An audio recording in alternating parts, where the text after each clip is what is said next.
I don't know if I kind of want to put it on worst because I really didn't like it after at the end of it, but I don't think it's that. Yeah, it's like a slow mind break. Yeah, I 100% of the first game. I had fun with it. I don't think it was great, but it was good.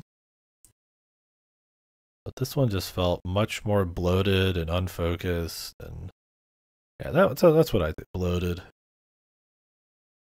They didn't care about how the levels really flowed or how long the game was. It's just kind of your typical bloated AAA game. I mean, with a crappy fucking I don't know. I'll put it in there. I think I would say it's more mediocre. I don't want to just shit on something, just shit on it, because then you can't really take it serious. Are you taking me serious? You shouldn't take me all that seriously. It's video games. I really did find it to be kind of old by the end of it. I would say it's barely in the worst games pile. But it's I don't want to say something I don't totally believe, because then the whole thing's kind of fucked. Yeah, I don't know. I wasn't big on it. I would play another one, I guess. But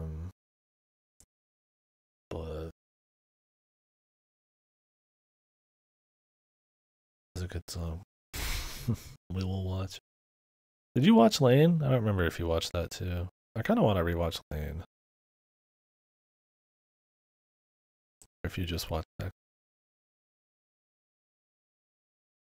Okay. It's been a while since I saw Lane, and when I watched it, my fucking apartment flooded. My dorm. I don't think I got to really sit on it and think about it a whole lot. I was too busy fucking escaping the flood. But yeah, so, I don't know. It's I think I'm in the minority on Star Wars Jedi Survivor. I do think I read enough opinions of people having similar problems, but I don't know if it would ruin the experience for a lot of people. To me, it really got old. And when I don't care about the combat and I don't care about exploring anymore and the story's kind of shit, it's just there's not much there. It's a nice looking game as far as Star Wars aesthetics go, but it's all right, man, that's okay. I mean, there's a lot of big AAA good looking games. It's still just Star Wars. I'm probably also kind of annoyed with the IP. I mean, I say that, but I'd like to go play Dark Forces 2 or something. KOTOR. Anyways, Theatrhythm Final Bar Line is the latest in the Theatrhythm series, of which there's many. It's essentially just a Final Fantasy rhythm game where you just go through and pick from a bunch of Square Enix songs this time around. There's more than just Final Fantasy. You got Nier. Well, some of it's DLC, but you get all sorts of shit. So it's good. I mean, I think it's really solid. It's Final Fantasy music's great. Square does just good music in general. Their series here. The progression's pretty cool. You kind of level up parties and take them on missions, and you have optional objectives you can do and stuff. But my goal for the most part was just unlock all the games, play through every song once, play through all the special versions of the songs once, and then credits, get to the end of the game. And that took me a good, I don't know, 20, 30 plus hours. I think it had 2 songs, yeah. If any of them did, it'd be this one. I think you might have had to pay for them, though. I didn't buy any. Yeah, there's some songs they didn't have in here. I definitely think a few of the series and games really needed a stronger showing. Stuff like FFT had 2, 3 songs. Some of the other big Final Fantasies didn't have a whole lot. If you were a spin-off, you pretty much got 1 or 2. And for how many of these there's been, it's kind of well, that kind of sucks. It'd be cool if they put most of the soundtrack, most of the good parts of the sound, or most of the good songs in the soundtrack on there. But I mean, what they did have on there was cool and what you'd expect. It was fun enough. I didn't really care much about the JRPG aspects of it, the leveling up and picking dudes. I kind of just picked a dream team and of characters I liked, and then just went with it. you don't really pay a whole lot of attention to the fights when you're doing rhythm gaming, so that the stream would know better than me on that. There's like little items and stuff you can unlock, and there's a lot of content to go through. It's cool. I don't like that it really launches with a bunch of DLC music. Kind of bullshit. I mean, you can even see it here talking about it. So that kind of sucks. But as far as the feel of the gameplay, it's cool how it's all kind of made for controller. It's a lot of just like using the stick up and down and then smacking some characters. It's very easy to understand. Feels rewarding. I'd still say I like the Melody of Memories better. It's kind of so cool seeing like that's Kingdom Hearts, a rhythm game where you just kind of like walking and then you're like beating up dudes as like the rhythm and shit. But they both have great soundtracks. That's the important bit. It's fun listening to Final Fantasy music. I agree. When's Elite Beat Agents? Gotta hack my Wii U still. Haven't got around to that. And then I don't know how much DMCA there is, and we'll have to do that. Like I'm gonna have to do Warrior Within and GTA, where it's an offline recording and the stream VODs don't appear. But yeah, like this is gonna be no VOD audio except my voice, but that's because it's kind of the whole deal. The music's more just for you guys, make it chill. Yeah, so anyways, I'd recommend Scratch Rhythm Final Bar Line if you're a fan of Final Fantasy, and if you're a fan of Final Fantasy music especially. There's no reason not to play it. I mean, just for your time. Most of my recommendations are based on time.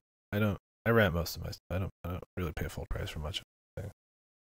Rent it, or I get it on sales, or it's Game Pass or something. So but it's worth your time.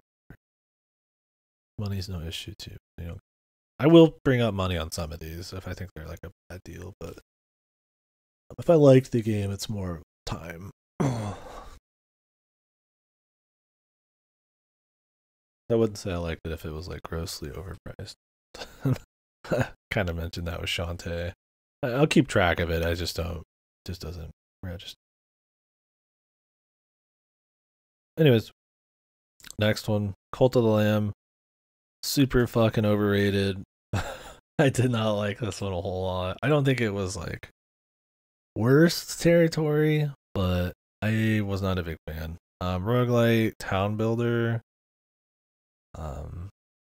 I found the town. Well, okay, so it's about a town building thing where you are a cult leader and you kind of raise your cults and do goofy, cartoonish, cult-like things to them, whether it's evil or something good. And then in between that, you go into a dungeon and you do kind of like Zelda-esque, room-to-room action things. I did Cult of the Lamb. It was my 54th game this year. You want to know exactly when I did it, buddy? Time to show off that I know exactly when I did it, because I don't know off the top. Am I manually fucking? And what's up, buddy? I played it on May 7th, right before Citizen Sleep.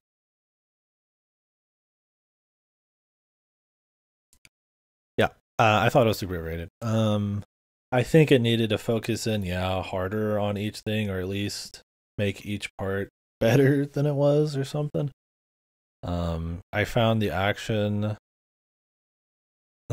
Star Rail. God, we'll have to get into Star Rail later. Will it be in the worst pile? It might. It might. Not that bad, but I wasn't huge into it. It had some cool moments. We'll get into it. But yeah, I don't know. Cult of the Lamb is a cool idea. I like the idea of like base building, town life,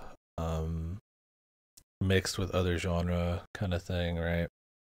Like in some games, you go out and farm, and then you upgrade your town. In this, you go out and your farming is, beating up monsters in dungeons. Now the problem is the town building's not very in depth. I don't think it takes a lot of knowledge. It's kind of more just time. It can be kind of tedious with like picking up shit all over the ground and stuff.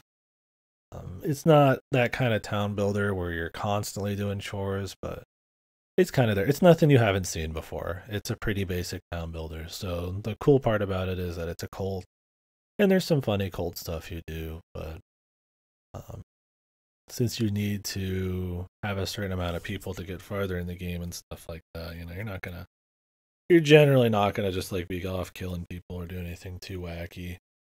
You do need to manage their readers and all that and give them gifts, and I do find that tedious as well. But I don't know. On that front, tedium, chores, not really super in-depth mechanics on the town building. You do get some choices on like how much cult you want to go or how much in the other direction you kind of want to go. It's kind of, point is, all those things, it kind of is just basic town builder shit. That's kind of just what like a lot of them do. I don't think those are inherently bad, and you can start to automate a lot of that, but it's nothing fancy, right? So it's about how there's a roguelike attachment to it. How well your cult is doing and stuff kind of powers you up, gives you more rewards and shit like that. I find yeah, I find that the action combat, even with the cult reinforcing it a bit, which is a cool thing. Like I don't think it's bad on that. It's just the action combat's just not super fun. It's okay. It's kind of just roll mashing. It's not bad, but I mean you could see it right here. Well, you did see it right there.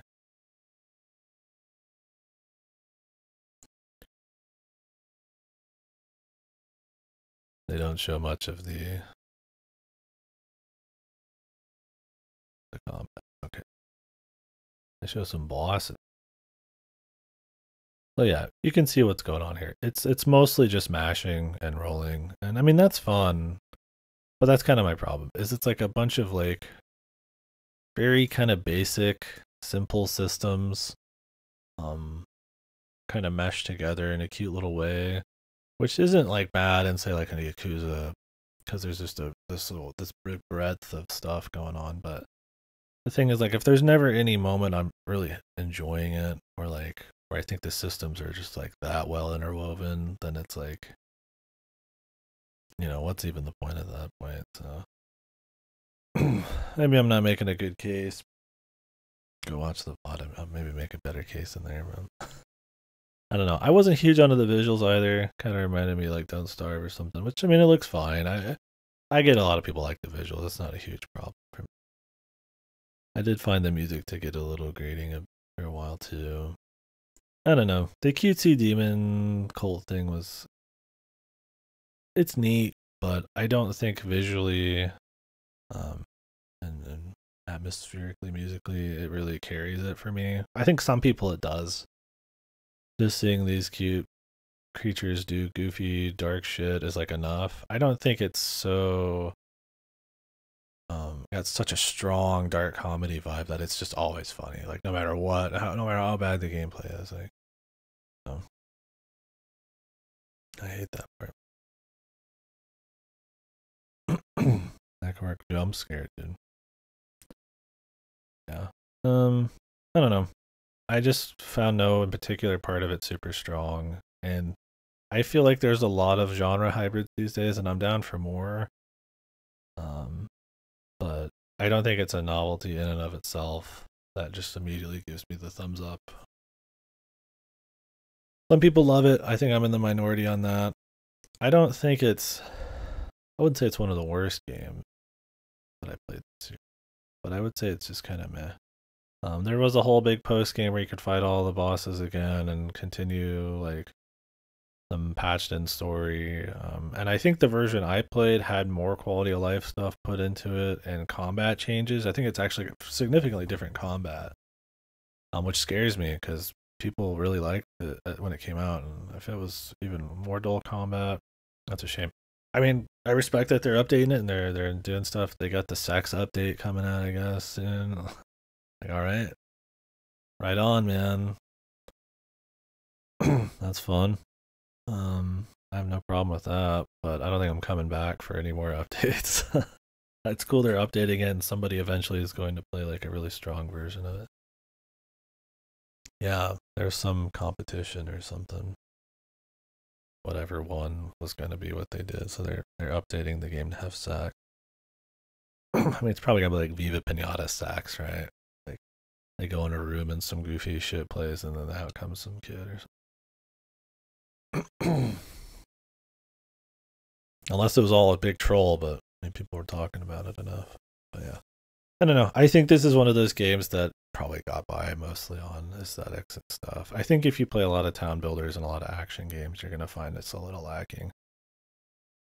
The systems work together well enough, but I think it's just fine overall. It's all right. Like, I don't think it's just bad, but it probably sounds like I think it's horrible, but I'm kind of explaining why I think it's just okay. Like, that's kind of it, I guess. Probably have a much more fleshed out take in the VOD. It's one of those that most of it's pretty forgettable. Yeah, it's just aggressively okay. And anything that's aggressively okay is honestly kind of hard for me to fucking remember. I play like 160 games a fucking year. If you're just kind of okay, like the details tend to just kind of disappear. This one's got a memorable art style. It's not like a super unique art style, but like it's memorable enough and premise, but when you actually play it, it's really just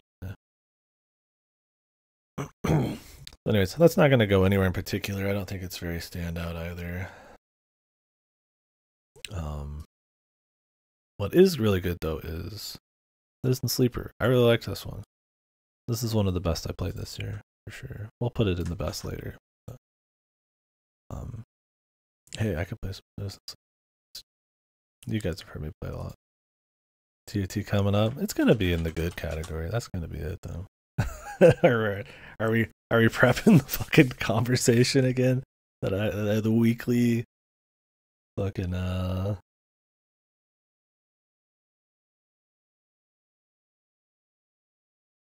Tears of the Kingdom. No, I know not that, but we always get talking, man. Everybody does.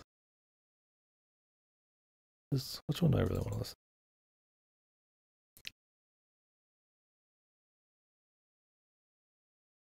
I don't care. Bramble to being the worst? What? Bramble was fine. What's wrong with Bramble? I mean, I don't know if it's good, but it's not worse. What was wrong? I thought Bramble was like a fine, like walking sim limbo-like type of game. Did somebody you watch like really hate Bramble? Did anybody play it with me? Bramble's alright. I don't think it was that bad. But yeah, Citizen Sleeper is really good.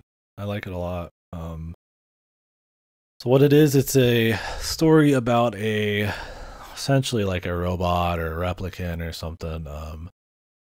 You are I'm not gonna spoil anything. This is just the premise, but you are like yeah, I played Citizen Sleeper 1 on Game Pass, so that was awesome. But you are like more or less a cloned image, partially like kind of like a fleeting weird shadow echo of like an actual person who kind of belongs to like the company that kind of sold themselves to be kind of mentally cloned onto these robots. And so you're one of the robots that kind of breaks free, and not mentally, but like you just get out, and you kind of run to this space station after hitching a ride on a ship, which there's a lot going on there you'll figure out. But anyway, so it's you kind of just surviving. You're like almost dead. You're barely saved by people. And it's you kind of making your way through this space station, through this place, kind of figuring out their culture, figuring out how you're going to get money, prioritizing whether you want to help certain people with the time you've got, or if you want to just, ensure your own survival, stuff like that. And it kind of just digs into these kind of like sci-fi topics and has like an excellent soundtrack and atmosphere. And everything's kind of told through like text boxes on the side and stuff, and you just kind of like rotate around this ring station and kind of get farther and farther into it and learn more and more about it until you kind of ultimately make some big choices on how you want to end it. Discussion topic: a margarita pizza. I think I've had like one margarita pizza. It's pretty good. I don't know what I've got for lunch. I might eat more cookies. I might heat up some lasagna. That could be pretty good. We'll see. Or maybe I just won't eat until we're done with the stream. Yeah, I have a lot in the freezer. I don't want to like just eat cookies though. Lasagna. Yeah, maybe we'll take a food break. But yeah, I think it's really good. It's got an awesome soundtrack, some thought-provoking little stories and stuff. I don't think you're gonna be like emotionally like, oh, but I think there was a few spots like that I really felt because of the audio-visual kind of nailing of certain stuff. I kind of got really into it. It's not a game you're gonna be balling or something, but it's a game that's always, I feel like, pretty engaging. Sometimes it can be stressful if it's trying to survive, but then sometimes, you end up okay. Things are all right. And then you kind of can focus in on different kinds of stories and sci-fi concepts. It's a really cool feel. I like the writing. I like the atmosphere especially. And I really hope they get the same composer. I think that was huge. I think if they don't have the same composer, that's gonna, because it really set the feel. Some of the art looks like it'd be kind of like a indie court game, but it's really not. It works pretty well in the style.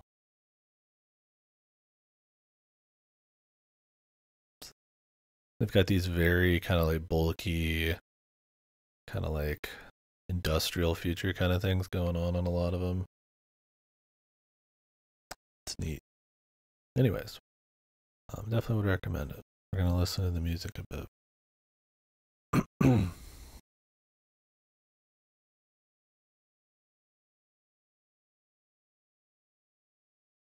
Besiege.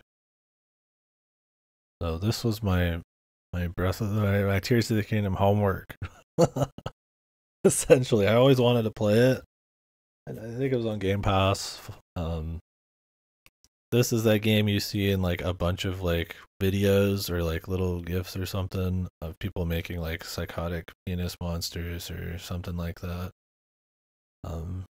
This game has been out for a really long time, if I remember right.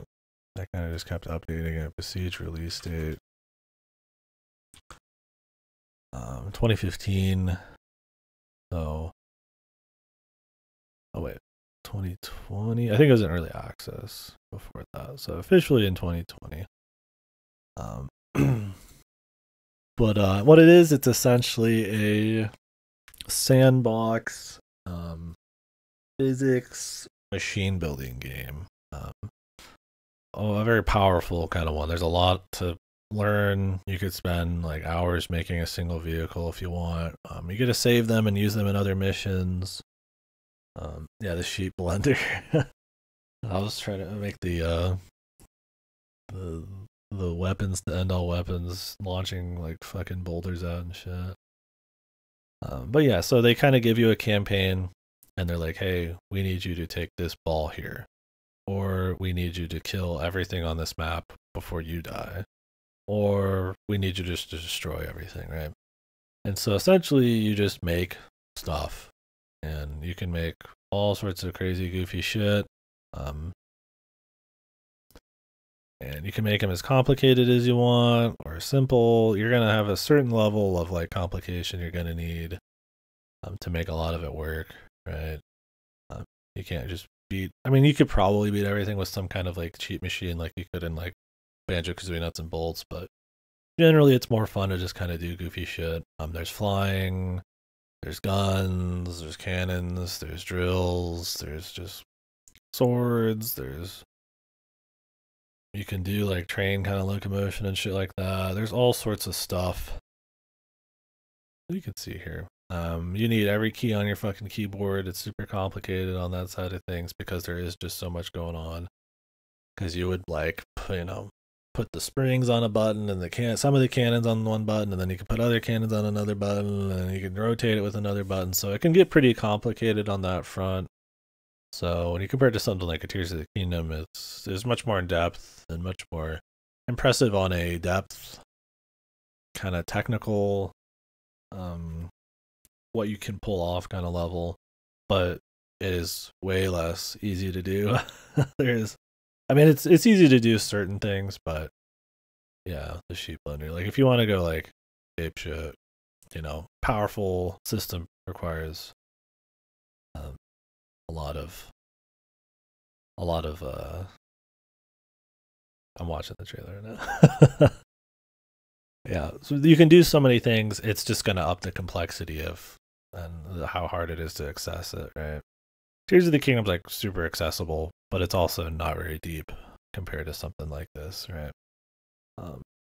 That's to its benefit, right? Like people wouldn't like Zelda if it was like this, but on the flip side, some of the things that does that's kind of cool. You're like, well, that's pretty fucking shit compared to this one. So this game gets really ridiculous.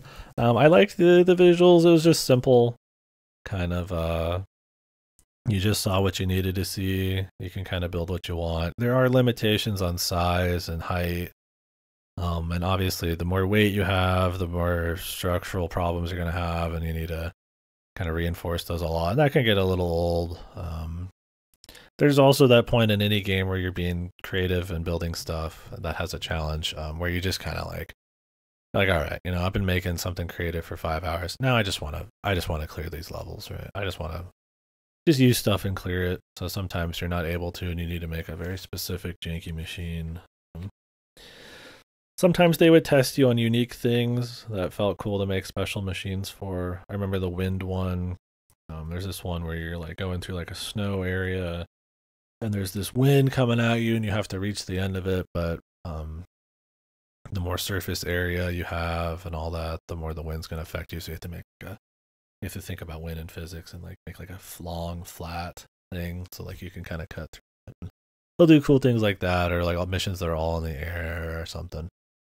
But some of them can be just like rough, like combat missions, and those can get a little janky. Some of the AI on the little soldiers will get stuck. You might blow everything up one time, and the next time it'll blow up totally different.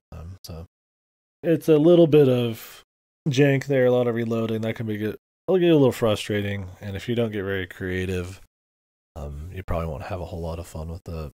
You kind of have to enjoy being goofy. Yeah, the cannon wall. I loved the cannon wall when I'd shoot the cannons and then it would break, and so all the cannons would fly off and I'd be like lighter.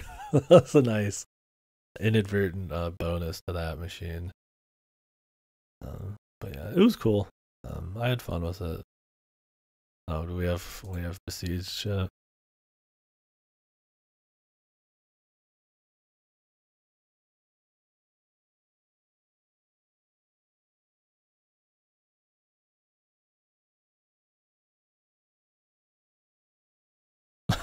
It's just like a tower of guns that I have. They're on like springs.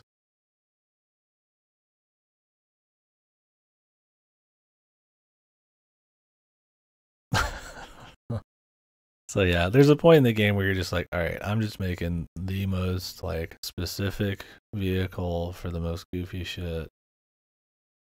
What the fuck is this? I'm missing out, bros. Time to quit streaming and go watch some fucking boobies. But yeah, pretty funny, man. So yeah, this machine's like just a wall of cannons on springs so that they raise up higher, and the goal is to move this out of the middle. And so the middle is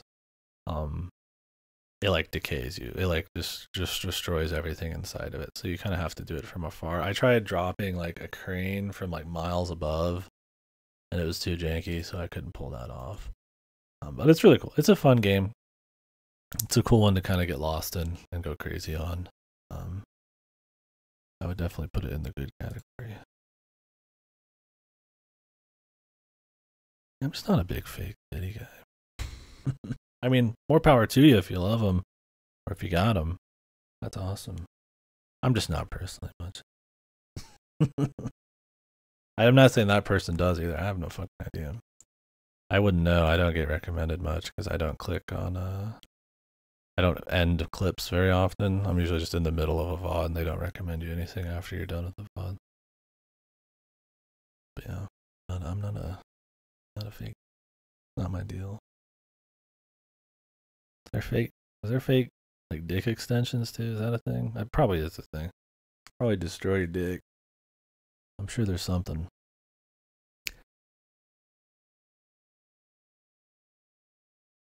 I know there's fake asses. I feel like a fake ass would be like uncomfortable. Like a big silicone ass. You gotta sit on all the time. Or maybe it's like padding, I don't know. Oh yeah. I don't know. I don't keep up with it all. I'm fine with it all. I just I'm not a partaker. VTubers. Detachable fake ass. They have the guts ass. Guts man. Whatever his name is.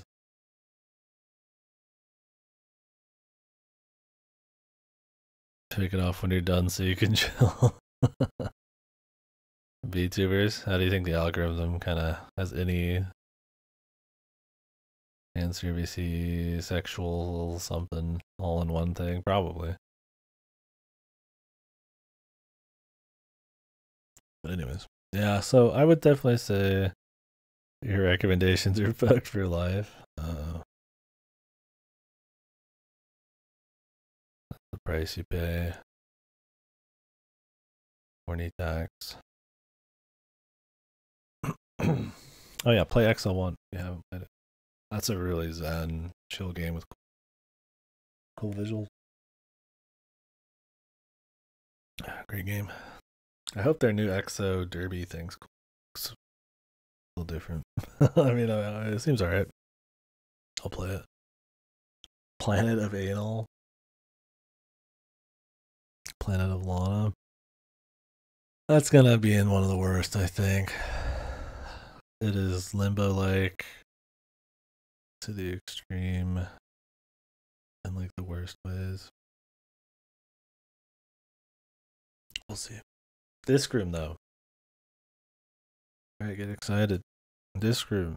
This game fucked, man. I liked Disc Room. This game was cool as shit. It's probably like 2 cents to buy on fucking Steam. Let's see. It's $5 right now. $5. Yeah, this game was cool, dude. I liked this one. It is essentially just a kind of arcadey, simple-ish game. So you go it's really difficult, but in like small doses, so it's really fun. You just dodge discs, like that's it. Like different kinds of discs. You have a like page where you collect all of the discs by dying to them all individually. There's like puzzles, meta puzzles, like kind of reverse castle type of shit going on, or bonus challenges. Like here's a challenge where you need to die within 0.001 seconds. So there's like a certain room you might even be able to do that in, or a certain strategy to do it, and you discover like different abilities, and you can use those in kind of puzzly, gimmicky ways. But it's still at its core about surviving for as long as you can. Or in some cases like collecting enough stuff or walking on enough tiles. There's different ways they're scored, but just really simple but really fun, really clean controls. Just survive, nice hitboxes. But it's a little bit more than just dodging discs. Like that is what it is, but like there's a little bit more in there. I'd really recommend it. It's really cool. It's just a fun Just simple, fun game, man. Sometimes you just need a simple ass fun game. I would say Disc is the way to go. Just a gameplay game. I mean, it's got more than that, like I said, but let me just look at it. It looks fun. I could go for some Disc. I'm not gonna. I played a lot. I played it on Game Pass. Yeah, would definitely recommend it. Not much else to say about it. It's not really much of a story. I barely remember the music. It's just relatively clean, simple visuals where you just dodge. There's no challenge hardly longer than a minute. Some of them are barely even 10 seconds. It just kind of depends. There's some that are really fucking hard that you'll be on for a while. But I don't think it was ever annoying. Because it was such a bite-sized challenge game. I really like that about it. And since it's like completely random, there is like a level of RNG. You kind of have to get a feel on that kind of stuff, but it doesn't feel like bullshit. Anyways, next one, dude. Bramble the Mountain King. Cora's most hated game of the year, apparently. I thought this one was fine. So what it is, it's this, I don't know what culture or whatever.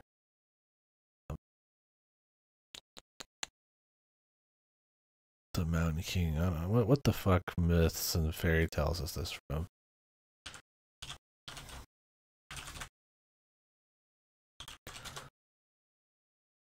Scandinavian folklore. Animation's bothering. That's fair. I mean, I don't think it's godly or anything. I just thought it was fine. Maybe I even liked it. I think it's good. Maybe. I don't remember what I thought afterwards. I don't really think about it afterwards. But yeah. So what it is, it's essentially like a Little Nightmares, kind of limbo-like sort of deal, where you're kind of running through this kind of like forest looking for your sister, trying to find her because she's kidnapped by some child snatcher. And as you go, you're meeting all these crazy things, and it keeps escalating into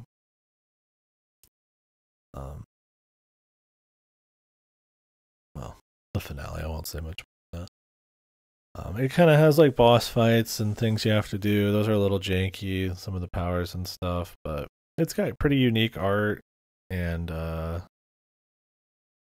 fine enough pace and stuff.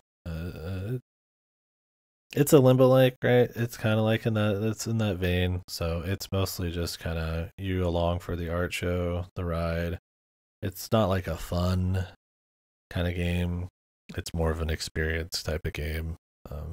So there is gameplay. I respect it on that front that they even bothered, but nothing crazy. It's mostly just running away from shit or running to shit or using like a couple powers here and there to do stuff or take one different branch and you get like a collectible. It's very typical walking sim shit. I mean, you will lose a lot. You'll die a fair bit. I wouldn't call it hard. It's just very easy to die. You want to see a kid get eaten all the time and killed? Here's your game, dude. He definitely gets fucked up a lot. It's not like hyper violent or anything, but it's like Limbo in that sense. Really, he ain't gonna make it every time, that's for sure. So it can be pretty dark, but it's cool. I liked. When I put it on good. I feel like as far as walking sim Limbo likes go, I don't think it's like some evocative, like really super interesting, thought-provoking game. But there's like really cool sequences, especially the final boss. Some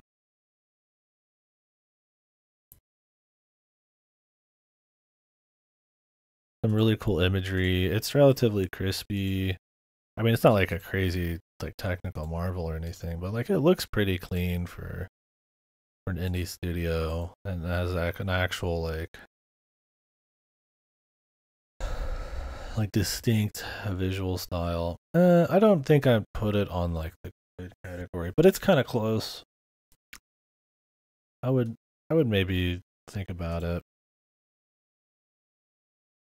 I wonder what your average Joe thought on this one. Some people had it pretty low, some people had it alright.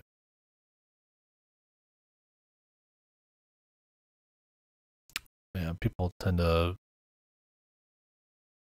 knock the shitty gameplay. I would say, yeah, that's probably fair. I would say what brings it down is being like a simple Limbo, like 10 zillion years after Limbo. And while it's got a strong art style and the pace isn't too bad, it's not really like a Little Nightmares where it's like really interesting to look at that you can make up for all the Limbo gameplay. Not that Limbo was bad for its time, I just use that as an example because everything's like Limbo like, or like they'll fucking every artsy like narrative game, you know, that's like somewhat 2D or limited movement is kind of borrows from that cinematic platformer kind of vibe. We'll just leave it where it is. I don't think it's a worst game. So next up, Overwhelm. I might get food soon. I might get a snack. So Overwhelm.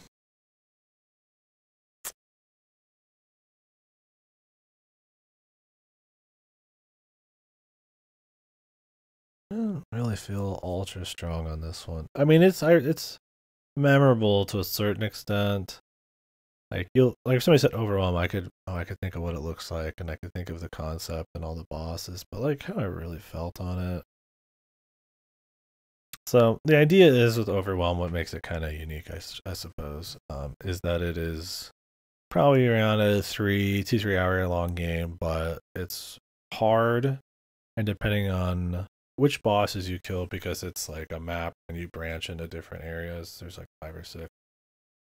Depending on the order you fight them, it'll make enemies spawn in the other areas, or maybe make fights or something harder. Mostly go the areas, so you know which area you want to run back from, and what maybe upgrades or something you want to get, or what enemies you're gonna fight. There wasn't a whole lot of upgrades.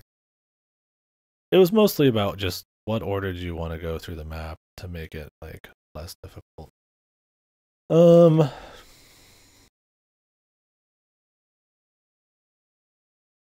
It's a cool idea, and when you fail, you game over. It's a full reset. There's not really any progression. Maybe there was some kind of map, something I don't remember exactly. But it's mostly just restart from scratch. It's short enough where it's fine. But it does get a little old, so it plays. It's definitely something I'd recommend mouse and a keyboard. You're gonna need to be able to pop some heads and shoot pretty accurately and kite dudes around. I tend to not fuck around. It's fine. I don't think it's like bad. I don't think I like loved it. I think by the end of it, I kind of got tired of like having to redo a lot of it. It is one of those. It's like, yeah, it's cool getting a run going, but you still have to kind of go through everything again, and everything as you can see look pretty samey. And while there's different enemies, you have to actually like plan around differently. It's not like some wild thing, right? I think a little more depth, some shortcuts, map knowledge that you could discover and help like move through stuff would be cool. It tends to be a lot of the same gauntlets. There's not like much you discover knowledge wise as you go, except what each boss is gonna kind of cause issues with you for and the enemy design. I think if you like really hard games and you like permanent death, it's worth taking a peek. Not gonna like really super piss you off kind of hard. I mean, I did find it a little I think it just like I said, I think a little bit more knowledge, a little bit more optimizing, a little having those next runs kind of matter a bit more than just like raw reflexes. Because once you make your plan, you kind of just do it. There are ways to get more lives as you go and stuff. Strategy. For the most part, that's kind of it. This is one I actually finished this off stream when we watched a video of me finishing it. It's one of those where I was like, I was probably needed to relax. So I was just like, I'll beat it off stream. I don't want to get like frustrated or something on stream or something. We're having to like replay it a bazillion times. The final chase, which they just show right there, spoil it for you. They checkpoint you, so I don't know. It's cool if you're into what you see there. Kind of I guess stylish. Just simple run and gun. With pretty lethal. On both sides of the fence, other than the bosses, they're lethal one-sided. Right? You know, it takes a while to kill them. Kind of head popping, like quick reacting kind of gameplay. You probably like this, where you got to plan out your way around the map. Like I said, it ends up being kind of linear. Usually, you don't have a whole lot of like checkpoints and map progression you got to figure out. And 2 to 3 hours long is a little, well, depends.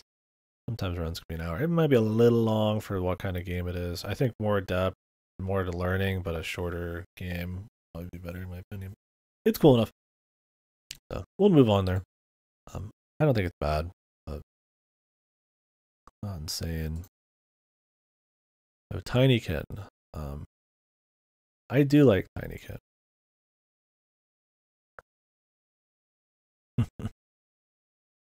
That emote, maybe that emote was a mistake. Man, everybody's just gonna make fun of me for talking. But yeah, so Tinykin I like.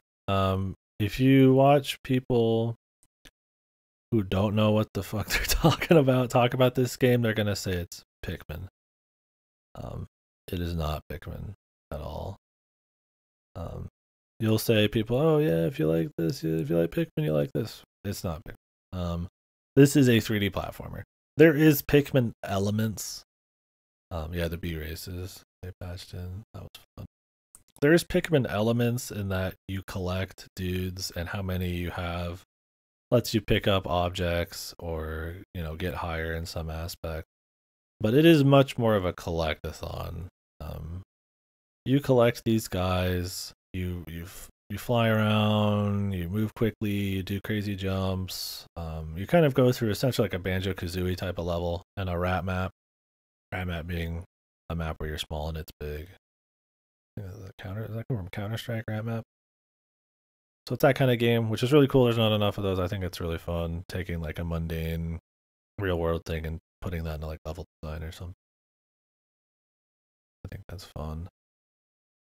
But yeah, I mean, you can see here, it's a 3D platform. I would say this is a collectathon 3D platformer 2/3 of the time, and the rest is kind of like a big thing. There's no strategy with the Pikmin. You throw stuff, they do the thing. They let you climb a certain distance. You don't control where they move. You can let them fall anywhere you want because they'll just warp back with you. They are much more of a like kind of tool that as you find more stuff throughout the world makes you kind of like stronger, and allows you to do more stuff. It's kind of like if the notes in like Banjo-Kazooie immediately gave you more things you could do in a level instead of lets you just open more doors in the overworld. It's kind of like like you don't spawn them, you don't manage resources, you just find them. They have a set amount you can find and stuff like that. It's good. I would recommend it. I liked it. The movement was fun. The collectathon nature was fun. It has a cool little kind of hunky-dory happy art kind of design. I'm not like super into the 2D on 3D, but it's cool enough. It does the job. The rat map, I like that kind of stuff. You go through a lot of different rooms. It's got a good length. There's move tech. It's not like insano move tech, but they did patch in the game with more challenges to kind of show you what you could be doing, or, you know, if the game was centered around movement challenges, what that would look like. And that was a lot of fun. The B races and stuff, kind of planning out your approach. And well, those are a little bit more than they tell you where to go, but you can kind of do shortcuts and It's a lot of fun. It's not really janky. I mean, there's a little weird sometimes detection on like grinding. You do like Tony Hawk grinds and stuff, but otherwise it's pretty cool. If you like 3D platformers, you like collectathons, um, definitely recommend it. If you like Schmovement, this has some for sure. It's more in the style of like Mario, where it's like they're not gonna ask you to do any Schmovement. You're just gonna like do it because it's just fun on your own. Um, it's not gonna be as cool as that maybe, but it's got some moments there. And with the DLC, the free update or whatever, you could actually, yeah, it's good. I'd recommend it for sure. I don't really have any reason to say anything terribly bad about it.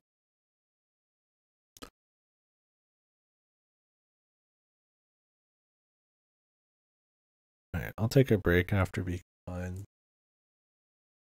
We're getting close to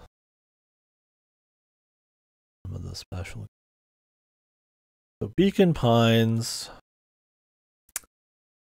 is one I think I liked a lot at the beginning, and then just felt kind of okay about it at the end.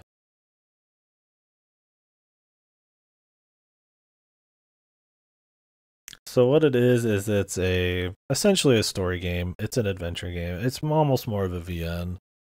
The actual adventure stuff and pathfinding and puzzling is pretty easy. But yeah, it's essentially a VN where you even go back and you pick different routes and things change. I can't remember if that's like part of the narrative or if you just kind of do it. I think it's kind of is. Um, it's got a cool little art style for the sprites and stuff that feels distinct. This kind of anthropomorphic. Um, I don't know what you call the art style. Detailed, um, almost storybook, where they have these little cutouts of where all the areas are, and that's kind of just where you run around and you exist. It's even got I would say twists like a VN. It's very VN inspired. It feels like somebody played like 999 or something, and they're like, "Hey, we're gonna do that with cutesy anthropomorphic animals." It's not like 999 specifically, but you kind of have those sorts of like sci-fi VN sort of twists, and they even fucking spoil most of it right there in the fucking trailer. So for some reason, yeah, a little goofy. So that's the tree there. The routes. It goes up you pick different trees routes. So you get like different emotions or abilities, I guess, by just kind of doing stuff, and that's what lets you go back. And you can use any of those in most situations, and that's what lets you go back and change routes, maybe. So in this situation, all you can do is hide, but in this situation, now you've unlocked the ability to, I don't know, fight or something, or like smoke a cigarette. I mean, that's not a real thing, but like just you get the idea. You can do a thing, and then that like kind of changes the route. It's a novel little way to kind of have a somewhat linear progression, but still have routes, right? So in a lot of VNs, you might need to have like a perfect set of choices, but you could, end up on the true route. So a lot of VNs will have like route recommendation orders. This you don't really have a choice, so it's been more like VLR kind of, yeah, locking the guy up in the basement. But yeah, it's got fun characters, a cool kind of like slow build conspiracy mystery thing. Um, but I would say the ending, um, and how that kind of mystery vibe kind of starts to disappear in the last third is probably more my problem with it. Um, I don't remember specifically what big issues I had. I think it's more that it kind of just fizzles out more than it's truly atrocious or anything by the end of it. I think it just has a very strong first half or so. Um, with a cool kind of like dark undertone mystery to it, or there's something bigger going on, something crazier. And it does kind of capitalize on that. It's not like they like really like totally fuck it up, but it ends up being a bit more generic, kind of like the bad guy you'd expect kind of thing. I think they could have gone a little harder, done something a little bit more wild or either symbolic or psychological or something. I think it kind of ends a little too typical for something that has such a good setup. People would say it's probably good. I would argue it's fine too. I'm not gonna put it as like a worst or anything. I'm just gonna probably leave it. Um, I would recommend it if you do like kind of like your sci-fi-esque VNs, those styles. I'm not saying this is necessarily sci-fi, but just that style where you kind of like there's a mystery, there's character writing, but there's also routes and stuff like that. If you're like adventure games and you want to like puzzle your way through stuff, I don't think there's a lot going on here. And if you want something that sticks the landing, everything's great all the way through, probably not. But if you're fine with just kind of getting that atmosphere, it's a cool art style and it's a neat enough little vehicle for it.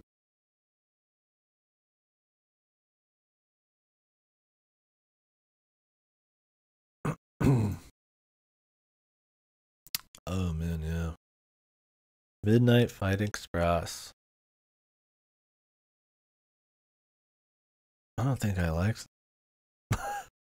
It's kind of a forgettable one for me. Sadly. Um, I don't. Oh, I didn't hate it. I think it's gonna be another one where I kind of. It's close though.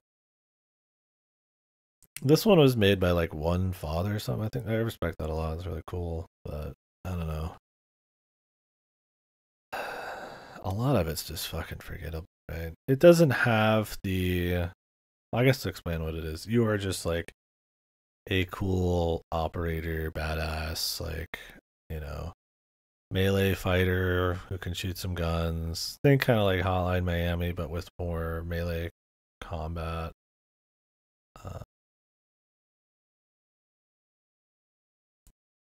where it's just about being really cool and badass and kicking ass, and like that's cool, but it feels like it's kind of trying to do that so hard. It's almost like kind of like wannabe, right? Like it doesn't really pull it off as effortlessly as I'd like. Some of the I wouldn't say the animations. They can look a little goofy. They're a little overdone, but they're fine enough. I mean, it's all probably like mocapped. I think it's how it looks on the models, but kind of the goofy looking models. Um, like the super like kind of like outrun electro music, kind of busting through everything, but it's like they all kind of sound.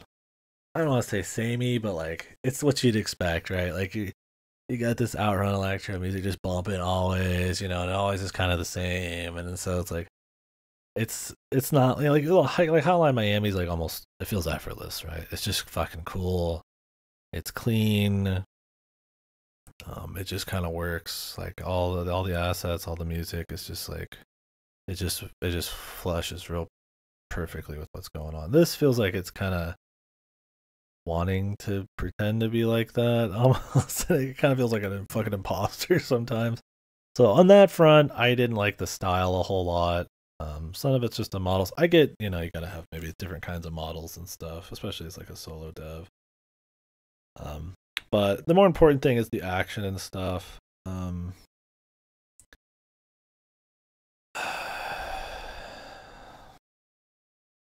It's fun. I think it's not quite as like quick and lethal sometimes as I'd like. There's some fancy stuff you can do and some goofy situations you'll be in that can be entertaining. But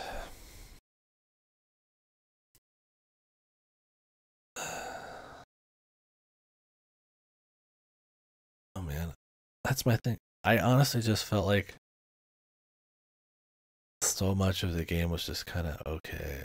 I feel like I've seen like so much of this in other stuff that I liked better, right? Like the melee's cool, like it's cool grabbing things from your environment and like throwing shit around, and it's neat. You can have some guns and stuff, but it's like I like the visceral gunplay of like Hotline Miami better. I like the stunt stuff of like My Friend Is Pedro better. I like the visual style and so much other stuff better. Like it's not it's not bad. Single humble game is published. There's some good humble. I'd have to look it up. I don't keep up with exactly. Let me see. Signal is supposed to be. There you go. I mean, Yeah, I'm not saying they're all good. They do some good stuff. Unpacking was cool.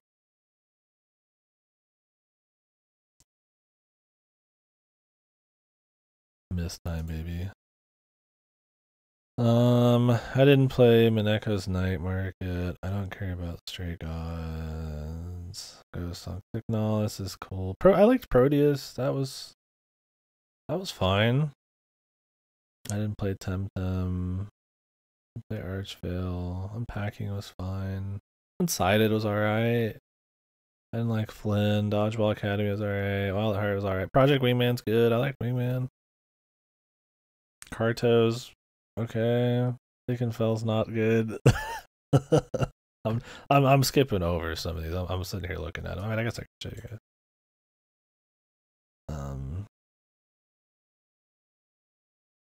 This is just on Steam.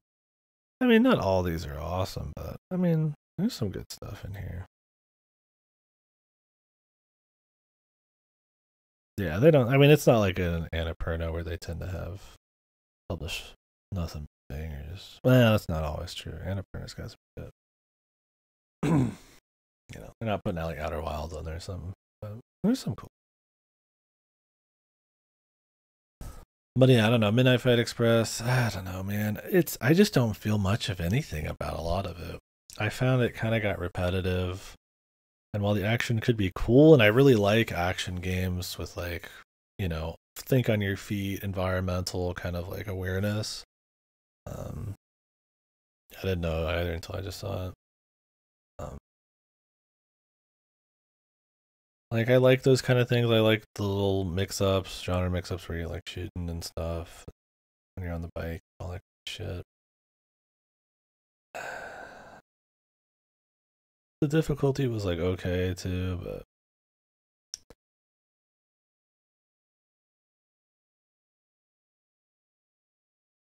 I just don't feel strong about it. Check the VODs if you want like a better take. It's one of those that is kind of just leaked out of my mind. I feel like I don't think it has any strong enough levels or sequences. I think while the combat was cool, in theory, it gets a little samey.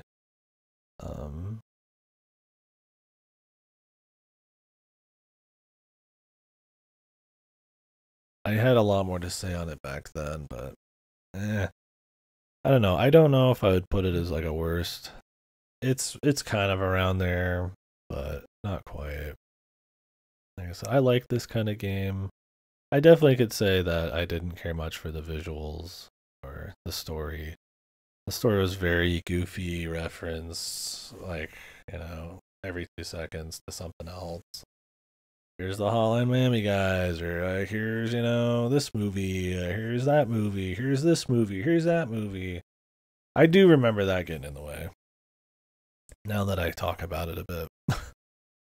There was a lot of references and story to the point where it was like jarring. So it was one of those I wish they just didn't have a story as much, or something a bit more visual or stylish. But instead, it's kind of just like, hey, we got 40 fine songs from like this guy, but they're all kind of like the same kind of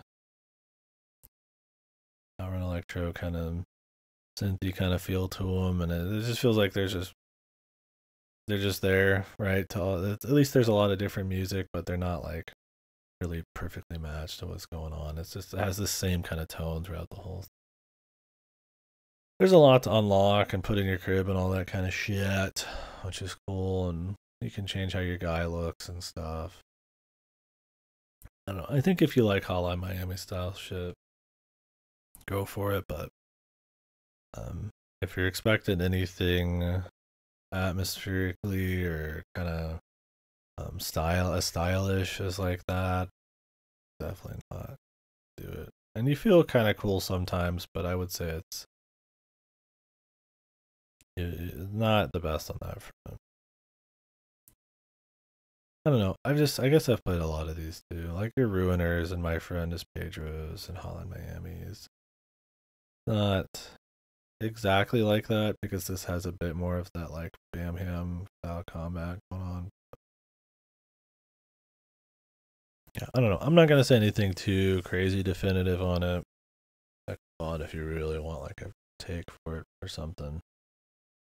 It's one of those that's just I've kind of just forgotten a lot about it. I don't feel very strong about it. I feel negative about some things, but I can't think of a whole lot of big positives. But I can't say that with super certainty. So.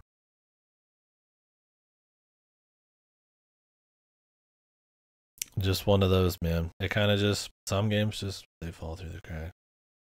I feel confident enough to say it's not great, good, or like, but I don't know if I can say confidently it's like one of the worst. I don't want to. That's an extra level. I don't want to go down with. Not a bit stronger about it. Definitely find my patience sometimes. Anyway, Superland 6 inches under. I need to take that break. Distracted. Superland 6 inches under is it's kind of side game to Superland. It is made to be kind of like a test area for some of the new employees. I think at the studio's the idea, where they get to make like some gimmicks or some levels and kind of get them into the workflow. And it got so crazy, and everybody did so much shit that they just kind of made another game out of it. So if you didn't play the original Superland, it is a first-person adventure kind of Metroidvania thing. I like it quite a bit. It's good. I think it's really solid. It's got kind of a goofy, kind of Jello Man, Mold Man kind of thing going on. Not maybe the most awesome visually, but it is another rat map kind of game where you're in a kind of outside in like somebody's yard. The more important thing is it has a lot of cool mechanics, cool progression, lots of secrets to find, and it's paced pretty well, as a lot of density. So this is the side game kind of semi-sequel, where you end up in a whole nother world underneath the layer. I don't think it's as good. I still think it's fine. I had fun with it. You get a lot of returning mechanics, a lot of new stuff that's kind of neat. But yeah, I don't think the upgrades are as fun. I think the levels aren't as they feel a lot more sectioned off. There's not as many cool kind of flowing secrets between a lot of them. Some of the secrets in like platforming environments just aren't really super interesting. A little bit more jank in this one too. I still think it's solid. Would I put it down as good? I might. I like Superland. I would say Superland is, but this one, if you're looking for like a big step up, I don't think it quite pushes the envelope there. But as far as like first person kind of Metroidvania-esque exploration games, it's still pretty cool. There's not a whole lot of like really awesome ones. It just feels like the premise, right? It is like kind of just, you can tell that each area was kind of made by somebody else maybe, and they don't all end up really good. Some of them feel really small in budget. They're kind of all sectioned off in like little caves, and it kind of feels more like you are just kind of branching off of a hub. And it's not a matter of it just being bad or anything, or just like really disappointing. It's just that the first one's pretty clean. Everything from the progression to the flow of the levels is just a lot fun. The physics and everything. There's still cool stuff here. I enjoy it. But it's one of those like, I don't feel like 100%. It kind of came out of nowhere for me.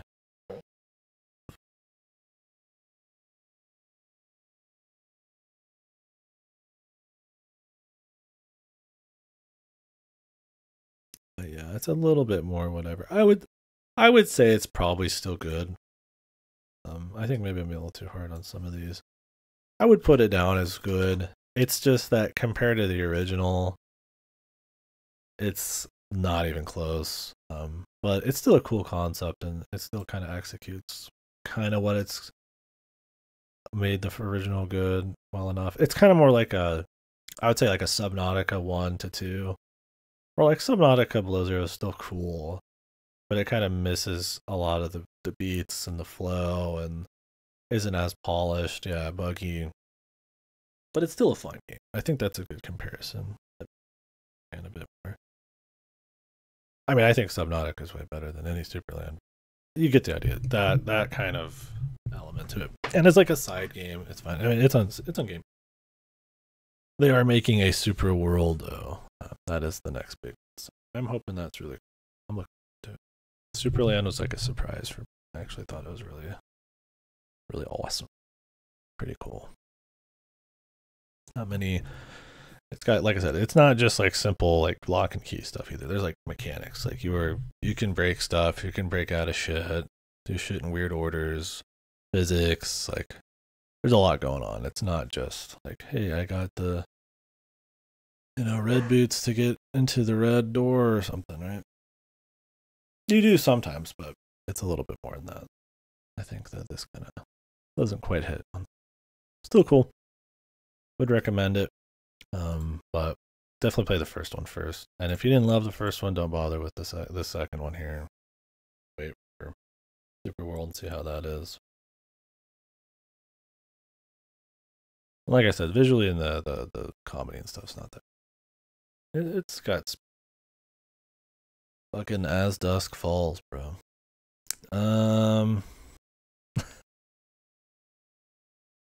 Yeah, what do we think of As Dusk Falls? Any takes on this one? Was it worst? Or is it just kind of there in the middle? It's not Road 96, but it's still kind of funny fucked in some ways. I don't remember it just being like bad. I do remember it, but it was one of those where you had so much fun streaming it, and I let everybody pick what we did with the Twitch integration. And so it was funny, but the funny bad elements kind of run out after a bit. They're more funny when you're playing the chunkier guy. It's like any kind of story game. They're funny stream games, and I didn't actually make choices in this one. I let everybody else, so that's kind of I get a little different of a feel from it.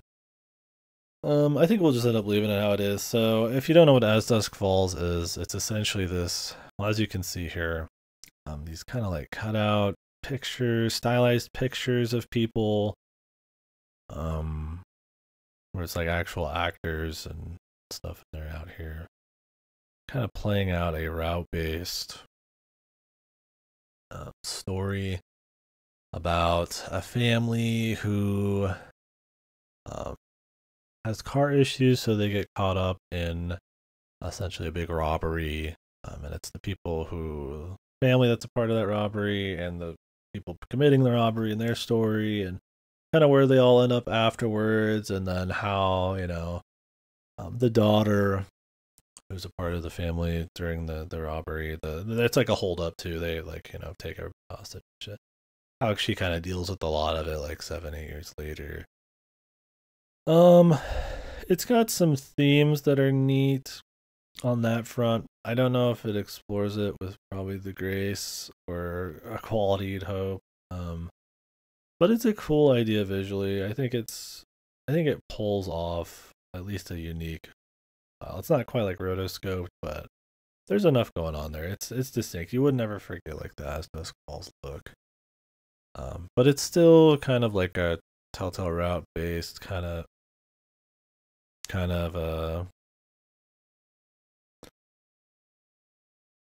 my concentration, kind of a cinematic movie game.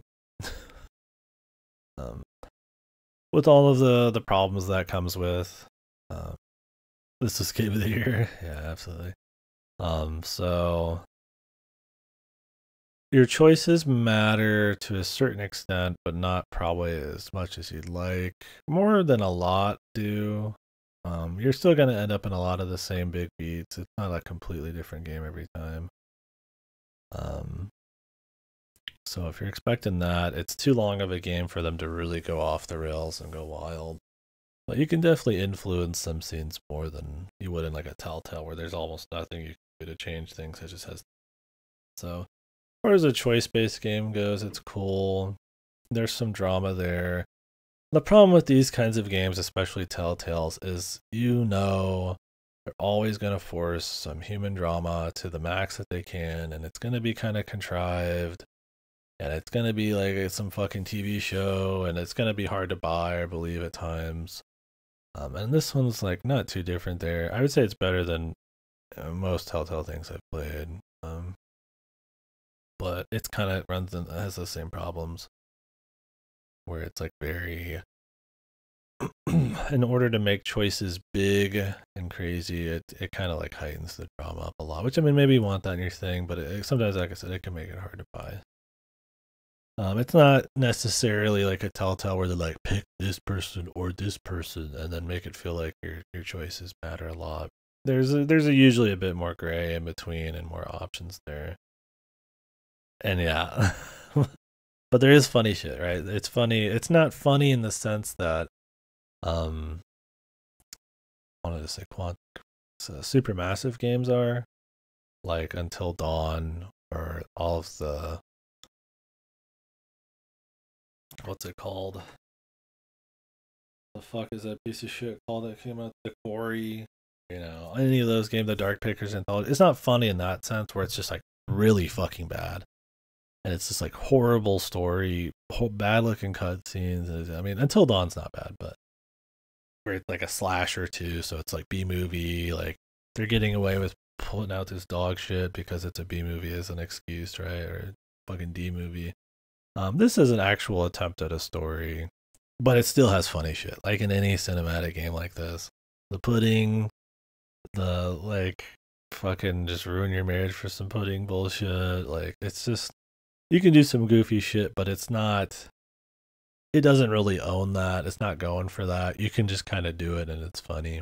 I mean, there's not as much funny stuff as you go. There's still some good stuff, like the bottle scene. Break a glass bottle over this dude at a party's head and shit, like bottle him. I don't know. It's kind of more of just a drama. It's kind of got some themes of forgiveness and stuff like that, and family, and did you follow your family? A really fucking shitty situation. How much does that matter? And that kind of plays into both sides of the story, the criminals and the other people. So it's okay, but it's more of like, if you really like these kinds of games, give it a go. The art style and a fair bit of choice consequence is cool. If you like these for just funny bad, it's not quite bad enough. Yeah, if you run a stream, it's got Twitch integration. I think that makes it kind of worth it. It definitely makes it take longer. There is a lot of point and click type of shit that you can miss, but they tell you that on the Twitch integration pop up. Yeah, it's not an amazing story. It's not really bad either. It's like I said, it's kind of just, think of just kind of like your average okay, kind of, I don't want to say serialized, but like you're kind of like an okay little HBO or Netflix kind of drama, right? It's not like too indulgent in any kind of like goofy topics or anything. It's focused, and the performances are good. Adam Jensen's is the main fat guy. I like that in my ending he became like a pilot instructor or something. His wife became like a fucking cuck essentially. That was funny, dude. Yeah, you kind of get those little snippets where things change at the end, but I don't know. I'm not gonna put it anywhere in particular. I don't know if I would even call it super notable. I mean, it's art style, but as far as like choice based route kind of games go, it's farther up there, but it's still not godly. So yeah, the art style is neat. I guess it's notable for that. It's a cool art style. It was like a big ass download because of that, but it was cool. It's way better than Road 96, but it's not as funny. Anyways, Planet Alana. This I am gonna put as one of the worst games of the year for me. You look at this game and you're like, wow, man, this game looks really good. The art's really nice, and the art is nice. It looks pretty sweet, right? It's very detailed. The vibrant colors and the fucking hues, and they got all, it's not just like single colors. They've got all sorts of different shit going on, and every area feels really detailed and distinct from each other. But like, that's it. You have to play the game still. This is one of those games I kind of wish they just didn't have gameplay. I have less gameplay. It's like art people, that kind of vibe where it's like art people making a game, and like we are just going to throw some gameplay onto it, and like it's still a game kind of vibe. Like the gameplay is really fucking bad. It's really boring.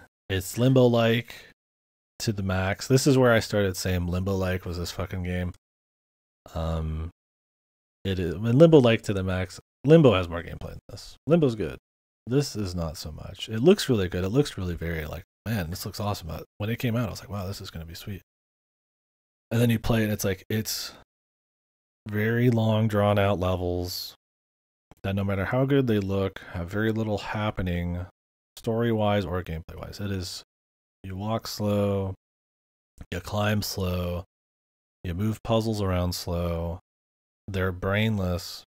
There's no platforming challenge. There's like I said, barely any events. It's just the most like bitch basic cinematic platforming type of gameplay. Like you couldn't do much less than what they did here, other than literally just walking in a straight line, which I'd probably prefer. Because when I have to like actually spend time rooting around a screen, just fucking around with some like really boring puzzle that I've solved the moment you walk in, anybody would. It's just like, oh man, I'd rather have it instead of a 5-6+ hour game. I mean, I respect that they actually try to throw gameplay in and don't just make it a walking sim. Some people don't like that, but I think we're past that now. If you just want to do an art game where I just walk almost, just fuck it, man. Just do it, man. Like, whatever. If this is your medium for that, do what you want. Because the alternative being, I mean, the best thing would be if the gameplay was actually good, but if like you're playing it, it's like it's just not working. It's not fun. Just fucking don't, man. I just say don't. Like, it's super boring. I mean, I've got a very high tolerance for fucking boring bullshit. I can usually latch onto a good element, kind of ride it, but this one, if anything's going to give you Limbo-like fatigue, I would say it's probably this one. I think most people really like it. Because the art is really crispy. And some people prefer a very simple, no conflict, no what's the word? Friction kind of experience. And I'm not saying I need it to be like crazy hard. I don't need like some crazy platformer. Just anything that makes me feel something other than just fucking raw boredom. Like, I don't need much, man. All right, you could have a couple cool jumps, a puzzle that's neat, or just focusing on your strengths. I talk like I need to stop doing that. Where I talk like I'm telling people how to do something. This is just like my opinion on like what I think would have been better or something, right? Not like an authority, right? But I think I changed the phrasing. But yeah, I feel like they should have just focused on their strengths more. Like, just more events happening, more like tightly paced story. You cut the damn game in half almost, I would say, in runtime. The art, maybe some of the immersive sounds, the simple story about essentially like a War of the Worlds thing going on where, these robots or something are coming down to take people and she has to get them back or something, and how that happens. It's not very like deep, crazy story or anything. I think if you want a game, here's a good example of a game that doesn't have a whole lot of gameplay, but has enough interesting stuff going on, crazy enough events and visuals, and like atmosphere that kind of grips you, especially by the end of it. I say like something like Inside, right? That's by the Limbo dev. Funny enough, they make some of the better ones, but like Inside is really good. It doesn't outstay its welcome. It's to the point. It's got cool visuals and interesting kind of progression through this like odd world. Like it's kind of like kind of dystopian, but also you're not sure. It makes you wonder. Limbo, Limbo's fine. I wouldn't say I love it. I liked it a lot back then, but it still pulled up pretty well. I think Inside's better from that dev. But yeah, so I think those are a good example of something that you could probably find in a lot of people. Though, like Inside's probably better there. It's short enough. There's something always interesting going on visually, and it kind of culminates in an actual like kind of strong, sort of. I don't even know, it's thought provoking, but just it's got you, man. It's interesting, right? Like it's mostly focused on its art and its world design and stuff. It doesn't get too bogged down with a lot of gameplay. Limbo itself is more focused sometimes on gameplay. There's not a whole lot of kind of narrative progression or environmental storytelling. A little bit, for sure, but it's more like a horror. But yeah, I don't know. There's a lot of these Little Nightmares I'd recommend. As far as like a walking sim, Limbo, like, Little Nightmares is fine enough. That kind of shit. There's about 10 million of them. Walking sims in general, there's way more. A lot of the better ones, I think. Some of those first person ones. I like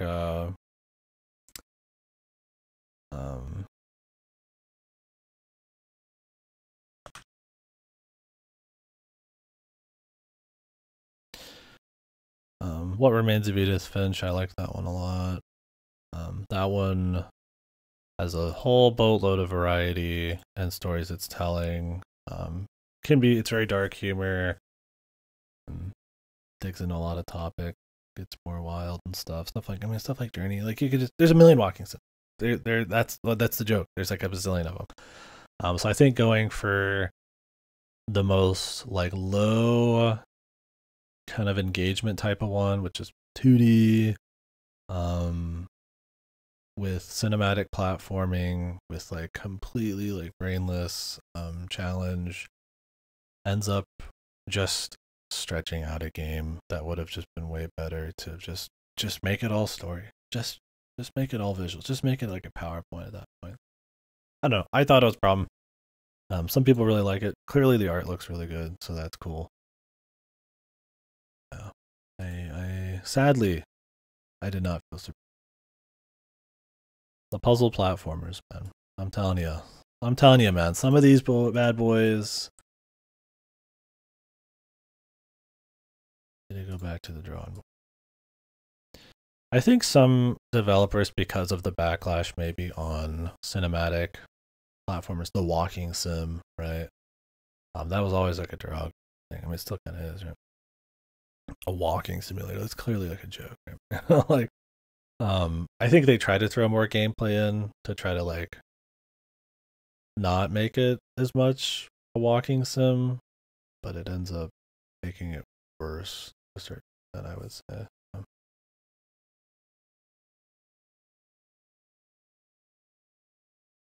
Whatever though. I don't know what you guys think on that.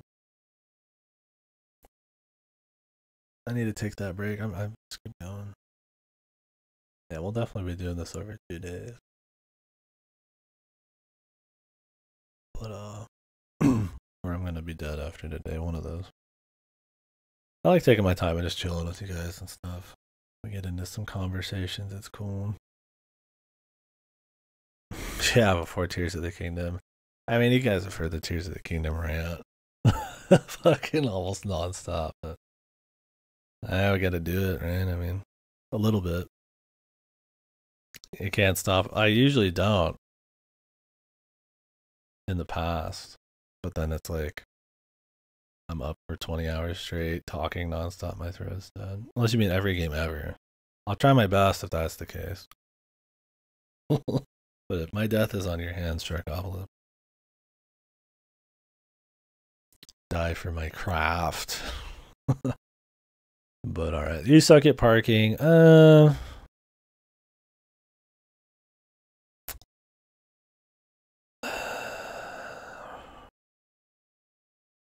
Another one I probably had stronger things to say after I was done with it. I didn't do every single challenge in this. You just slid for Twitch.com. I just for the video games and the people. I'm beholden to Twitch. Yeah, that's kind of how I feel on it, Cora. It's one of those, once it's played itself out, you're just kind of done with it. And I think that happens far before you've done every challenge. But it's a cool idea. It's just kind of a top-down little racer, like your old SNES, NES kind of track racers or whatever, where you just kind of have to, like, if you can't tell, you have to keep landing on parking spots. So each level, they get a little repetitive. You have to land on like 1 to 3 or 4 different parking spots. You can choose the order you want to go to them, but because they're all kind of linear in their own little way, it doesn't really matter because you always respawn at the beginning. So you essentially just do the hard ones first and the easy ones last. Problem is, a lot of the levels later on in the game get really long, really drawn out, and you spend more of your time redoing sections of levels than you do actually like run into new stuff. I would have much preferred, I would say, if the levels were singular challenges and then they just spawned you into that same level with the next parking spot as the next challenge, and it was about how you could optimize that, and the goals were like, you know, how quickly you could do it. It was kind of annoying and frustrating to just kind of have to keep redoing the same shit over and over. It feels fun enough. The physics are, there's a lot to learn there. There's a lot of nuance. You will die a lot and fuck up shit a lot. How much gas and how to kind of drift and all that. And all the hazards and stuff definitely gets in the way. One of the big problems with this, which I think they've reverted it now, I'm not 100% sure, was it had a battle pass, shitloads of microtransactions and DLC from launch, and it's like for a fucking like little arcade game. It does have multiplayer, but yeah, that was pretty ballsy.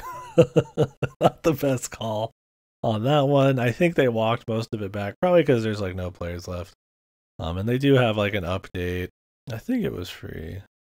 For don't forget, you have to pay for this game. It's not free. The game itself, but they did have like a new level pack. It's like, I think it was more of like an Inferno Jungle pack or something. Reminds me of fucking Beetle Adventure Racing. Welcome to, what was that one called with the Tyrannosaurus and the Jurassic Park door? I don't remember.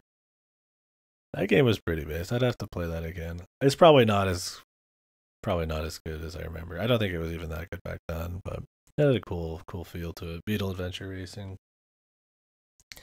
Anyways, that tells you how I feel about this one. I'm talking about Beetle Adventure fucking Racing instead of the game itself. So it's okay.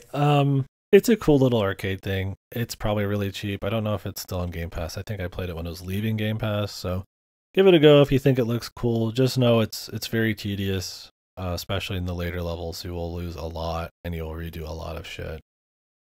It's kind of borderline like lower for me, but I'm gonna leave it just kind of mediocre. So anyways, I guess this would be a good time, because I don't know who's all fresh in here and stuff, to, I suppose, re-explain kind of what's going on here. So every year for the last 5 years, I think 2019 is as far back as I started doing this, I kind of, for myself, it's just fun.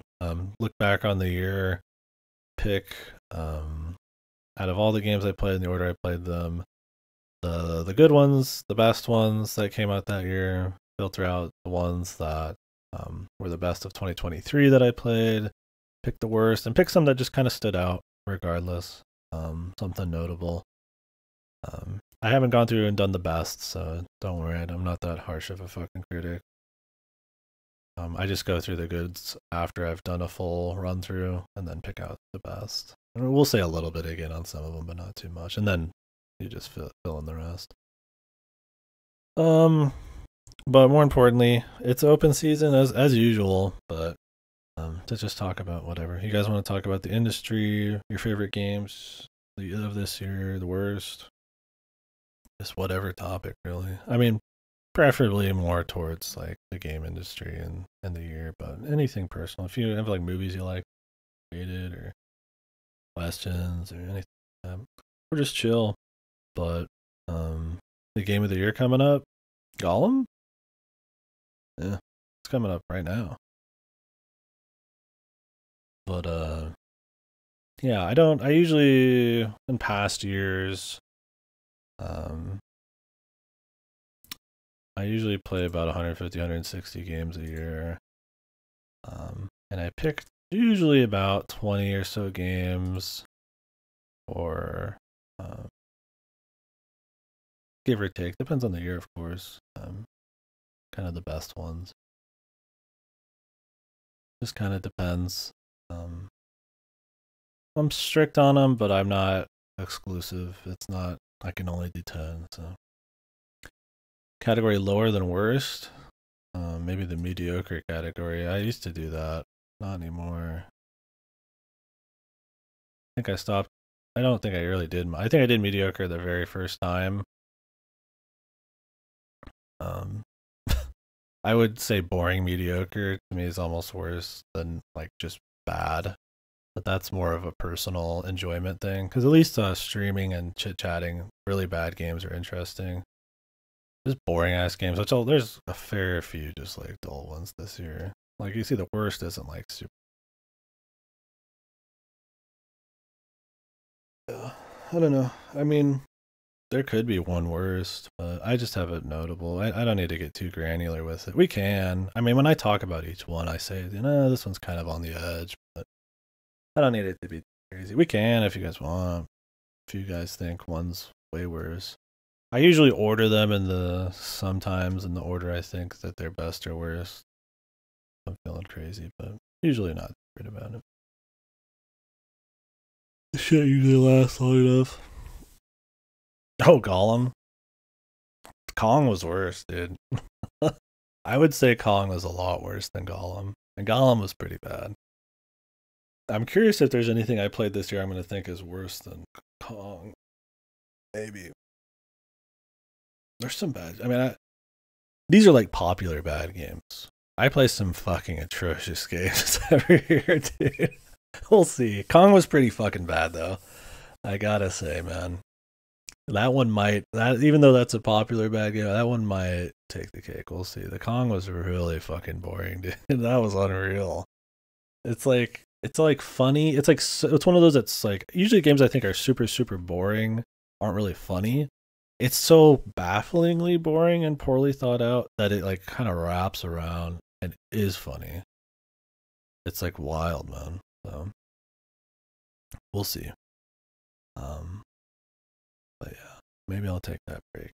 Yeah, like I said, if anybody's got lists or just a game, you can, is it casual or as serious as you want. I'm not begging for conversation, but it's open. I mean, it always is, but you don't have to be like embarrassed of anything. If you're like, man, I really liked the Barbie movie this year, I'd be like, all right, man, we can talk about it. I mean, I didn't watch it, so I have no idea.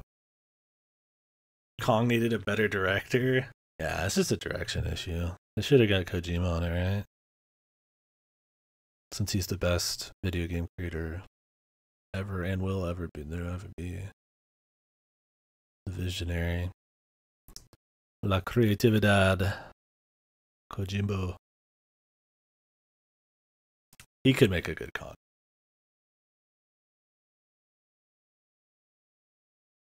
Copy of Crime and Punishment. I put my blanket on. Awesome. I need to finish that. It's okay. I can see why it's like got influence, but I'm just kind of like, it's pretty. The subject matter is pretty neat, but God, there's been there's like some thought provoking shit in it, but as far as like murder thriller or anything like that goes, I don't know. Maybe they cinch it a bit. It's just kind of dry. There's a certain style to the word, the fucking writing, to the prose, where everything is like just drenched with like this drama. It's overly dramatic, everything everybody does is like 10,000 decibels of drama, and you're just like, all right, man. It starts to get annoying to read. It's something with maybe it's the translation. This fucking book's been translated like a million times. I need to finish it. It's not like bad. I mean, I kept reading it, but as soon as I got back from my trip, I mean, I've been on game craziness. I haven't been reading. There's my little mini review of Crime and Punishment. That's what's over here. I was like, I'm gonna try some classic literature. I'm like, it's alright. Probably shouldn't always do classic literature if I don't read enough these days. I used to read like a fucking psycho all the time, but it was mostly high fantasy. Now I read a lot of VNs. Like I said, I wanted to do like some on-stream reading, like I would do Alice in Wonderland, but I haven't gotten around to it. I think that'd be fun because I wanted to do American McGee's Alice, the Great Notebook trilogy. Actual recommendation. I'd assume so. I don't think this is a meme one, right? Oh, real? Okay, cool. Yeah. Let me get my book list out. I do keep a list for everything. Not of what I finished. I really wish I had with movies so that I could bring stuff up easier. Remember name. I do for ideas.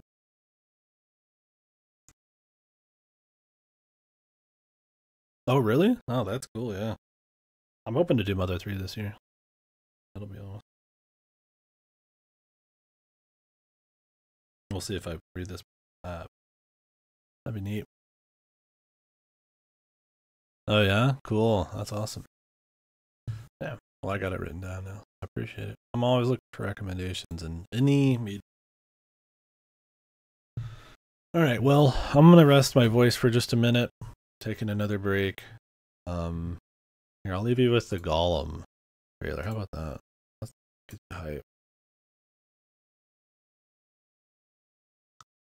And we'll come back and talk Gollum and Tears of the Kingdom, which will be the usual rant. That'll still be good. It'll be in the good pile. But that's a well practiced rant, I suppose. Maybe we'll keep it short. Depends on if we have anybody who bites on that one. Anybody biting on Gollum, man. This shit sucks. This will definitely be one of the. Anyways, I'm gonna go grab like a bite. Be right back.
Didn't dodge the TOTK discussion.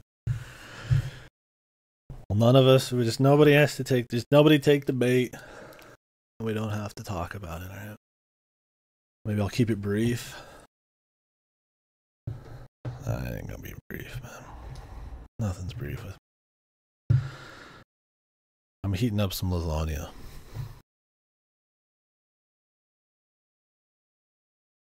No, I mean it's in the fridge or in the microwave. I'll eat it. The mic muted here in a bit. Yeah, no, it's like, yeah, I'm bottling it in. TOTK is good. It's gonna be on the good pile, but I think it's a really disappointing game. Should that be in the notable pile? Notable is usually a positive thing, not notable for it being fucked. Like Golem's notable in that it killed the studio. But, yeah, the good but lame. Yeah, like Debbie. Good but disappointing. For me, I don't even know if I'd say Tabby's good. I'd say it's alright. We'll see when we get there. We'll see when we get there. I got some problems with Tabby, man. But it's got good elements. The Traidvanias are just really competitive, and there's a lot of good stuff. Drop them. Not even just story. It's not going to be a worse. No way. Tabby didn't temporarily die for me for this. Tabby bros. Bros.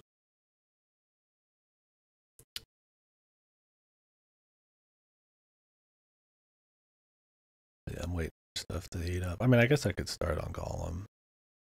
I mean, unsurprisingly, Golem is a fucking huge piece of smelly dog shit. It's not. I mean, it's bad. It's not maybe, if you're used to watching this stream, as bad as like some of the shit we play. This is a game that got popular and bad, so people don't quite understand how bad games can get. They don't have the authority that we do here. There's at least some art direction, some ideas with the Golem thing going on that are kind of okay, right? Some sequences that are like fine, right? It's not like pure shit, like it just fucking barely functions, just a baffling decision every second. It's just really bad still. It's just, yeah, technically qualifies as a game. Is more like, that's really shit. This is, I mean, nobody should be praising Golem. It is bad. The platforming barely works, which is it's all auto platforming. It's AAA platforming. You're climbing, you know, you're hanging off of ledges, you're climbing on the fucking ropes and nets and shit, and like that's the whole game. Except that somehow they couldn't even get that right. It still feels horrible and it's janky and you'll die all the time. It barely works. It's hiding in bush stealth. You just saw some there. That kind of shit. I think on a technical level, it's definitely fucked. There's a lot of soft locks and redoing the levels. Platforming that doesn't work. Stealth that doesn't work right. Visuals that are buggy. Golems landing on invisible platforms and dying and all sorts of weird shit. But I mean, at times, it's got, like, you know, the occasional area that looks okay. Some nice, like background art occasionally. It's not like it's, well, you know, beyond the pale. There's just nothing there, right? It's just the worst thing. Something like Kong gets a little closer to that. Kong, I would say, is a fair bit worse than Golem. Golem is bad. Like, the story goes nowhere. It's just meandering. It doesn't ask any questions that you wanted answered in the Lord of the Rings. It just kind of shows what Gollum was up to for a bit before he got to Moria, which is just sitting around in a prison cell half of the time, or fucking, like, being a cuck. Like, almost literally. He has, like, an NTR ending to this game. It's just pretty awesome. It's just, like, not something I think anybody ever wanted, but there's something you could do with it, right? You could have him explore areas that you maybe don't see in the Lord of the Rings often. The inner battle between his personalities being like a choice system's, I guess, kind of cute, where you have to like argue with the other side. It's not super well done or anything, but like there's maybe a little something there. I couldn't say how accurate any of the lore is.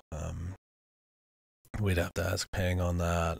He's the Lord of the Rings aficionado in here, but we always joke around about how bad it is. I don't think it's doing too well on that front.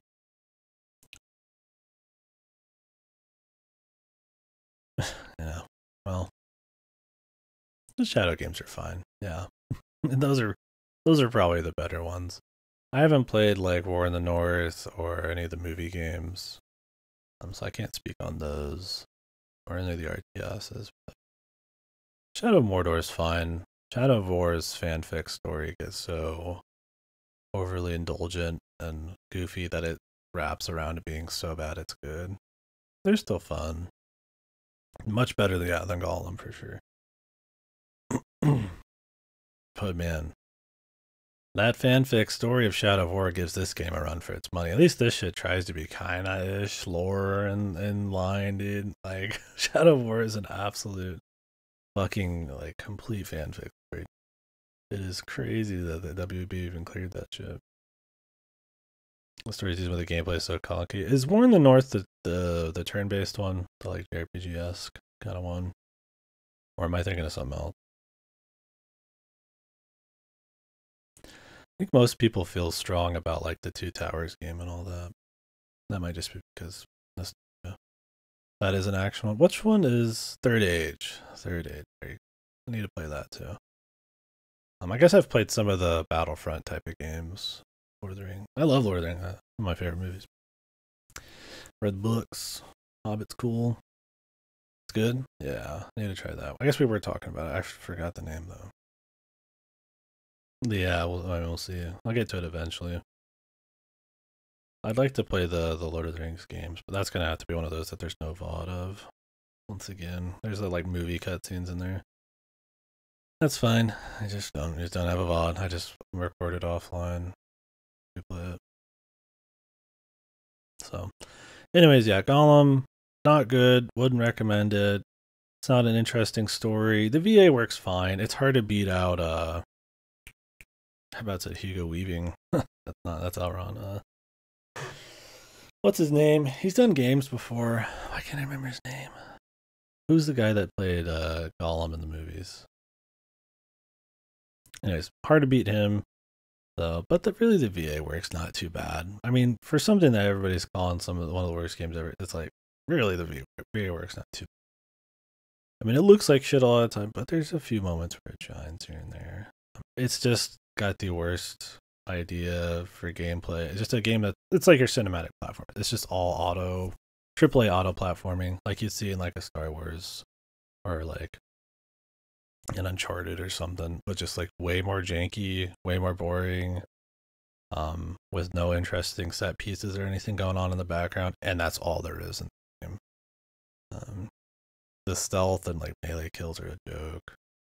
A team-based fighter game? You're talking about the Battlefront one? That got canned after a while. Is that what you mean? Where you pick the hero characters and shit? There's a couple. I played the demo for a while, or the that was Gandalf, bro.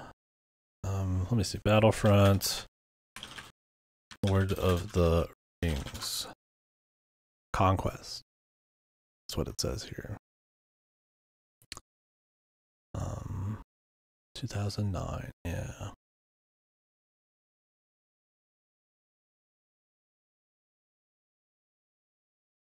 It was fun enough in like a fan servicey goofy way.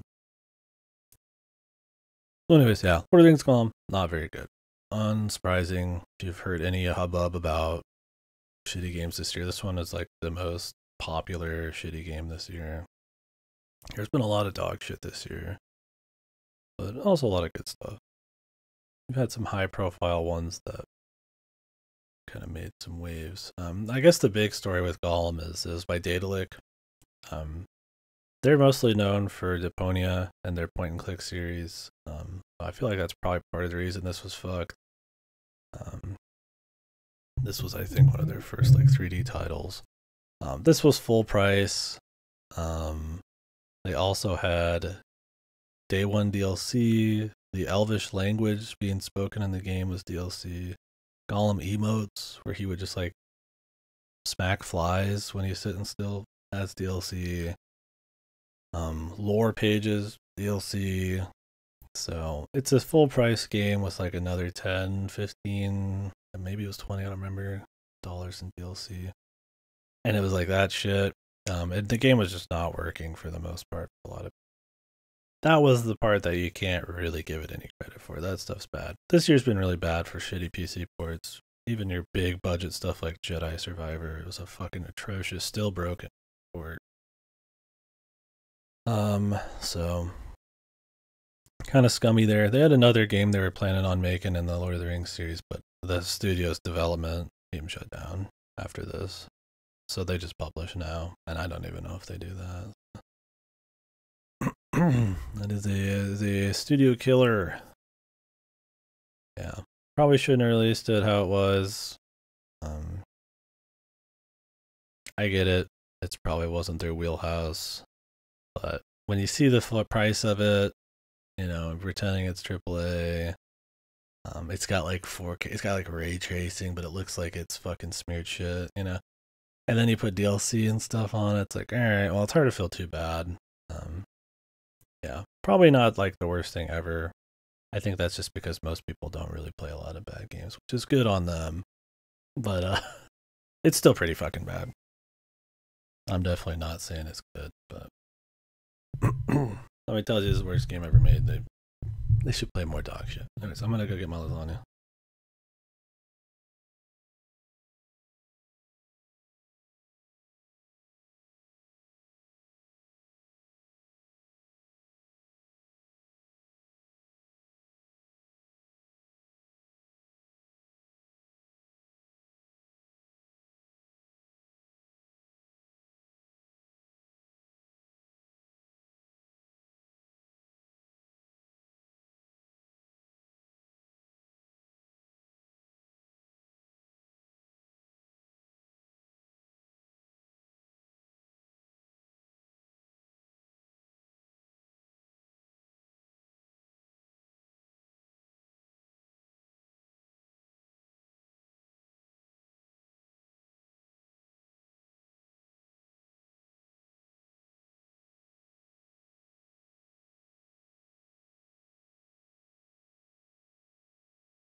It's always fucking oh, we're on Diablo. Always RPGs. They say JRPGs are dead. People don't like RPGs anymore.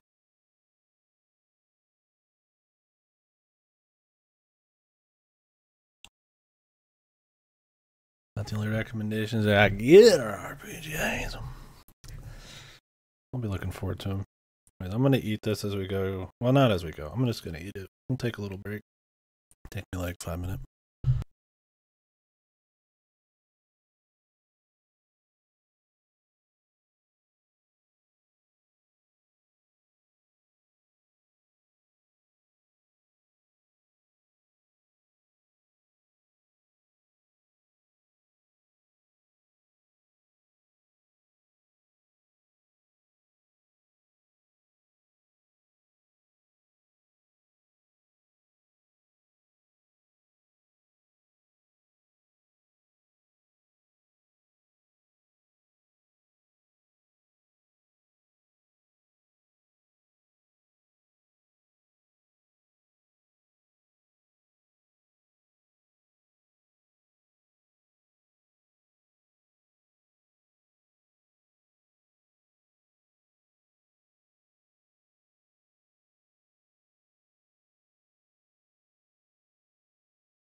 Yeah, Item Fusion definitely got goofy. No doubt about it.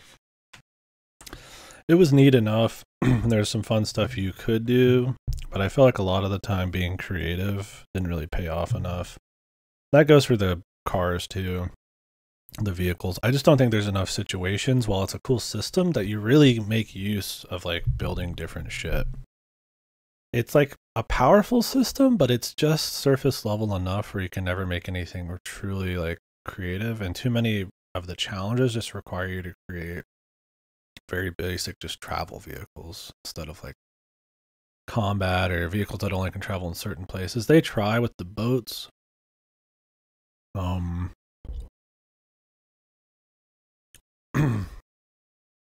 all that stuff, but it's just like And then yeah, I think the menus in that game are bad. It's just like this like linear list. Like, why can't I just pick it in a grid, or a grid that's like larger or something? Yeah, the big thing was, like I mentioned in the text with Tears of the Kingdom, is what was awesome about Breath of the Wild for me. I thought it was an amazing game, despite having a bunch of issues, was that it captured this feeling of adventure you get through emergent gameplay and experimentation. You know, you can your sword can catch lightning, and then you could light a fire on the ground. You could fly into the air with the upgrade after the fire. You know, just emergent gameplay stuff like that. Being able to experiment with that in an alien world, a place you've never been, and you never know what's going to be around the next corner, what's all going to be popping up, was really cool. In Tears of the Kingdom, it's the same map. I know everything that's coming, so it's just a matter of content. And then they're like, well, what's the content? We got some cool new powers. I think the ability to go up through the ground is really cool. I like the building and stuff. I just don't think it gets utilized enough. You can kind of just create God stuff and then be done with it. Even if you try to get creative, you can only go so far. So it's like, well, okay, you know, it's fine. They reuse the same world. There's going to be dungeons everywhere. There's going to be really big things that could be around every corner. Instead of just shrines or just Koroks, there's going to be all sorts of interesting stuff. It's going to be way more dense, right? They spent 5-6 years on it. It's going to be super dense, full of interesting things. They're going to fix the gear having really situational effects that you would never use because you need to go equip the gear. They're going to make those upgrades. You know, they're going to make those things you can find. They're going to add maybe some more items, some cool things you can unlock to play around with, and like maybe dungeons or something. I guess they don't have to do that, but you know, they're going to do something like that. They're going to make the story not shit. They're going to make the story not play out the same way where you're just going to different spots to find memories. They didn't. It's all the same. All the bad parts of Breath of the Wild are still the same issues. They downgrade the powers. Now you've got like an entourage that kills your immersion, that you accidentally activate all the time, or don't activate when you need them. They barely upgrade the dungeons. The water one's still shit. At least, okay, I still think the dungeons are better overall, but at least in Breath of the Wild, there was kind of something unique they were going for, with the entire dungeon is like an animal and it like rotates and stuff. They get really boring visually, and the bosses are all just the same fucking Phantom Ganon. I do think the bosses are a lot better in Tears of the Kingdom, but with Mulgara being the best one, probably. Yeah, I mean, if you like the idea of your buddies hanging around with you, that's fine. You can turn it off, but the problem is how you activate them. It was a D-pad thing in Breath of the Wild. To kind of like make that worse when that's like some of the few abilities you get in the game is just odd. So that's my big problem, is it's bad as a sequel. Not bad, disappointing as a sequel. But, and mainly because I think the strength of Breath of the Wild was like adventure, and it's just not there anymore. It's there if you've never played either. It's all new, right? With really cool mechanics and slightly better dungeons and stuff. It's probably that game changer that Breath of the Wild was. So I think that's awesome. If I had to pick one, I'd pick, you know, Tears of the Kingdom. But the problem is when you play one and then the other, it's a very different story for me. I still would put it in a good. It's still good.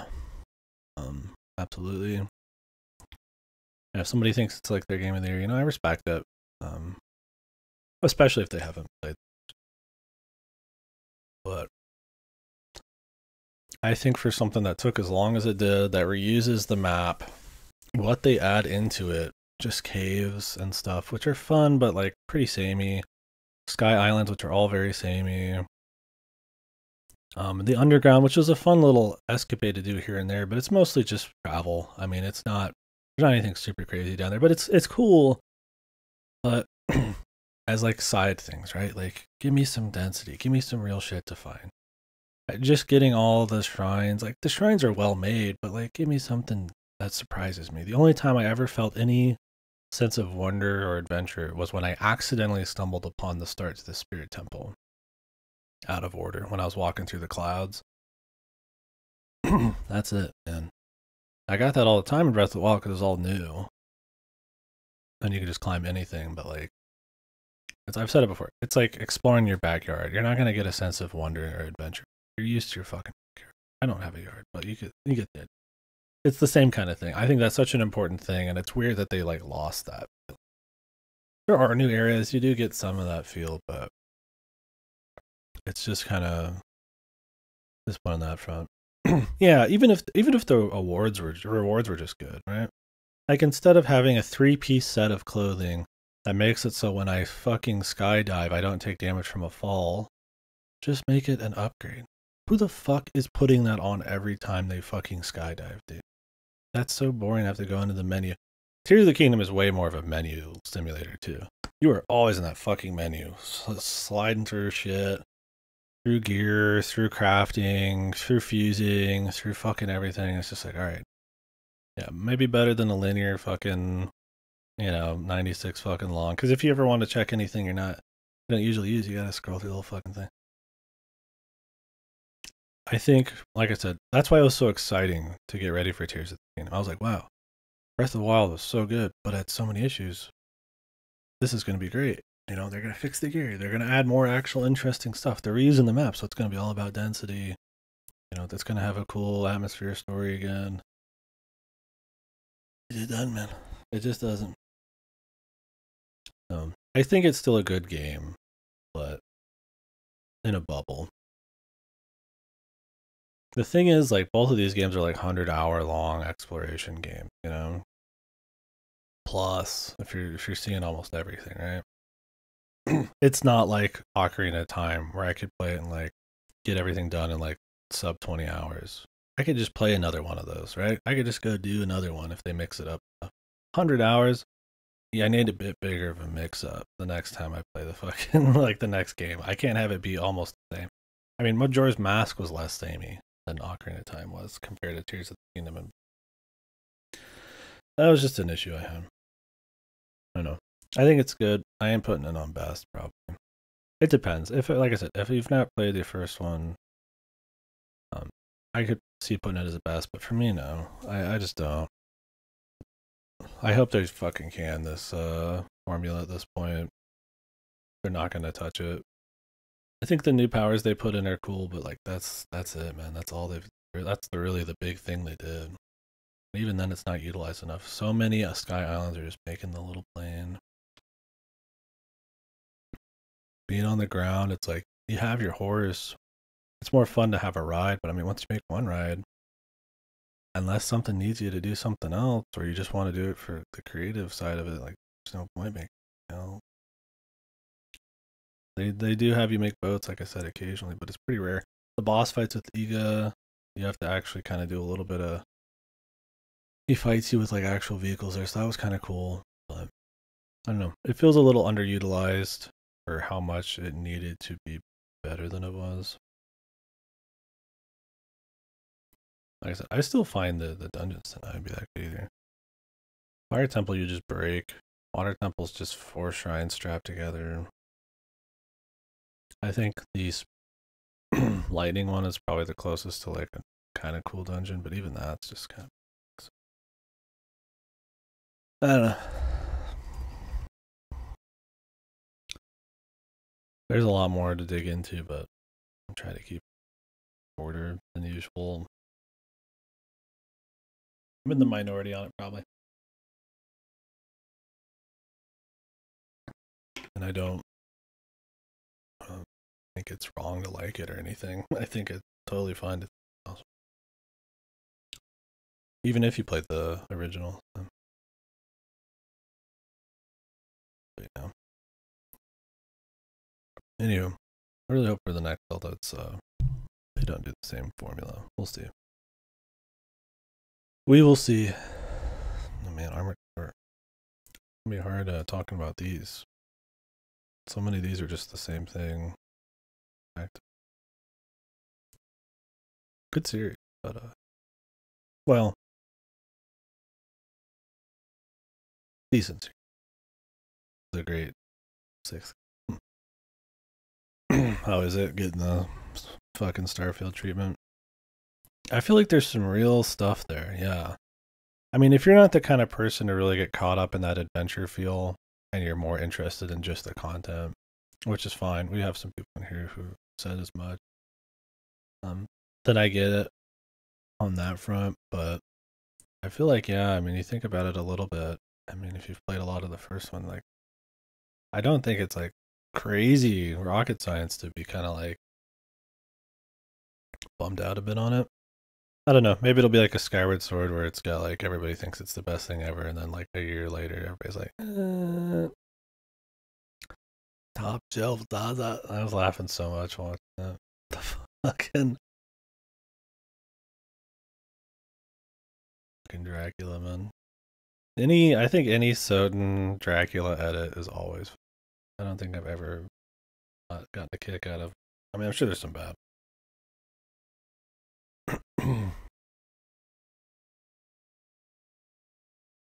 Yeah. I don't know. Zelda's one of my favorite series. So I've got maybe a little bit of a horse. Like I said, it's good stuff. It's a good series overall. Even Tears of the Kingdom's good. I just think it's. Anyway, we can keep talking about it, but I'm gonna move on before I overly repeat myself. I probably missed some shit, but when I watch any stream, you'll find I have Tears of the Kingdom rant there somewhere. Especially in the Tears of the Kingdom VOD. Any user, Diablo 4.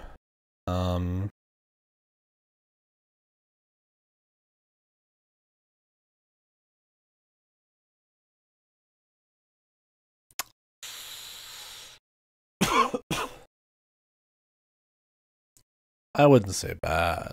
I'm trying to decide if I think it's good or not. I think it's decent as just like a run through. It's so some things I like about it. Underwhelming, yeah. I'm just kind of fine on it. There's times I was like, oh, this is good, and then there's times I'm like, it's just okay, you know. So what I liked about it, yeah, atmosphere. I like they're kind of trying to come back to the darker Diablo 2 atmosphere. They've got a bit more of that like kind of droning electric guitar in the back. I do think they undermix the music too much. I really wish it was louder like Diablo 2, but you know, they're trying to capture that vibe. I think Diablo 3 is a little bit more cartoony. So I definitely prefer the visuals and the atmosphere in this. And for a campaign playthrough, that's pretty good.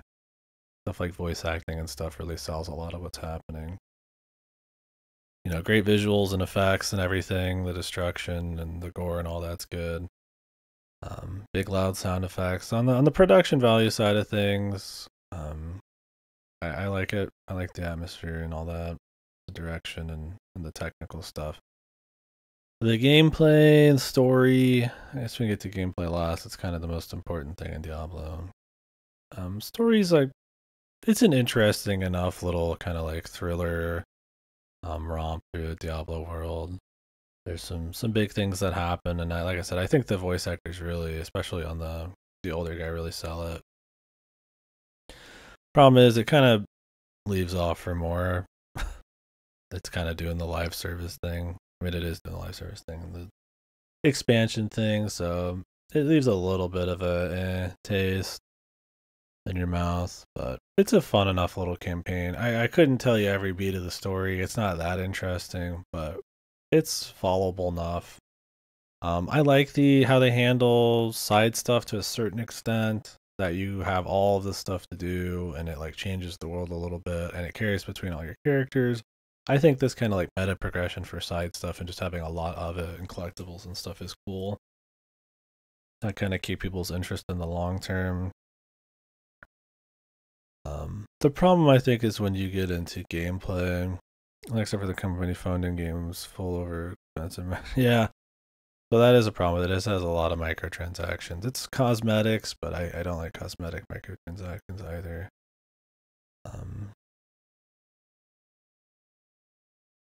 And it's definitely, I mean, Diablo's always been something people just played a lot of. Not like D2 was ever designed with that in mind. It kind of came out later. But since D3 and especially D4 now, it might not be pay to win or anything like that people worried about or have real money auction houses, but it does have a fair bit of microtransactions and stuff and live service planning, like with the story. But I would say gameplay wise, that's probably where some of your problems are. I had fun with the gameplay, but I feel like I wouldn't want to play it long term, and I don't know how good the build variety is. They try to make it more accessible. It's not like a PoE where it's like you need to look up a fucking guide or get the spreadsheets out. It's more, you have three choices, you have three choices, you have three choices, you get some other stuff, and it gets more complicated when you're figuring out like perfect build on gear and the significant like super rolls on stuff that like change the gameplay and shit. Which is much later. That's like end game type of stuff. I didn't make a bunch of characters or anything, but it is very build resources and spend it kind of gameplay.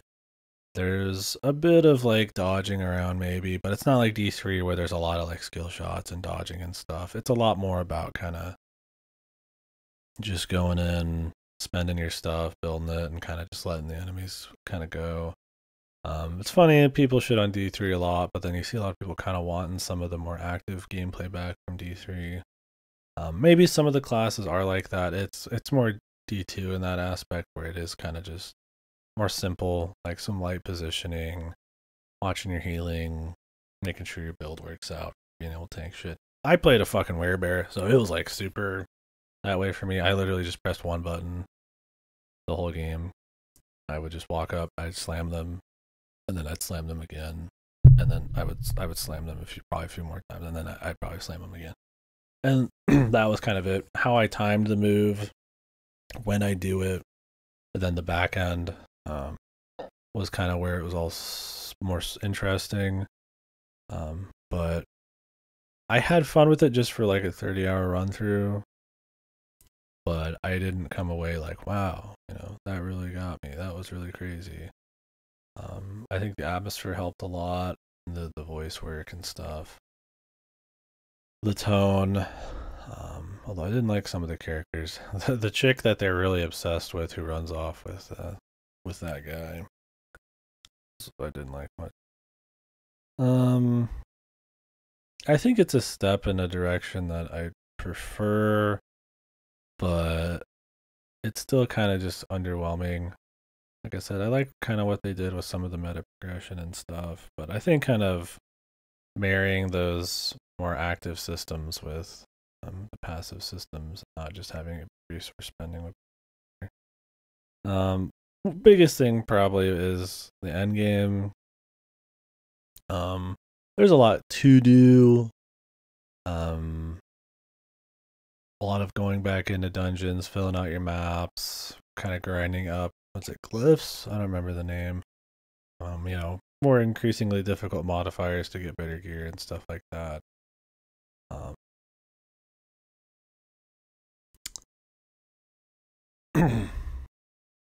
I think that was fun for a bit, but after the first patch, like, shits on the game really hard and people hated it, and then they kind of try to walk it back. They did so much damage to it, and from what I've heard, they've not really like improved the end game much since then or done anything. I feel like they're just kind of waiting for like, I don't know how spicy each league is. I don't know if they're just waiting for like expansions or what, but as far as end game grind, it seemed kind of just okay.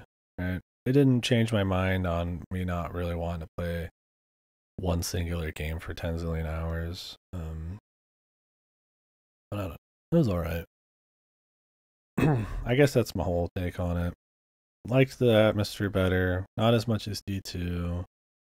I think going back to D2 style builds is kind of fun, but also it makes it a little boring when you're playing certain things. A little bit less depth than some of its competitors. Microtransactions and questionable endgames. Story that's well acted, but not really super duper interesting because it's kind of leaving off for this bigger arc. That's kind of where I'm at. I don't know. I kind of feel like I want to put it as like good, but I kind of don't as well. I had fun with Werebear. I like the sound of it. I like the fucking hands hitting the ground and dudes exploding. I think it's a very feedback heavy, like satisfying kind of build. I'm sure if I played something a bit less, more rinky-dink, just wet noodles and stuff, I probably feel less strong about it. Squirrel classic. I need to play more Amanita design games. It's been a bit. Last one of theirs I played was when Samurai's 3 was new.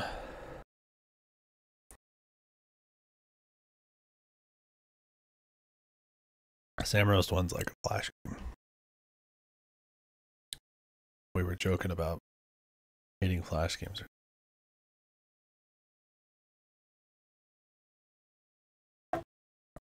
I thought D4 was fine. I didn't feel super bad about it.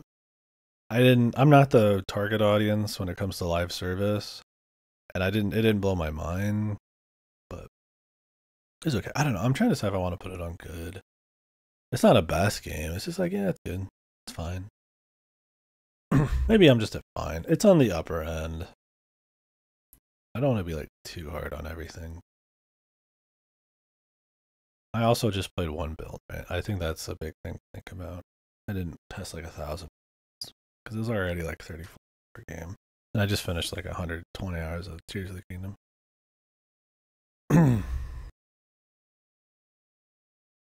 What the? Shut up first. What the? Call me a yapper?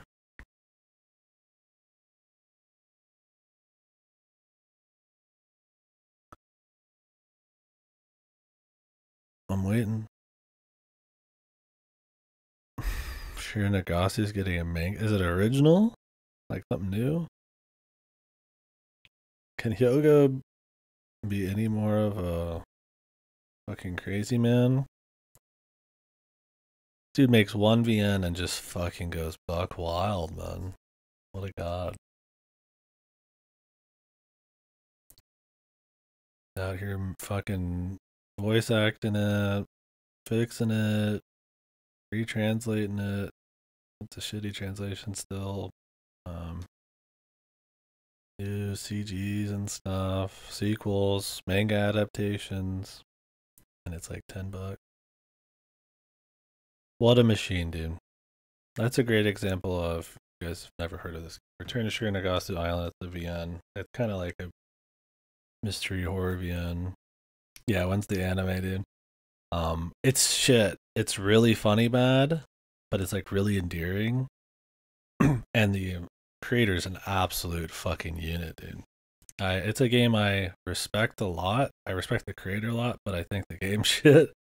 And he's just a machine, dude. He's out there drawing porn of his characters. He's out there fucking, he's getting big name voice actors voicing the whole fucking thing. He's out there making sequels. He's a fucking machine, dude. He's just a nice guy who's like just like seems really passionate. Yeah, absolute Chad. Yeah, riding one smelly neat with fucking armpit hair, dude, in a fucking string bikini. So awesome, Dove. I'll play anything he makes, but man, I don't like that game. Well, I love it. I actually really like it, but I like because it's not good. Kind of, it's like really funny bad and paced really well, and it's just like super shitty and over the top. I mean, I do love it. Oh, I love it. But like, it's like an ironic kind of love it. Like, not like I really think it's great. And I think, I'd really recommend that to someone. It's like ZTD. Like, I love ZTD entertainment wise. Not because I think it's like actually good. Right? Shinigami is on that level. But yeah, the point is, I really respect I do respect the creator. He's really the guy doing the art has just done a bunch of porn and helped on 2 anime on the manga. Based, just fucking based.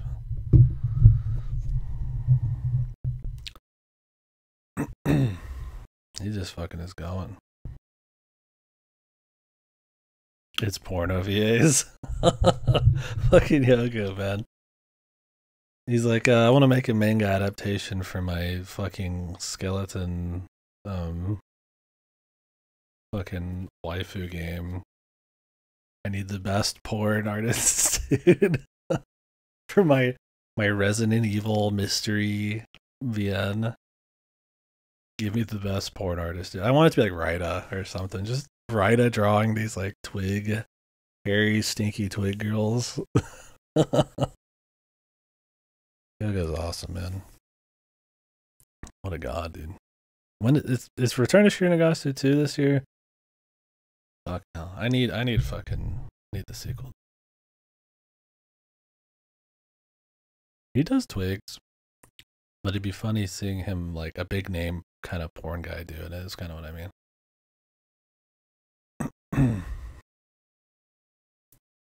Am I replaying it? Or are we doing that?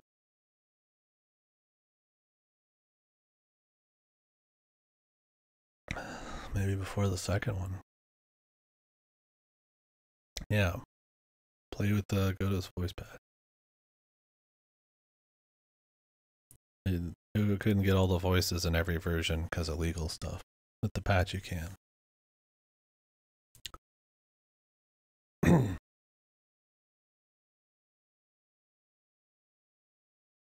Alternatively, you could play Yuno, I guess.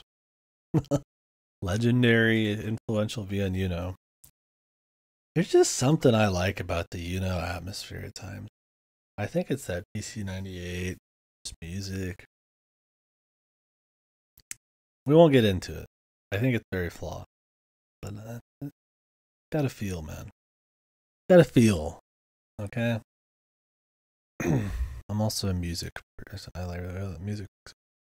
Anyways, next up, Erica. Does anybody remember anything about this game? Can someone tell me the Erica pattern? The cult? I remember the cult. And I didn't know if I was supposed to believe it or not. Anyways, this is an FMV. Yeah, the Seizure Girl. So this is an FMV. Yeah, I played it in like 3 hours or something.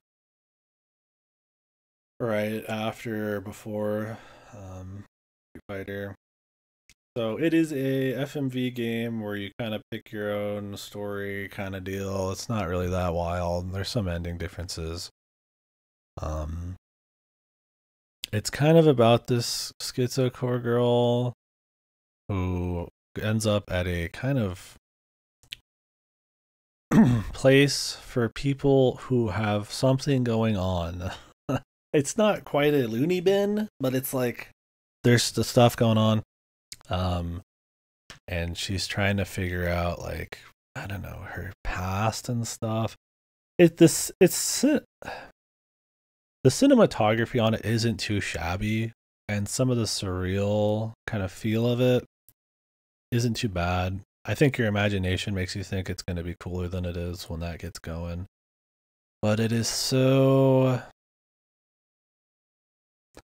It always feels like it's the floor is kind of like missing. Like, I feel like they never get you into the characters or what's going on, and not in like a cool in media res kind of way, like where it actually works, but like they had thought they did, but like it just never works. I don't really care about her story or like her family, like what the place is and all that. You're not really sure if you're supposed to be like, is it supposed to be any kind of mystery, but then it ends up being like cult stuff and with real like somewhat supernatural shit, and it's trying to be psychological, not like it's like a Lynch kind of surreal feel or something, but like it's kind of doing some of that. And I feel like it attempts to do all this stuff without ever really grounding it enough to get you attached to the characters, to then hit you with the surreal little twists and stuff to make it really interesting. Like even in something like Twin Peaks, right? It's got strong character shit.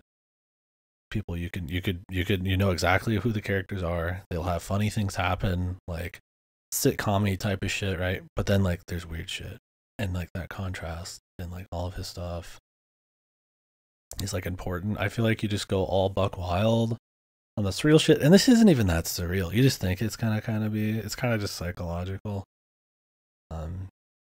I feel like maybe the cinematographer thought it was going to be more that way, and then the writer didn't, because it's not really all that wild. And there's like a few like hallucination things. So I just don't think it has that grounding. I don't know. It's kind of just like a shitty.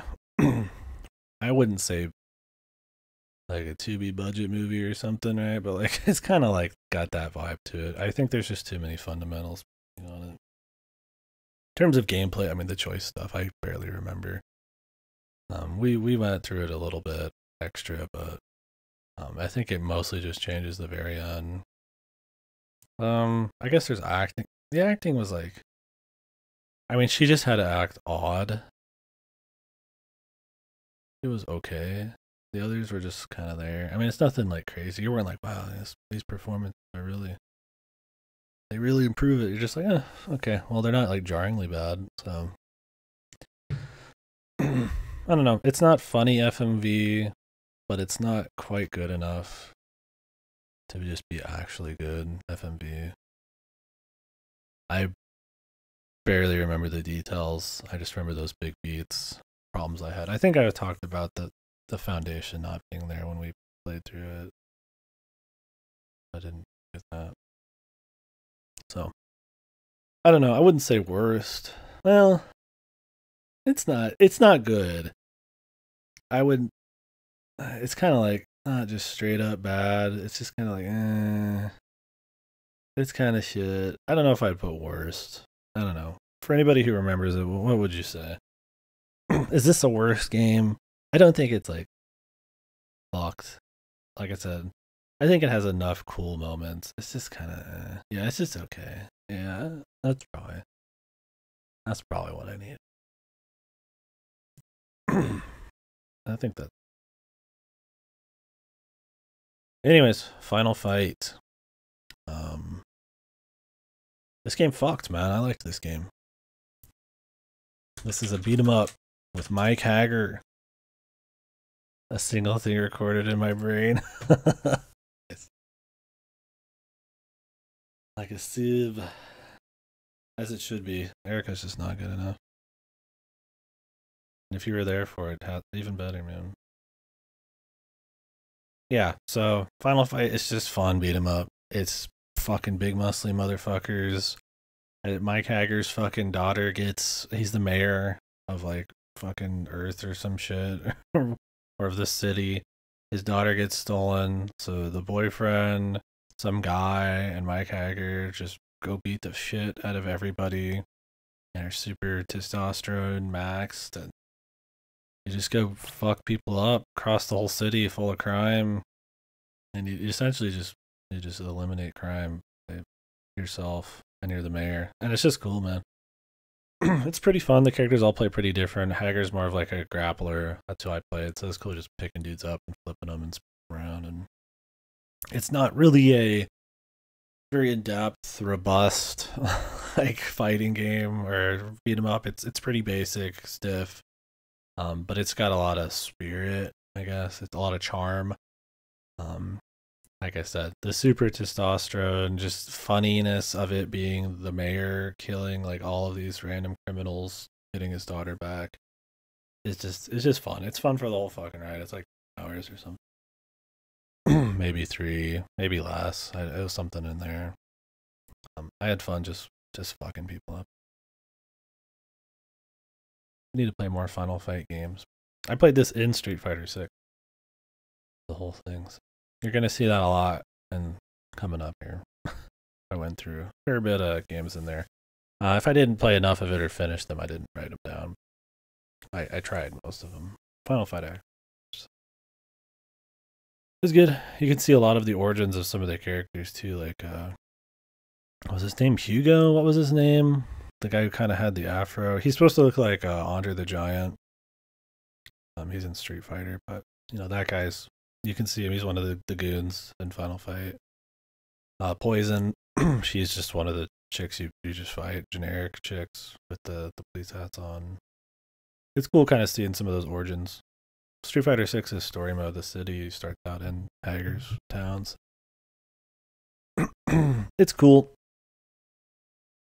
Would recommend it if you just like beat 'em up. It's not super hard either. No. I don't know if it'd be like the best, but I really like the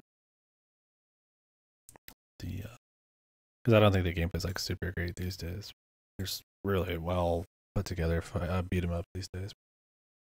It's got the spirit, man. The charm is what it's all about. So Chia, I wasn't super strong on this one. I wouldn't go outright and say it's a worst game. It's just kind of alright. So what it is, it's Breath of the Wild, but like indie, and yeah, the water's nice. It's a bit more focused on the culture of this area. I couldn't remember off the top of my head where it is. It's been a while. You know, where the devs and everybody are from. Kind of celebrating their culture, some of the myths and stuff. It gets pretty supernatural. And kind of just exploring around. You get like little abilities and you jump around. It's one of those games that tries to do a lot, and I feel like, good night, man. Yeah, I mean, I'm sure I'll stop here in a little bit. Keep going for a while. I'm not gonna put it as good. I just was like, do I put it as worse? Like, no, I don't think so. So it's one of those games that kind of like in a lot of indie games, they just try to put a lot of systems in. They're like, hey, here's like collectibles, and hey, here's like, you know, exploration, and you can get on the boat, and you know, there's all these things you can find, and you could use these powers, and it's like they don't all really have like a good purpose or feel really tight. A lot of the game is just kind of hoofing it. And a lot of the stuff you find isn't really exciting. There's a lot of like cosmetics and stuff. You can feel the passion. It's a super passion-driven game, which I really respect. I mean, I respect any game made, unless you're like a really huge asshole. But you can really feel it in this one. Some games you just do. So there's cool stuff there, but there's just not enough situations that really leverage a lot of the gameplay. And I feel like a lot of the systems just aren't really cohesive enough. It's kind of just shit happening, and not in like there's all these superfluous systems that are just on the side. They're really fun, like this puzzle I can just do, and I don't need to. It feels like it needed to have a bit more, like a tighter something. Smashing into rocks and shit, yeah. But I think one of the actual bad things was probably the story. Like I said, it's very all in on their culture and stuff, which is cool. I think to the point where to me, it's kind of missing like some kind of like through line, some kind of baseline that kind of speaks to a little bit of everybody.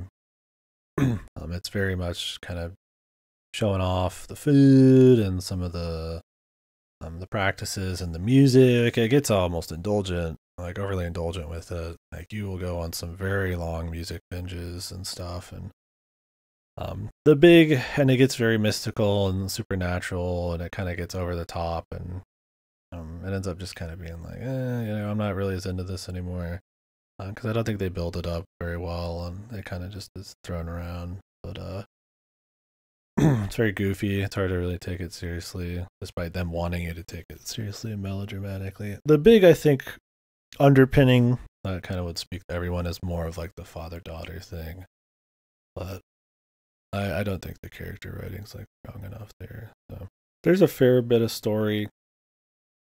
It's not like obsessed with having a bunch of story, but it's definitely not an element that like drives the gameplay in any strong way. you're definitely more into it just for the running around. And on that front, there's things to explore and find. It's more Ubisoft than it is open world than it is Breath of the Wild, despite it clearly being Breath of the Wild inspired with the stamina and the gliding and stuff. So that's cool. But yeah, what I kind of mean by that is Ubisoft open worlds tend to be more checklisty content, kind of driven, dense, more just stuff. Dense with stuff, not with like actual interesting shit. This is kind of like that. You will go up to a spot, essentially unlock the Ubisoft Tower. Millions of collectibles pop up. They don't really have a whole lot of value because they're kind of just, how much gliding do you need? It's fun to get more, but it's like there's a limit where you're just like, all right, man, am I not even having fun like finding these anymore? How many shells do I need? What do the shells get me? Well, they get you more cosmetics, but I'm like, I already got a lot. And I kind of like what I got, right? Or maybe, you don't think it looks that good in the first place. Or so it's like, yeah, the rewards aren't that great. But then it's like, well, moving around isn't like ultra smooth or fun either. It's fine, but I don't know, it's okay. I think I was stressed. So I had to take a break for some reason. I don't remember what was not sure. Might have just been sick. The next day I had a bit more clear mind with it, and I still kind of felt the same way on it. It's fine. If you really just want like a Breath of the Wild-esque feeling adventure, this isn't capturing, I feel like, the soul of that, but it's got enough of the surface level kind of trappings that maybe it's worth giving a shot. I think it was on PS Plus for me. I think it was free. I don't have that anymore, but yeah, it's a game that just tries a lot of stuff, and most of it kind of doesn't feel like it's, like I said, very cohesive. There's definitely a soul there, but that's kind of the most I could give it. So, anywho, let's move on to the next one. Vulgus. This is literally the entire game. There's no trailer because it's an arcade. This is a 10-minute video of the game. I don't got much to say on Vulgus, man. It's an arcade game that's really short. I just played through it, or most of it. I don't even remember if we finished it exactly. Enough to be like, all right, I've played fucking Vulgus, dude. There's not much to say on it. It is very much just it's a top-down shmup, but the very basic kind of old arcadey type. You got your bombs. Does this one actually have bombs? Let's see if it uses a bomb. Your arcadey one where you have bombs and you could hit surface people. You got your stuff in the air.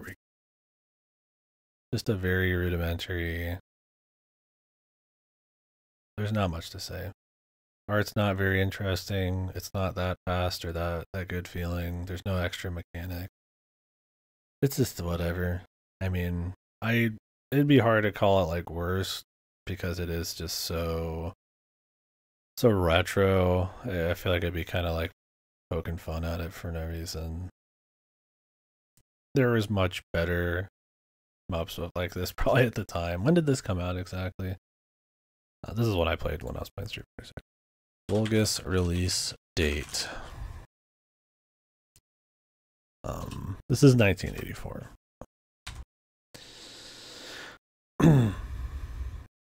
So it's not very good. I think that's the only way to really say it. And there's very little reason because it doesn't, I wouldn't say, have a whole lot of impact culturally in games or in the history games to play it. And it's not really any super fun for a shmup anymore. Or probably not, I don't even know 1984 if it was.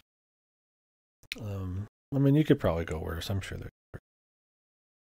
I'm not going to put it as worse.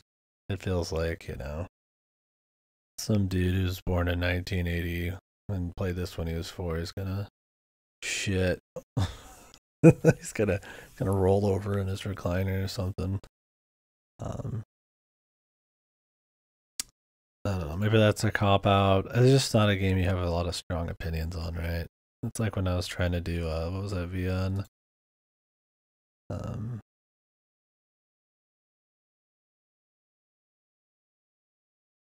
fuck Death Room. It's just there's just not much there. There's just not much going on. It's almost it's hard like an opinion. What do you like judge it on?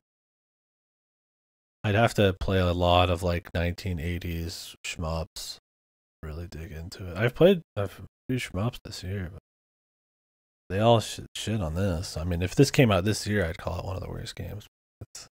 It's hard to really judge on. It's 1984. Yeah, it's just a game. I mean, it's like, do I shit on Pac-Man because it's like Pac-Man and it's like there's cooler bad stuff now, but like Pac-Man's still pretty fun. So SMT, yeah, we do both. But we'll just let Vulgus go, man. I wouldn't call it good. I wouldn't call it worth playing. There's very little reason, but it's 1984, man. I feel kind of bad calling it worst. What up, Radless? How you doing? This was cool. I wouldn't call it like good. It's not as like. It's. I mean, it's just. It's a match. Is it match 4? Is what you call it? It's cool seeing the chibi art and all of the different like Capcom characters, like Morgan,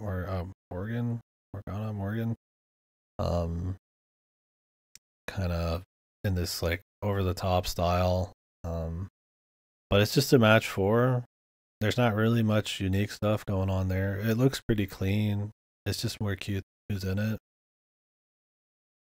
It gets relatively difficult pretty quick. I didn't want to stick to it as long as I did with like the Kirby Puyo Puyo one, right? I think we ran through the easy mode on this or something, and I was like, all right, well, I think we got the idea. But there's no like fun interactions like that one where they're like shitting on each other, like Kirby smack talking like other people and stuff, and that kind of charm to it to kind of make it stand out from your usual Puyo Puyo. I mean, Puyo Puyo, I think they just do that anyways, but like with Kirby characters, it's kind of funny, and there's a bit more of like an art style going on. Like this looks nice, but not a whole lot. It's cool. It's just, I mean, back then you would just make a fucking puzzle game for your series, and whether it for no reason, just do it. Right? Kirby's got one, Mario's got them. Does Zelda have some? I don't know. There's just all sorts of, I feel like, series that just kind of shout out a puzzle game, and they tend to be like match 4 or Puyo Puyo or something. It's fine. I think it's cool. I don't think there's any reason in particular you would like, unless you just play these all the time and you're just looking for any new coat of paint you can get. I don't think there's any particular reason you would play this one over the others. Ease of access because it's in Street Fighter 6 and you got Street Fighter 6. Zelda's got crossbow training, okay?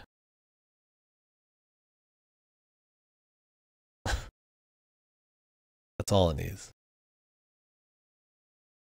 So did Hitman. Hitman had Sniper Challenge. Truly the best. Yeah, and you can see Morgana here if you wanna. They show her ass. Oh yeah, they get her chibi ass cheeks. She's got doing the hand thing. Yeah. I don't have a whole lot more to say on it than that. It's okay. I think it's fun enough. It's just a match 4. We really can't get into much more. Sidearms.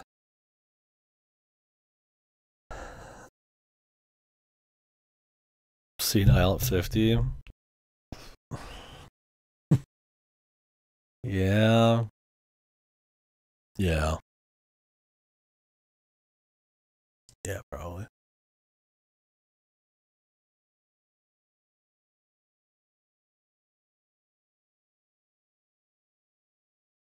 I never got to actually play crossbow training. I feel like I should. Do you need the full like the full peripheral to play that, or can you just use the fucking Wiimote straight up? It'd be kind of funny to play it. Maybe I will when we play TP again. Okay. Yeah, this is Sidearms. Once again, it's a little bit more fun than Vulgus. The side, there's a little bit more clearly like abilities, and the side shooting's kind of cute. You get to see the enemies a little bit more clearly. You're in your little mech instead of your like barely like visible ship. So there's fun stuff going on there. If I remember right, you get more power ups than this. You can start to shoot pretty wild. Really look like better than that, but it's still pretty basic. I mean,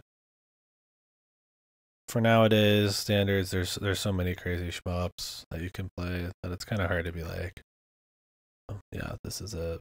I don't remember. I think might have been tile. Like if you get too low, you like take damage and shit. So that was kind of annoying. But yeah, it's simple enough.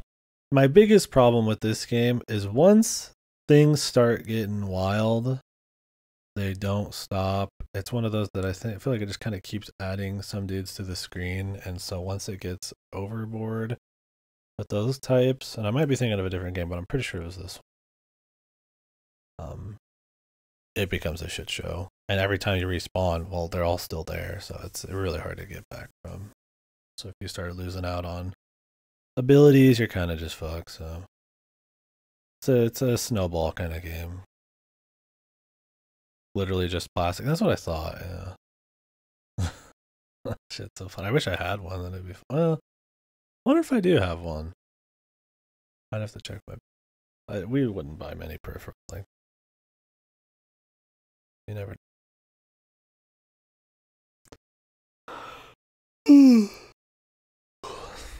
Anywho, yeah. So this one, that's another one. It's all right, man. Sidearms Hyperdyne. Yeah. So this starts going vertical at times too. I remember that being kind of annoying.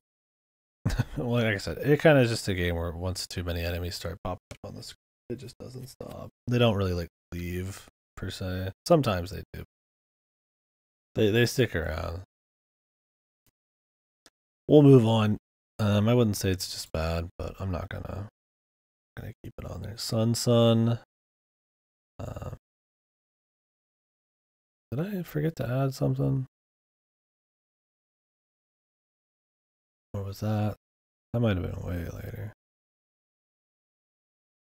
Yeah, that was Galaxy Force. There was more retro games I played inside of games later.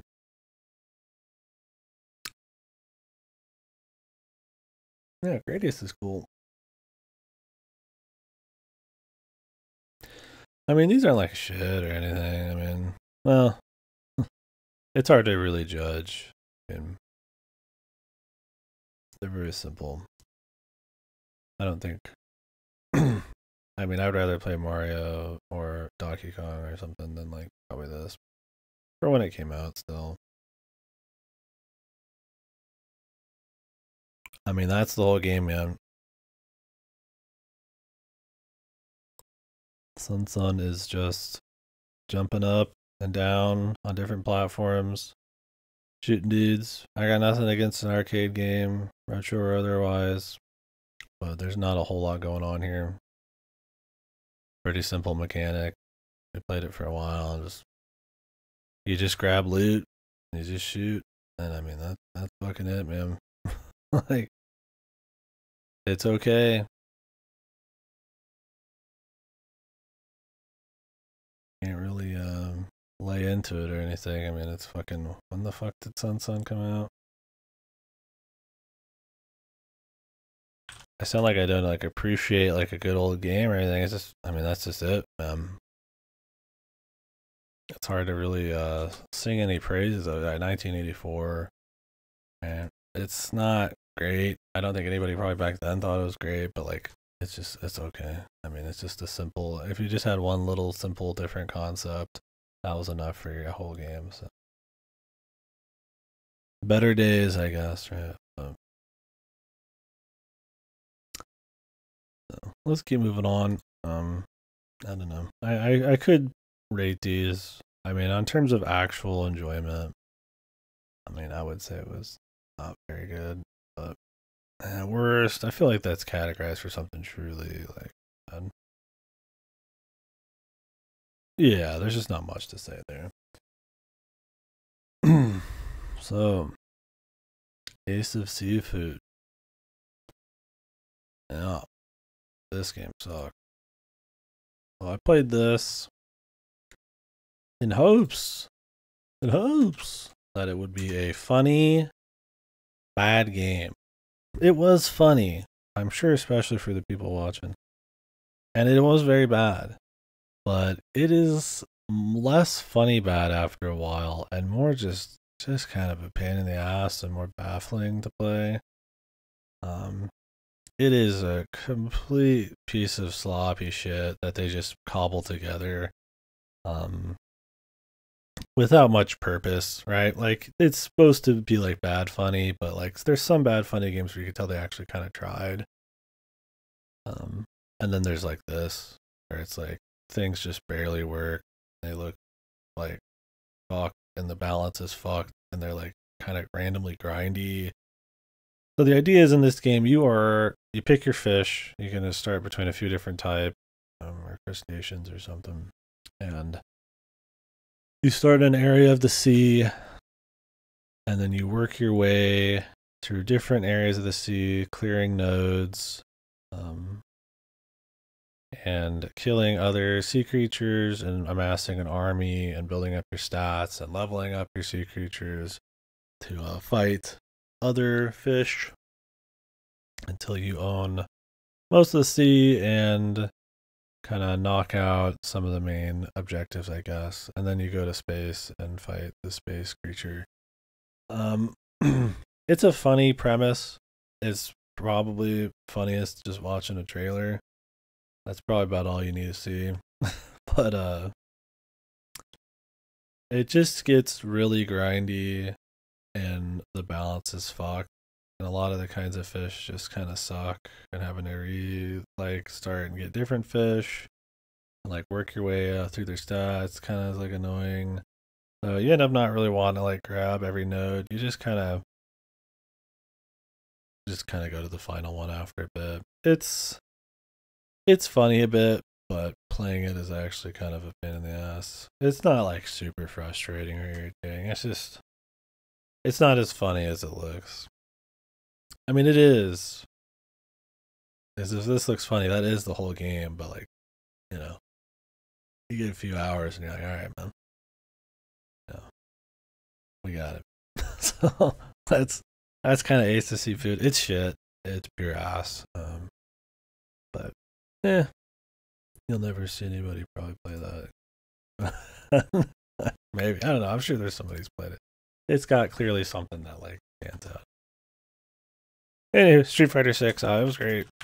I don't go super hard on online and getting really good at fighting games. I'd love to if I had infinite time, and maybe someday I will. But I love watching them, and I love fooling around with them. This game had more of like an actual proper story mode. It was pretty long, 20, 30 fucking plus hour like story mode where you explore areas. It's kind of like a light Yakuza kind of thing going on. Yeah, where you make a custom character and you can make them absolute monstrosities, like complete fucking like horror monsters. So I, of course, made a fucking like a massive, super top heavy muscle, small head, blonde hair, like no fucking lower body, kind of like monstrosity, with a huge ass. And just fucking rolled around, and he's like in all the cutscenes and shit, and it's just super funny. The actual campaign, I mean, it's cool seeing Chun-Li's thighs and all that kind of stuff. But for the most part, I mean, how crazy could it be? They teach you some of the fundamentals in a way that like a campaign would. But it's you just kind of like popping around, seeing different characters, getting into a very light conspiracy with some of the new ones. It's more about becoming strong, so it's just you kind of just training with other people and doing stuff. It's not a very interesting story. And in fact, I think the campaign kind of gets boring by the end of it, but that's just because there's so many missions, and it's really long, surprisingly. And you're just kind of like using a custom character to kind of like fight randos, and they're fighting game NPCs, right? It's not people. You don't have the like, where you got to read them or think about what they're going to do or expect them to actually pull off like a certain combo or something. It's like NPCs. They're like, they might do something, they might just not. They might completely destroy you. They might fucking read your fucking inputs, like Virtua Fighter 2, essentially. Or they're just gonna just choke to random shit and you could just keep looping them with cheesy stuff. It's a series or a genre that I feel like fighting NPCs kind of just never is truly that fun because it's not made for it. I feel like stuff like beat 'em ups that use like fighting game inputs end up kind of working better that way because there's a certain expectation and like level design for it. But it's still fun. It's cool customizing your dude and meeting all the other people. Yeah, it looks great. It's a great looking game. I like the style. The characters look good. Some of the new characters look cool too. It's just good. So overall, though, outside of just that it has this campaign mode is really impressive. But it's also got full tutorials on everybody, cool lobbies, the proper netcode, all that kind of bullshit. Um, there's a window to their soul, yeah. Let me peer into your soul, like fucking Yu-Gi-Oh or something. It's just got kind of like everything. It's what you'd hope a AAA fighting game would be. Every feature under the sun, accessibility out the ass, different, control schemes for newer players, campaign modes, combo tutorials and challenges, online lobbies. You can play like fucking ass loads of retro games there just for fun, like Final Fight. I mean, all those games I mentioned earlier, I played in this, and then there's more. I played already a lot of those. This campaign you're just exploring, right? You're just walking around and stuff. You can do like monstrosity fights where you make your own psycho or your favorite big busty babe, and then you can fight them and all sorts of just goofy shit. So it's got pretty much everything you need, everything you'd want. I can't really speak on the fundamentals, how perfect at a competitive level um, the game is.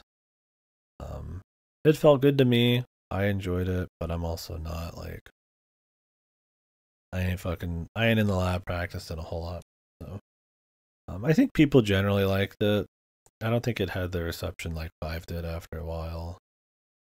We'll see now. Maybe not. Maybe I'm wrong on that front.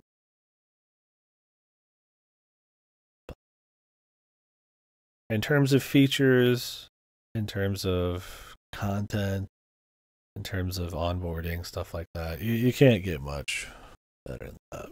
It's pretty good. It's got about everything you'd want. So outside of like fundamental stuff, I would say it was great. It was cool. I respect it probably more than I actually truly had fun with it, but I respect it as one of the best this year. Chun-Li's pretty hot. The window to their soul. Have you soul read some dudes, man? Have you mind read people? Do you know what they ate for lunch yesterday after you fucking fight them in the round? I'd believe it.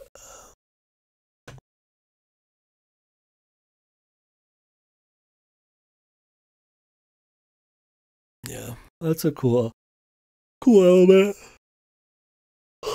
Someday I should get into one to just get that feeling. I mean, I know that kind of shit from other competitive games. Not fighting games. Not something so one-on-one there.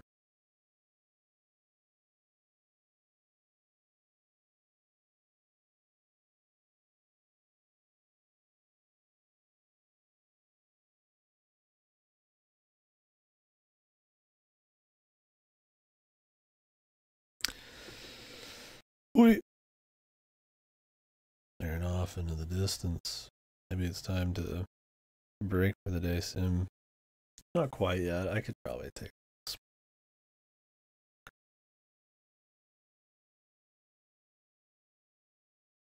It's a game. Yeah, FF16 is one of those.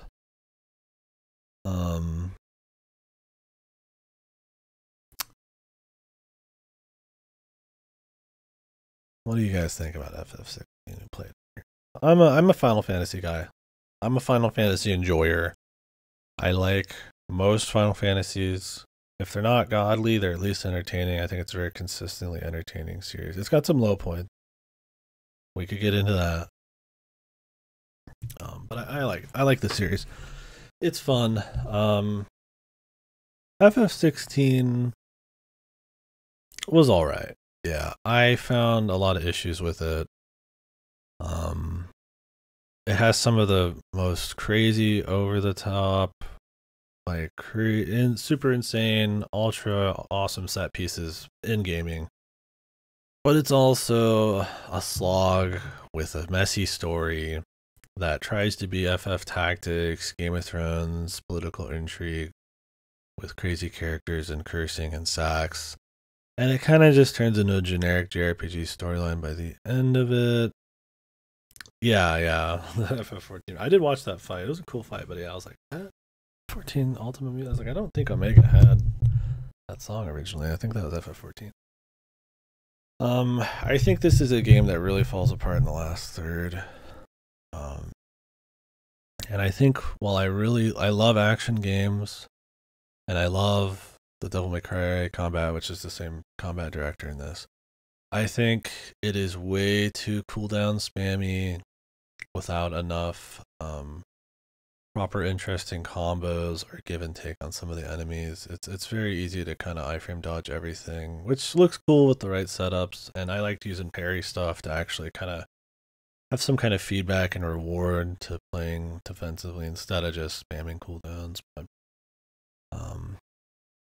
I don't think for a game as long as it is the action, while fun and there was revs and stuff you had to think about, which is like rhythmic tapping in between attack shit.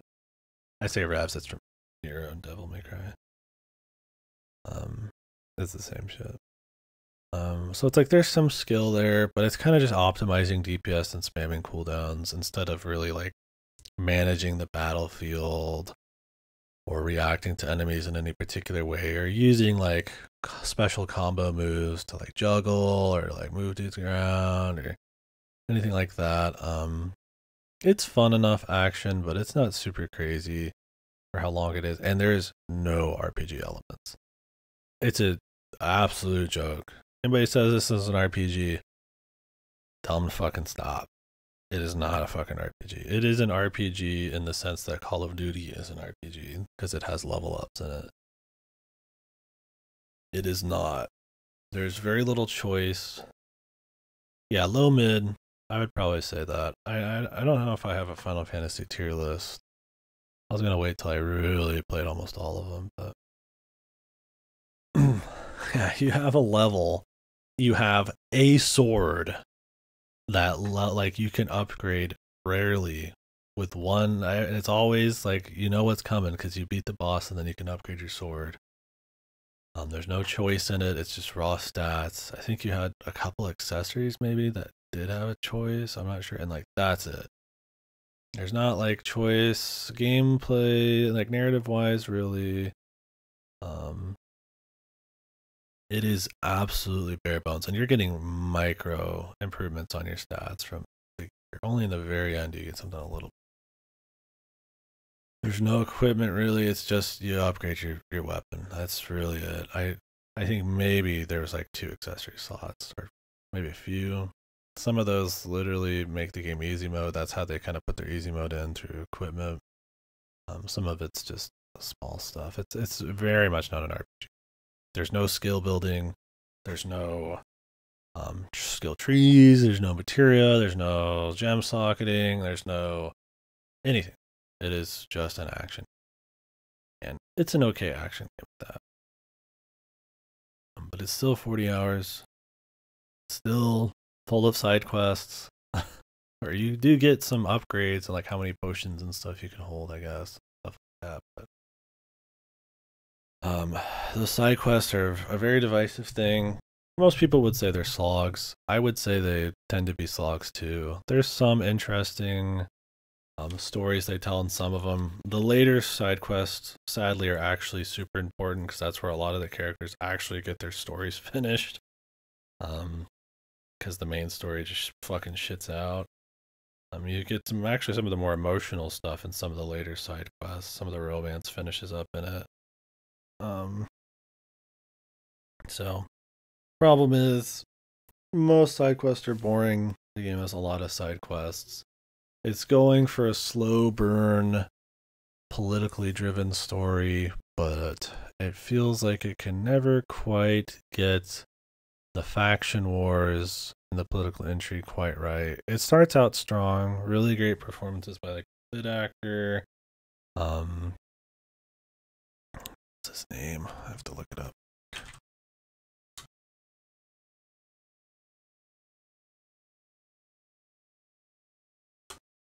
Ben Starr. Yeah, he's good. That's the Clive guy. He's a cool guy too. It's a really interesting podcast and shit like that. Hopefully he does more stuff. It's just that most characters don't go anywhere. The story devolves into JRPG, typical JRPG. And it just kind of meanders a lot with really weak side content. There's no RPG elements. The combat's not strong enough to carry it the whole way through. It's way overly cooldown heavy. The music's good, but honestly, man, I feel like Soken kind of. I get he was making it on the cancer bed and shit. I feel bad about that, but it feels kind of phoned in, man. Well, not phoned in. It felt like they kept the motherfucker on a leash. It is very focused on keeping it big and bombastic and orchestral, and only very rarely in the super crazy over the top moments does he start switching his genres around and putting out any bangers. So it really only has a few bangers, and it tends to just be kind of like just kind of big orchestral, just typical. I would say I'm surprised this got the soundtrack of the year from the old shit show awards. Because I really just don't. I mean, I love FF14 has some of the best music. I think Soken's a god, but like, not FF16, man. I don't know if you guys agree on that. It's got a few bangers. But I would say overall, it's just kind of okay on the music front. So that was disappointing. I mean, it is a good looking game. It's got, well, that could be it too. You hear the name Soken and you're like, well, that's the best. No, necessarily. So.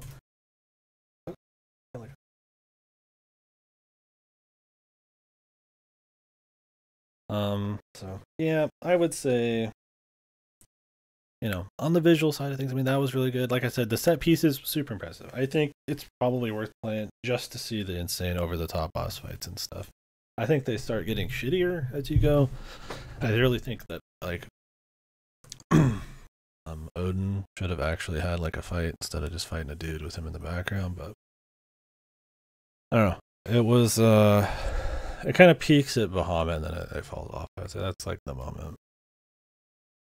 But I don't know. It's okay. I really like Final Fantasy, but this one, I wanted to go in loving it. I think it feels in a lot of ways like it's made by the MMO team. They're very efficient. They've got that workman flow. They've got the side quest. It feels like you're doing FF14 fucking side quests in this game. It's like, a little too like sterile and efficient at times, which is good sometimes to, for a live service game where you need to just get more shit out, but I kind of needed it. Also trying to imitate too many things without really nailing anything. FFT is so like effortless with it. And this is trying to be a bit more like Western HBO kind of thing. I don't know. It's okay. That's all I gotta say on it. I would not put it as like worst, but I am putting it as good. When I do my FF tier list, I definitely will be lower. Chivo's hot. Gruda was hot. Vomit was hot. Nobody else really shows anything other than those guys. Everybody else is a monstrosity, any dude. Yeah, I don't know. It feels like I should be into the FF thing a bit more. My thing is like, yeah, cool. The dog's cool. He's got a cool side quest that is more emotional than most of the game. Thing is, like, you got FF7 remake, which like, I don't like where it's going, but like, it has action combat that's also strategic with like RPG elements, and it's like, where do you see that and how everybody loves it, and then go, hey, we're just gonna do cooldown spammy like action combat. And it's like, I love action combat, but like, at least make it like cool combat instead of like cooldown spamming. It's like, I don't know. It just gets old by the end of it. It's not. That's probably the best part of the game too, though. It's the sad thing. So, anywho, FF7 remake integrate. Put that in as its own thing. It's like a 6+ hour game. I played it very separately.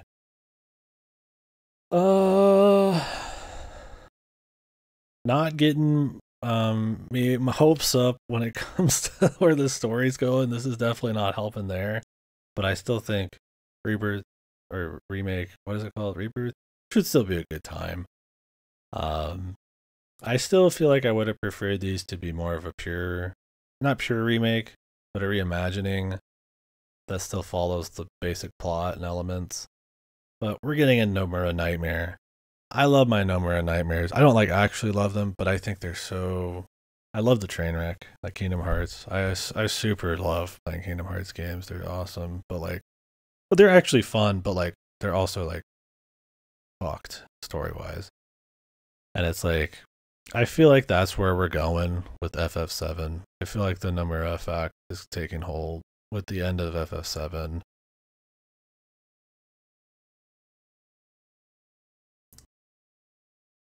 Yeah, that's kind of my thing, is the arc of the story they're in right now. Like, Midgar's very focused, right?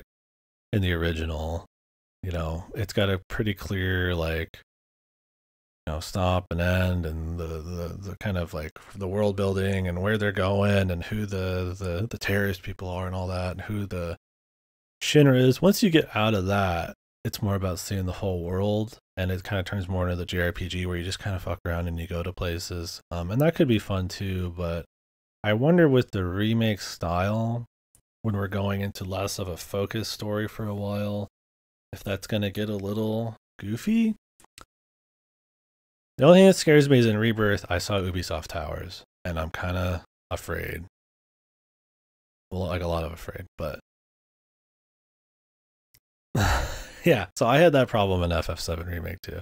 I think the story was one of my biggest problems. I really like the idea of just like spending a game in Midgar, that's fine. Just fleshing it out and stuff. I enjoyed the combat. I liked the idea of doing like an RE2 remake reimagining, and you just stretch FF7 out with a bunch of assets and big budget, but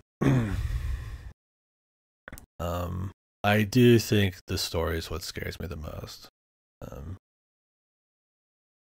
Where is there to go in FF7? They've already basically dropped all the big characters. Yeah, see, that's my thing. One of the cool parts of FF7, the original, is how long it takes to like really even see Sephiroth. They get into that. The dark, kind of like slow atmosphere, all the fun little areas and mini games and stuff you go into. It's like got cool pacing and shit. The thing with FF7 Remake, despite being a great looking game, plays pretty well, cool enough, character work and story for some of it, is that, yeah, they kind of already see a lot of stuff like that, specifically when the Time Jannies come out.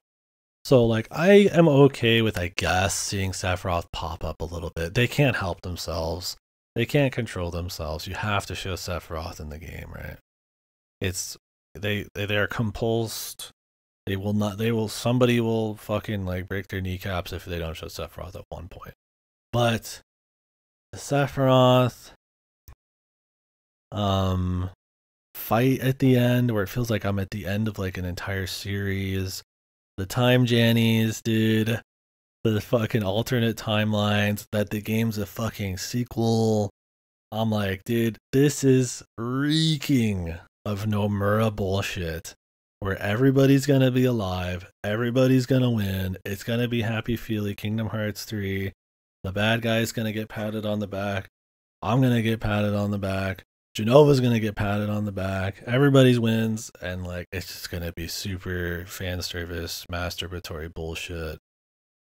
I really like the idea of just doing a full reimagining, just kind of seeing it with budget, seeing it all kind of stretched out. That's cute. At least it's better than just a raw, like just texture remake. But I don't really care for this like sequel fan service thing. I mean, Zach's in this timeline now. Fucking Biggs and all that, you know, all everybody and their mama is fucking still around. Jesse and shit, like they're all still around. I really hope they have some teeth, but I really feel like because this is the remake, do you remember FF7? Like it's gonna be super masturbatory fan service with no teeth. And it's like it'll be funny, but I really don't want to enjoy these in like a Kingdom Hearts way where I'm laughing at it as much as I am kind of having fun with it. I want them to actually good, but I don't. Nomura is like, I mean, he's not just the one writing it, but it's like, it reeks of Nomura, dude, in a bad way. Mostly probably that we fought out there for some reason, yeah. That's my thing is like I feel like they felt like they didn't have a strong enough ending because it is like a 40-hour game. They're like, wow, what do we do as a big ending, right? Midgard didn't really have like a super big ending because it's fucking like 4 or 5 hours in the original. So it's like I feel like they overdid it, and now that we're getting into time janitors, it's just I don't know, man. Between that and the Ubisoft Towers and Rebirth, I'm a little hesitant, but I hope it's at least got really cool music like Remake did, and still has cool combat with the new characters and stuff. And I hope they just at least nail Barrett's arc. I really liked the Barrett arc underneath the gold saucer and shit, where he's with his old buddy and stuff in the dilapidated like kind of wasteland. Barrett's sick. I like his VA in this and his dialogue. It's good. But anyways, Remake Intergrade. Oh, I can still see Aerith dying. She just does a big sacrifice thing with Zack at the end of the correct timeline. I could see that maybe. Or they do a bait and switch death and then they bring somebody back at the end anyways. I don't know. If Nomura has his way, they're all gonna live. But I really, really hope that is happens. But I don't know. At this point, they've already done it. I almost want him to go the whole horse just so I could get a laugh. Because if it goes halfway, like, oh yeah, one person will die, but everybody's like alive, it's just like, I guess if they have a cool story to go with it, I don't know. I am really excited to see all the areas from FF7. I didn't play FF7 when I was a kid. It was since I've been streaming the last 10 years. Probably last 6-7 years. But it'd be really cool to see all those areas and like really fancy, kind of fleshed out, cool little mini games and stuff going on. It'd be cool to see like the gold saucer with budget.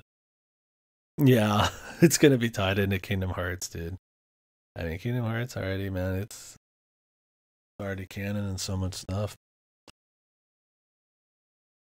God, I can't wait for Kingdom Hearts 4, dude. It's gonna be a fucking mess. See, that was the problem with Kingdom Hearts 3 was that it did try to be a happy ending for everyone. It just felt kind of dull. All the other ones were so fucking goofy and over the top and building up so much silly shit.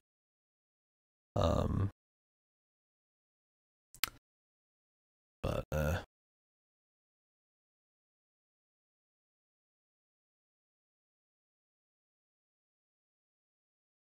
Fort Cuck. Isn't Fort Condor? They've already done it? Or do you mean something else?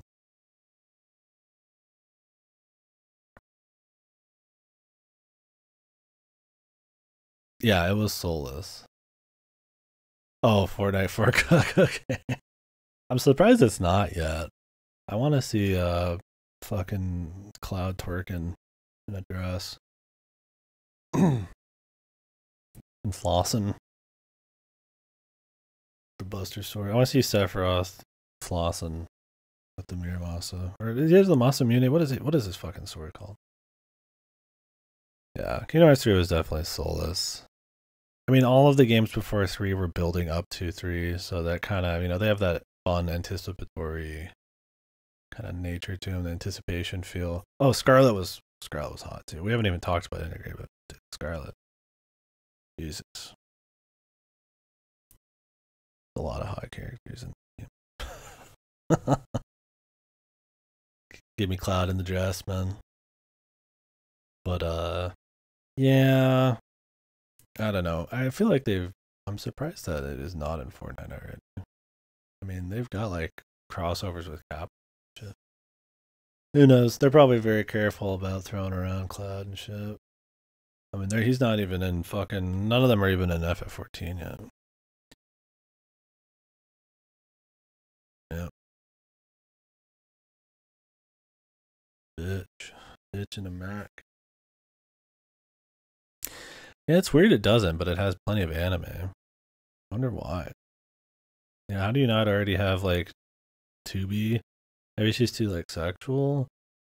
But I mean, have you seen the Fortnite characters? I mean, they're fucking hypersexual half the time. Yeah, how do you not have Joker yet? Maybe it's too pricey. But Joker's in like every random gacha. I don't know. Oh, really? I had no idea. He's in like Soul Calibur and all that. Oh yeah, they bought them, didn't they? See, Fall Guys is in Final Fantasy 14. Why can't we go the whole Horseman? I'm sure they have to make a different deal every time. Maybe because Fortnite's so big, they want like bigger cuts. In the past, they've been kind of protective with Final Fantasy stuff. Even in Smash, there's very little music and stuff in the Cloud stage. And that's all just from Smash Bros. 4 anyways. Who knows exactly? Yeah, maybe they don't want to die, dude. They believe in the voodoo. So this Joker comes in, it's fucking over.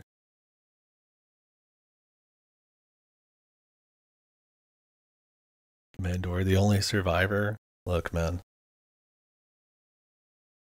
Somebody's bound to survive a nuke, okay? Doesn't mean that most aren't gonna.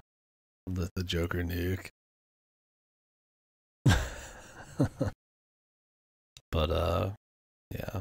So that's kind of me rant about FF7. Integrate though, it was cool. I mean, it's more time in Midgar. You're kind of over it at that point. You've been in Midgar forever. But it's still a cool thing. Yuffie's fun to play, I would say, and it's short enough, but I don't think it was super great. It has good music. I really like the extended jazz sequence that as you go through this like 30-minute section breaks into different jazz bits. I think they did a great job on the music in these. A lot of new tracks, and if they're going to arrange old ones, it's going to be like a totally new feeling thing instead of just we overbaked the music for shits, right? I mean, it's enough of a reimagining that you wouldn't really shit on them too much for not just using the original music. So, this stuff's all new, all pretty much original to this. I think where I really didn't care for Integrate much was the story. They introduced this new guy that helps her out with the undercover mission with whatever her faction was called. I don't know. I don't remember her town. Something Yang Wong. I don't remember exactly what it was, but he's okay. He's kind of like her chaperone, essentially. The problem is, I think Yuffie's really fucking annoying in this, dude. I do not like. Yuffie was fine in FF7. She didn't have her voice. She didn't have that much to say. She was just kind of this goofy, funny, like thief. And this, it's like she is so overly animated and over the top and fucking annoying as hell to listen to. I was not a big fan, dude. I hope she ain't got a whole lot to say. She's they I feel like they overdid it.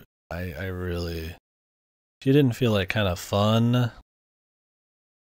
Over the top. It was like annoying over the top for me. So I really didn't like Yuffie much. Sadly. Also the fucking the Dirge of Cerberus shit, dude. I haven't played Dirge of Cerberus yet. I've been meaning to. We watched all the movies and all this other FF7 stuff to get the full breakdown. I gotta get this, like Kingdom Hearts. I have to get the full works digested. But yeah, a bunch of Dirge of Cerberus characters plopping up. It's getting me even more excited for Rebirth, dude. I am like, this is what I mean. The masturbatory, like, we can't let anything go. Like FF7 or like Nomura kind of effect, right? I mean, they just did a remake for Reunion, a Crisis Core. They did Reunion, right? And like, I'm pretty sure somebody said in the trailer for Rebirth they saw Gak, the Genesis guy, and I'm like, oh my god, dude, the story for Crisis Core was not really good at all, and Gak was so silly and over the top that he was even there, and it's like, I mean, the thing is, Gak has to be there. The Crisis Core villains are in the fucking DLC. If Gak isn't there, he's in the game that's considered better and more high profile. Dirge of Cerberus is like supposed to be the worst Final Fantasy game ever, and those villains are in Intergrade, right? Of course, Gak, he's got to be there. Genesis got to be there. You think they can't pay Gak some money to get his ass in there? You think Nomura's not gonna fucking flip for it? Yeah, I need to play the Gacha one. It's the one that just came out, right? Not the soldier one. That's like the battle royale, but they have that one where it's like you're just playing like the Looney Tunes guys or something, like some soldiers. We could before Rebirth for fun. Well, shit, that's in February. Maybe before the third one. I don't know. We'll see what happens. End of service a while ago. Yeah, that's what I thought. But I don't think that had any like really story going on. But I know this new one where the whole series is like in a chibi form has like a new story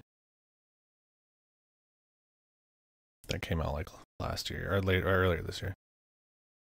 But yeah, so I think it's really funny in this story that the Dirge of Cerberus enemies and bosses are back in this underground facility that's all dark and crazy, and they don't get killed. In fact, they kill the guy that she's with. They live, and they're really edgy, and they're goofy, and like, it's really funny. Like, look at this guy. I think his name's like fucking Slayer fucking Hot Topic X or something. Like, it's something goofy like that. It's like, if these fuckers are back, that means Gact surely is coming back, dude. So if you don't know, Gact is a musician, and he is the face, and I think VA even, of Genesis, who's like the main villain, good guy, anti-hero villain. Entertain while you drive home. Well, I've been talking nonstop for 12 hours. We'll probably break soon, but I'm gonna go for a bit more. I'm talking. We're on game 79 right now. FF7 Remake Intergrade. We're just blabbing. We're talking. We're viewing, looking over games, buddy. Enjoy your drive. I'm yapping. Yeah, I'm fucking yap maxing today. So, Genesis is gonna be in, dude. I'm like, I want Rebirth to just be actually good, but the darkness in me, man. The darkness wants the Nomura shit show, dude. I want it to be unhinged Nomura fucking psycho shit show, dude. I want everyone living. I want every character back, and I want Genesis with Cat Sith. I want Dirge Cerberus characters flying around. I want new OCs every fucking minute. I want meta. I want time travel. I want unreality. I want everything. I want it all. I want the whole Kingdom Hearts experience in FF7. I want the mainstream to know what Nomura is all about. I want that fucking, because I mean, a lot of people play Kingdom Hearts, but not like FF7, man. I want them to see, man. I want them to see what it feels like to get Nomura effect, man. Get Nomura, man. I hope, man. I pray. Last strand of hope, yeah. You'll get plunged into the whirlpool that is Nomura, and you'll become changed. Yeah. So I hope it's got some decency, but that they already got the time Jannies. Yeah. A lot of normies, they're like, oh, 3's the third game. 3's like the 10th game, okay? You know, if you've played Kingdom Hearts, you know 3 is like the 10th game, right? That's the shit. I want the full ride, right? I mean, 3 is disappointing because it isn't as fucking usual. But they bring it back with Melody of Memory a bit. It's hard to be as fucked as Kingdom Hearts because it's across like every console and mobile platform ever created. But that's what makes it so funny. I'm playing the rhythm game, and at the end of it, they're talking about unreality and like the next fucking phase of Kingdom Hearts. I'm like, at the end of my rhythm game, it's like, it's just awesome, man. It's so fucking stupid. It's so over the top. It's just amazing. And I really wish Final Fantasy VII would end up that way, even just a little bit. I would rather it just be good, but they've already got the time Jannies. They already shown Dirge of Cerberus people. I'm pretty sure they already showed Gak as Genesis. I hope it doesn't just kind of half-ass it. We're gonna kind of do FF7 still, but it's got like goofy story shit, and it's kind of fan servicey. Full remake, pure to the story, but with like stretching everything out, or just fucking go nuts, just fucking go psychotic, Nomura mode. Yeah, just like stop letting Nomura be director anymore, dude. You have to stop. I don't even know if he is a fucking director, but his fucking his mark is all over it, man. I mean, he was the main dude on most of the old ones here.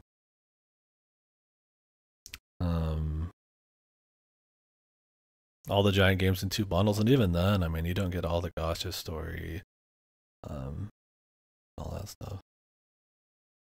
That's my thing, is like Nomura has to have like every piece of his works tie in. The Jiminy Cricket mobile game's gotta be fucking important. The fucking recoded, the data store's gotta be important in the fucking DS Kingdom Hearts game.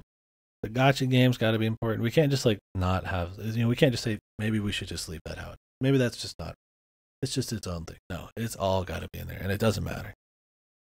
It's great. Yoko Taro. No, Yoko Taro does a lot of canon theater plays and gotcha story stuff. FF14's Nier stuff is supposed to be canon too. So he's similar, but at least a lot of his writing is more fun, or at least feels fresh. It's fan servicey, masturbatory to a certain extent, but it's more just how he like has lots of different mediums he tries to tie into it all. Nomura feels like he's like a little kid kind of, or like he made like a cool little idea and he didn't like that somebody said that it's not that good, so he just always incorporates it in.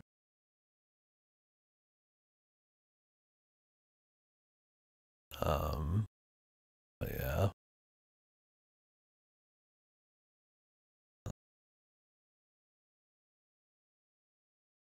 With games this series collabs with, yeah, his like collabs are like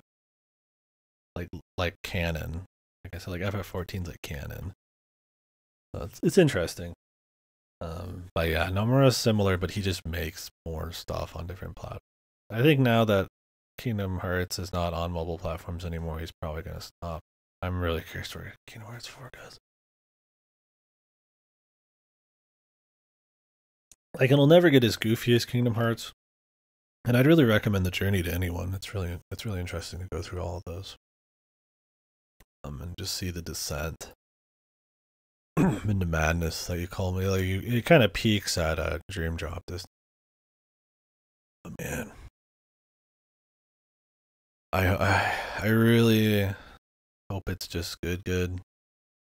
I feel like overall I liked Remake, despite the ending. But there's that dark part, the darkness that kind of needs it. That kind of wants to see this shit crash. It is a remake. I don't have that much respect for it. I like Kingdom Hearts. No, I think Kingdom Hearts is like unironically kind of fun. Like I like them. I love the Yoko Shimomura music.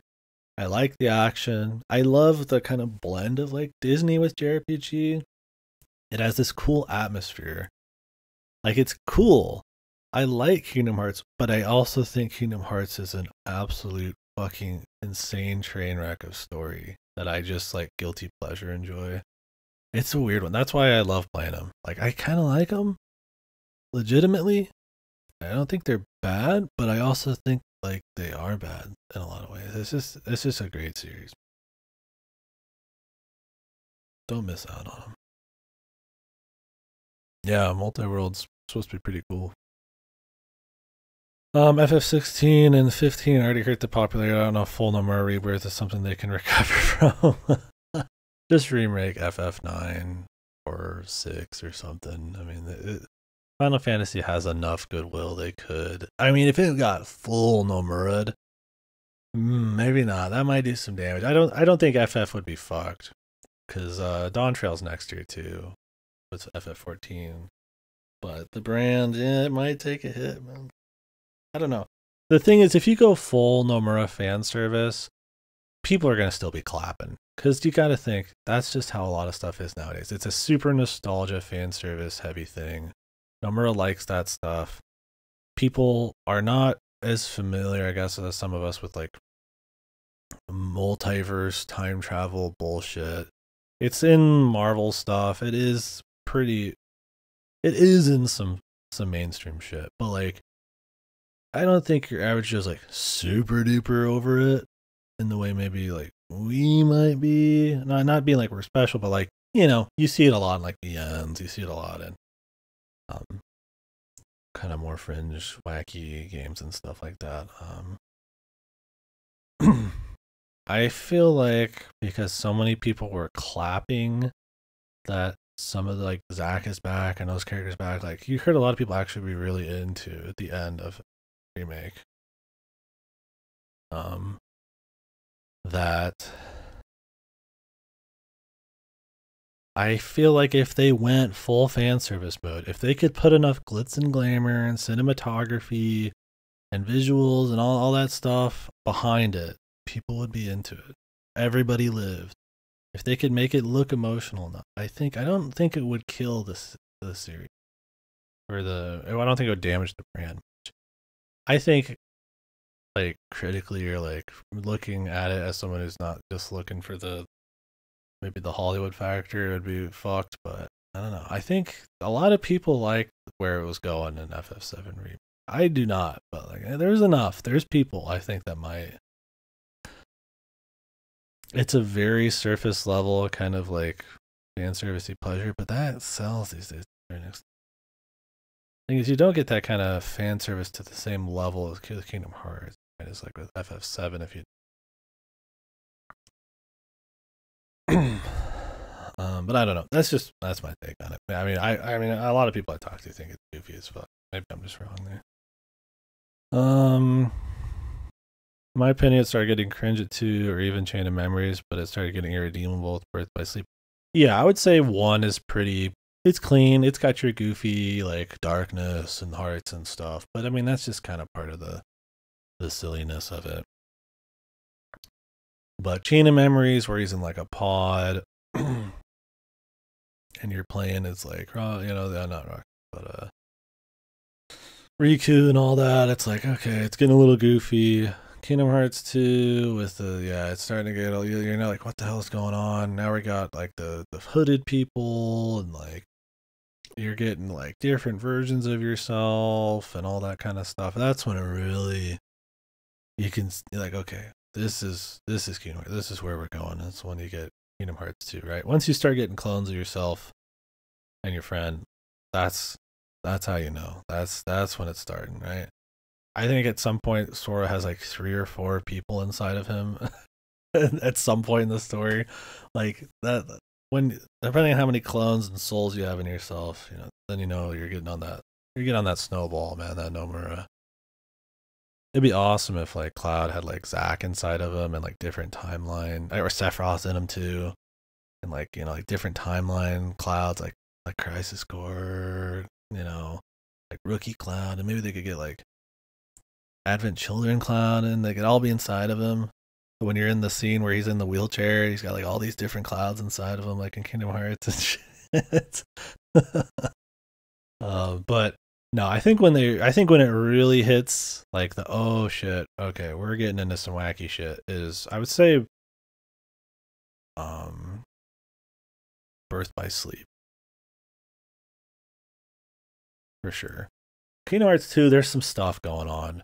But Birth by Sleep, when they're introducing lore and like greater evils and answers to stuff and millions of new characters that are affecting the main ones in the Kingdom Hearts, and then, you know, they're starting to split Kingdom Hearts into like phone games and DS games, and they're all relevant to the plot. I mean, how the second Kingdom Hearts game is on a different platform from the first and the second. I think that's when it goes wild. I think when it reaches its peak of psycho-ness is Dream Drop Distance. But yeah, I definitely think Birth by Sleep is where it cements, we're losing our minds. And then Kingdom Hearts 2 is like just a taste. It's great though. It's an awesome ride. It's why it sucks about 3. It's not shitty enough, but it's also not good enough. Like, I just really wish it was like more fucked. It's just kind of a good, I mean, for fuck's sakes, dude. The main bad guy gets a pat on the back and gets to go to heaven, man. After all that, fucking Mark Hamill comes out and literally pats motherfucker on the back. Like, it's like, Jesus, man. Can nobody lose? And somebody said, is Sephiroth going to be a good guy? Sephiroth's already been a good guy. He is a good guy before Jenova, like, fully mind breaks. He's a good guy in Crisis Core. They show him fucking having fun smiling with Sephiroth in the Rebirth trailer. I hope he's a good guy full time, dude. That'd be awesome. That's gonna be great.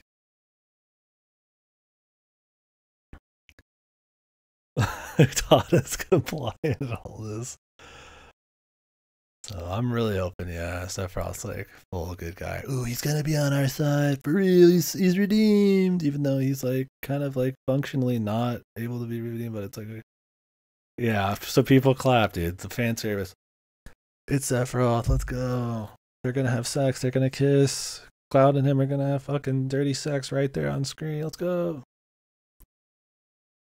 Well, 1 is on PS2. Chain of Memories is on Game Boy Color or Advance. Advance, sorry. And then Kingdom Hearts 2 is on PS2. The second game is Chain of Memories. Kingdom Hearts 2 is just Kingdom Hearts 3, right? Technically.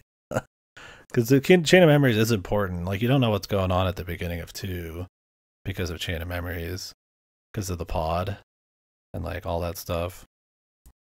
That's what I meant. Like, the second game isn't on PS2, like the first, like 1 and 2 are, but 2's the third game.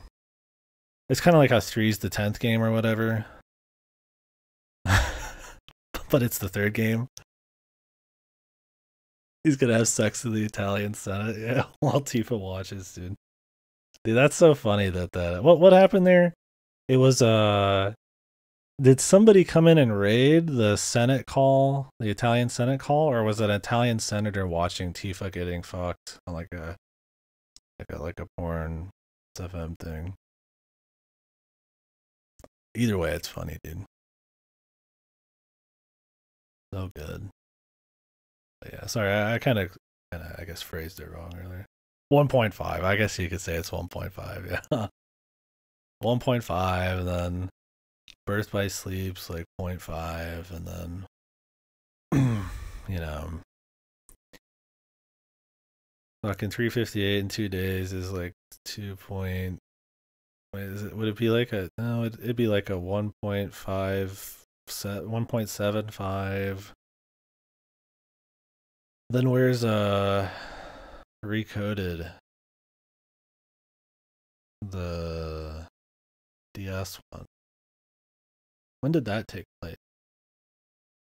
Would it be like a 1.756 maybe? I don't remember. Oh, is it after 2? Okay, so it's like a 2 point. Well, you can't say it's 2.5 because isn't there a 2.2? Like a 2.01.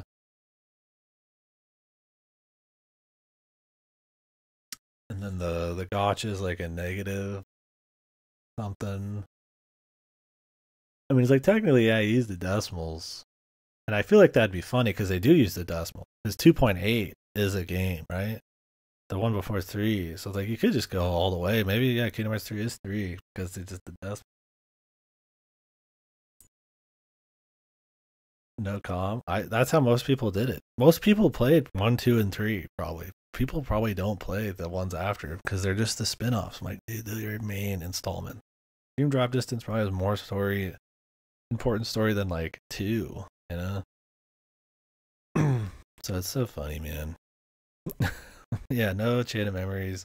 Chain of Memories isn't even that good, but it's like, yeah, there's just stuff happening in that's important. It's not as dense as like 1 and 2, but like it's still you're like, what is this pod, dude? When you're like in 2, right? You're like, what the fuck is happening?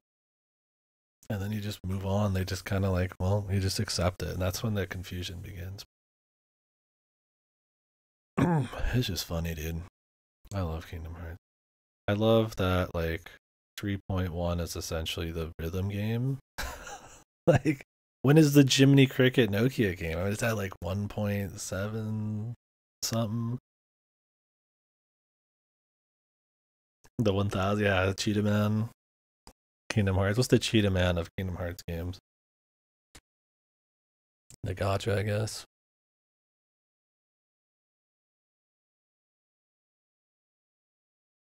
But yeah, I don't know. I guess to finish up the FF7 remake integrate thing. I don't know. Would you guys say it was good? I'm kind of just like it was all right. Like I like FF7 remake. I think the release of integrate, the exclusivity, and some of the price and stuff like that was kind of iffy, but like it looks nice, but so did the original. It's reusing just mostly the same assets. Yeah, you get Yuffie fighting, but I mean, she's gonna be in Seven Reapers, so it's like they already just are doing the work. So it's like, I don't know. I think it's entertaining in the sense that it's gonna be a shit show. Um, because of the Dirge of Cerberus stuff, and I don't really care about like the drama. Like it's cool seeing like Scarlet do more stuff than she had in the original game, but it's mostly just kind of like light fan service shit where you just see her get sad that people died and that people also died and Midgar, her friend, died.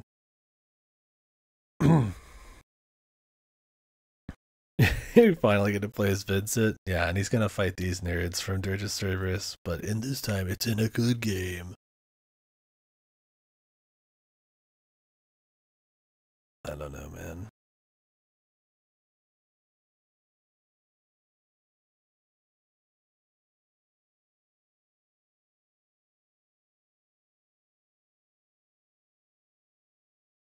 We'll see.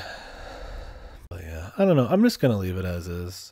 I found Yuffie to be really annoying, the story not to be very interesting. I'm entertained in the silliness, but of the Dirge characters rolling in and what that means for the rest of the games. But had great music. I really love the jazz stuff. Shame Fort Condor is not like an actual place, but I get it. It's a cute little way to remix the kind of gameplay, and you get the same idea.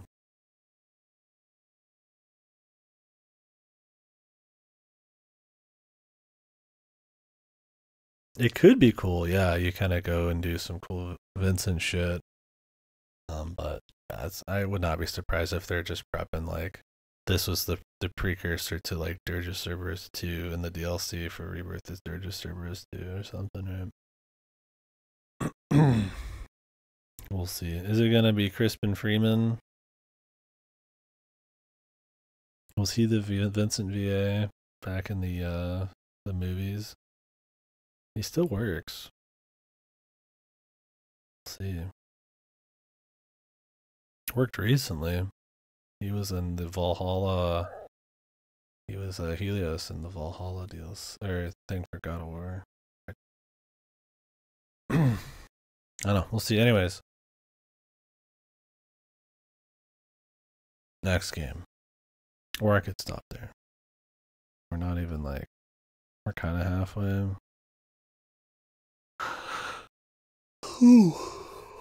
My voice is hurting a little bit. I'll have to stop soon. Man, I hope. Oh man, I can't wait. When is FF7 Rebirth? February?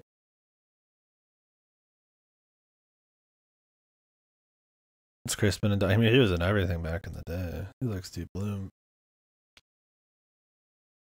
I like me some Crispin. He's cool. I like him as Alucard. Yeah, when is this game coming?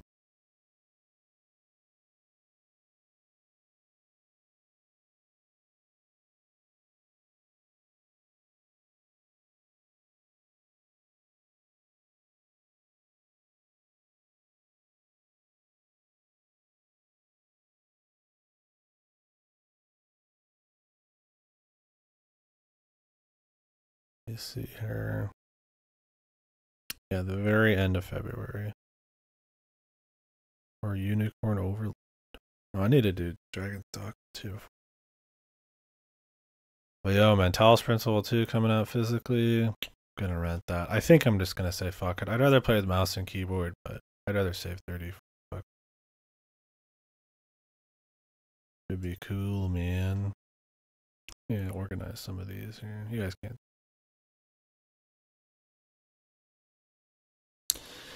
Rest my voice for just a second. You don't like Humanity? I liked it. I thought it was pretty good. Oh man, Deathmark 2 is in February. I forgot, dude. And I just saw it. Oh, February's packed, man. We're getting Deathmark 2 VNs, man.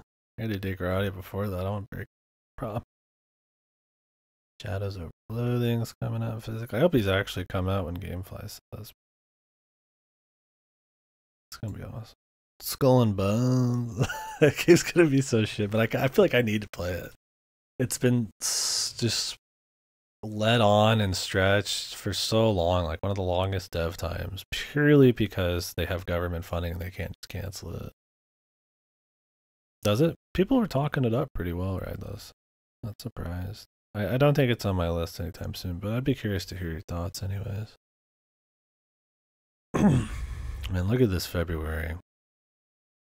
I'll be finishing up Like a Dragon Infinite Wealth, Grand Blue Fantasy Relink, Talos Principle 2, Ultros, Spirit Hunter Deathmark 2. I heard you playing Deathmark 2, my fellow Deathmark buddy. Mario vs. Donkey Kong, which I could skip because I think it's just a remake. Skull and Bones, Shadows Over Loathing, then FF7 Rebirth. And then March is pretty packed too. My January is not too bad either. I mean, that's not even counting Game Pass. Another Code Recollection and Prince of Persia and stuff. Like I said, I'm going to try to do Tactics Ogre before those and then do Warrior Within and Two Thrones before that, or Reborn. We'll see. I'm excited for it. I mean, I only know my Grand Blue from talking to Age and Kalitsu and watching Age stream a bit. We'll actually play something. Yeah, I'd like to do Helldivers too, but it's multiplayer and I'm not buying a PlayStation thing. When you want to do it, it's gonna be the next game. So like after tomorrow, probably New Year's Day.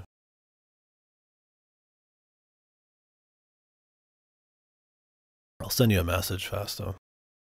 I can't promise that I'll be like awake when you're awake because it's such a long game. I need to just get through it. I can try a little bit, but depends on work, and I need to pick up my car and pay for shit. So. Okay, cool. Yeah, it should be that. It should be the day after tomorrow, unless this really stretches, depending on how many conversations we have into first.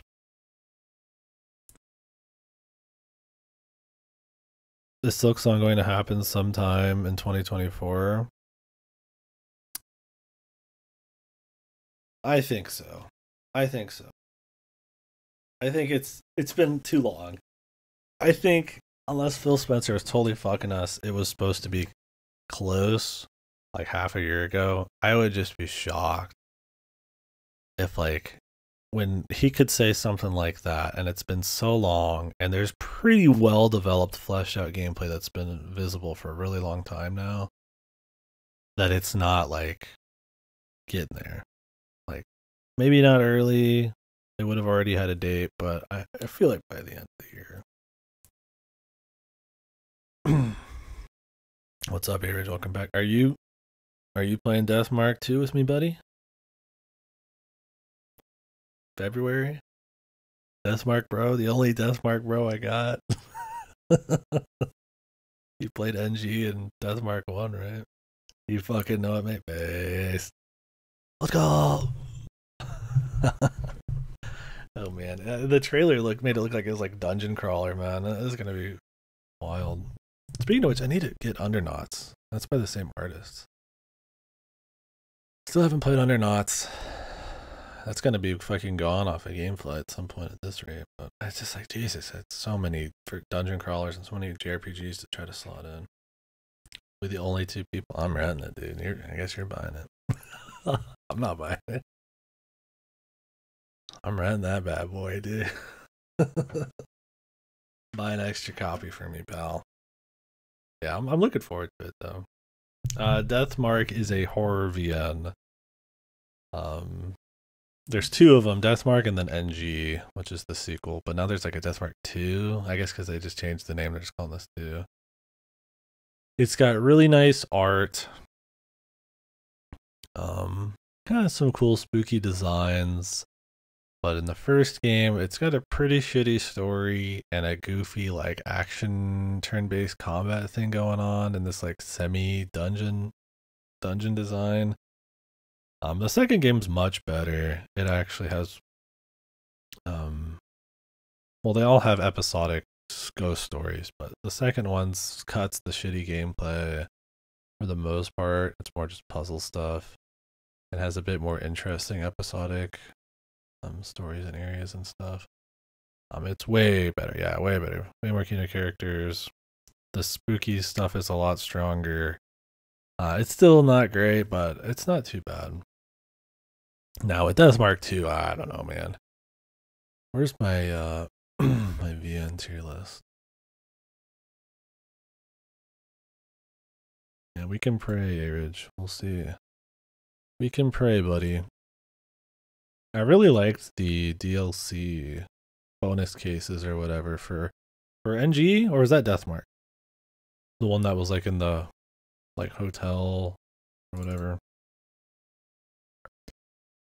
Deathmark, yeah. That's kind of more the quality that NG is. Wait, let me open them. Where did I put NG? Deathmark's pretty low. It's like 4, right? Yeah, 4. But NG is like, I put it as like 6. Not too bad. Yeah, more gory, less gimmicky visuals, more spooky monsters and varied locations and stuff. I need to play Undernauts, like I said. I think it might even be made by the same people. And it's more of like that art and like a dungeon crawler. That'll be cool. I haven't played yet. Yeah, I didn't see all the bad ends. I probably missed some of that, but it got pretty wild for sure. Great art, no doubt. But I'm looking forward to it. It's not like super funny bad, but there's just, I don't know. I've just played the other two. I guess Air just played them, so I just kind of meme it a bit. it's the rare like horror VN. There's not many, so it's just kind of like, will they actually finally really make a good one? I don't know. This one looked to have more gameplay, but that's not a good sign. Maybe I'm wrong. And it's changed. Switch 2 actually releasing this year. I could see a holiday release, yeah.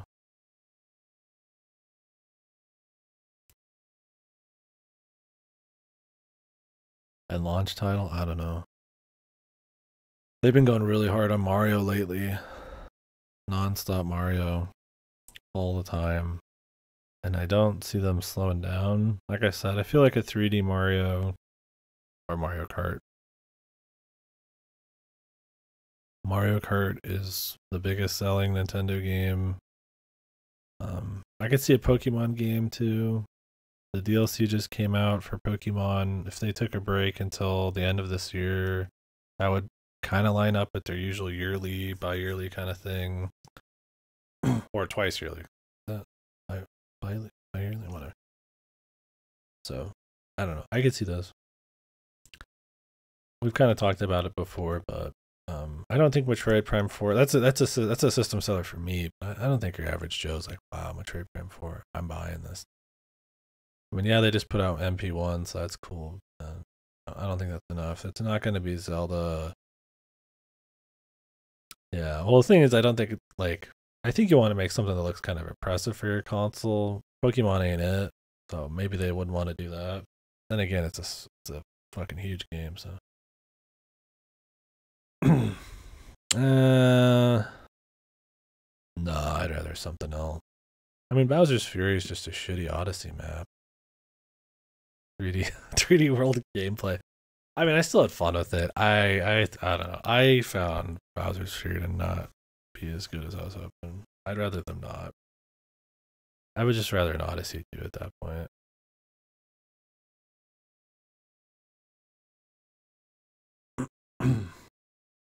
I guess I felt like Bowser's Fury was kind of just like a shittier Odyssey map. It's just a bunch of like stretched out platforming bits. I mean, it's cool that it like kind of develops over time, and like there's like a threat in the middle. But like I don't think they would make a game like just based on that. I don't know what they mix it up with Mario. Oh God, yeah, that's coming out on Game Pass in a couple of weeks. I was gonna skip it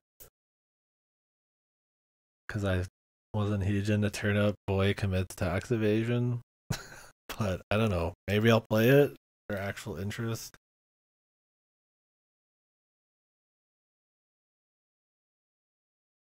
You're killing me. I just thought it was trying way too hard, man. I didn't think it was very funny. I mean, the Zelda exploration shit was alright, but I mean, I didn't hate it, but I wasn't super huge into it. I mean, I could. I don't know. We'll see what people say. You guys can tell me when you play it. Like I said, it's on Game Pass. I could boot her up, but I've got a lot I want to play.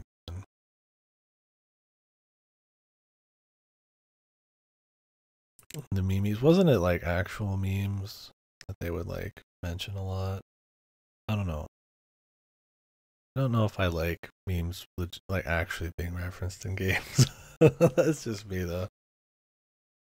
I mean, I like the idea if you have people not paying their taxes as a joke.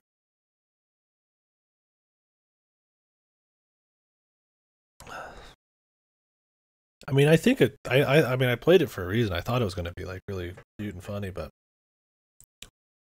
I thought it was too self-indulgent after a bit. Maybe this one's going to clean it up more. I mean, I'm willing. It's on the 18th.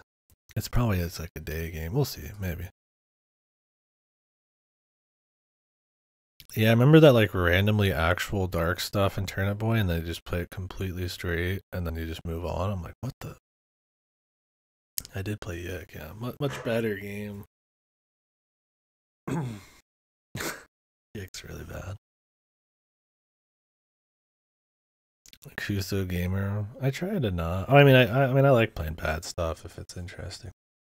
Sometimes we just stumble upon it, man.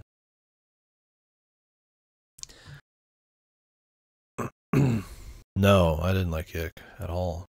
I mean, it was funny. I don't like Yick though. It's bad. I mean, it's really bad.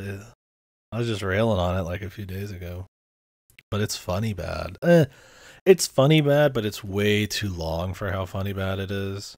It doesn't stay funny bad for long enough. It's got too many actual slow, boring moments, and the gameplay's bad.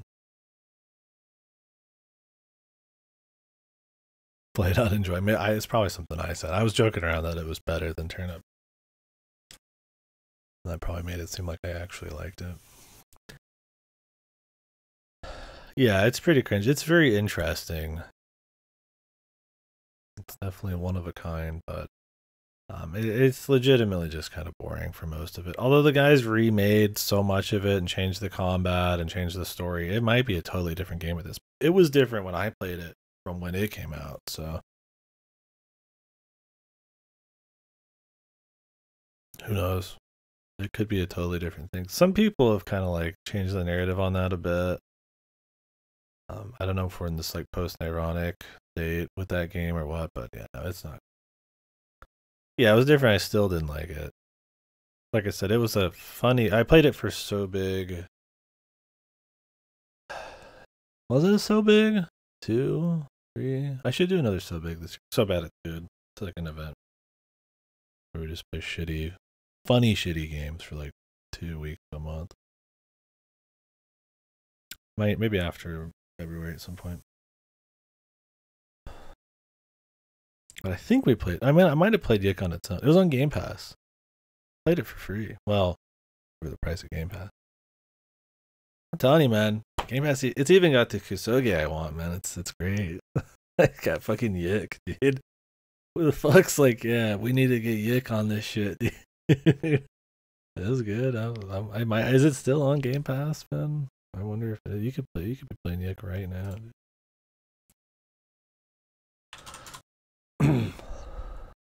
Nope, $20. Yick, a postmodern RPG. I mean, it's a legendary game. It'll be remembered for longer than most of this mediocre shit I played this year. I hope nothing weird is leaving Game Pass in the first half of the month.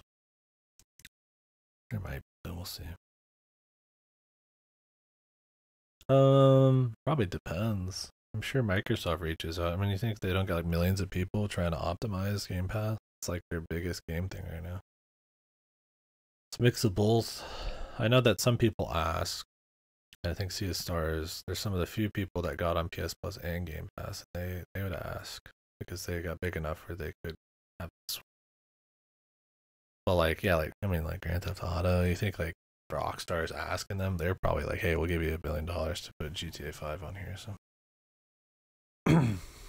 don't bring up. Yeah, we don't want to get going. I can barely make it through this fucking list. I'm 12 hours in. We're like halfway through. I can't bring up Sea of Stars until we get there. When is it? What game number is that? 142. It's -1 on these because the first row is the header. Yeah, you're probably right, Cora. I will be there. Well, it'll be at a similar time to now tomorrow, probably. Well, let's get moving. I mean, I'm enjoying the talk. The first few hours was just me fucking just rambling on games. Poorly, very poorly. Not that I'm doing them good now, but man, I was really out of it. Because I mean, it's just you just don't remember the early games, and it was like Parascientific Escape. I'm like, I don't remember a damn thing about Parascientific Escape. Like that year started, dude, when the Hitman series playthrough started, man. Nothing new. True. Well, I need a drink. My throat is starting to hurt. I'll be right back. Gotta protect the throat. Then we'll continue. We'll do some more. I wanted to move the schedule forward a little bit. We're on Humanity next. Let me and I got the chill playlist going right now. We could play some more uppity stuff, but I don't want anything too distract. I liked Humanity, man. I think it was one of the better games this year. Not like great, but like it was good. I liked it.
Yeah, I could go get some throw lozenges or something.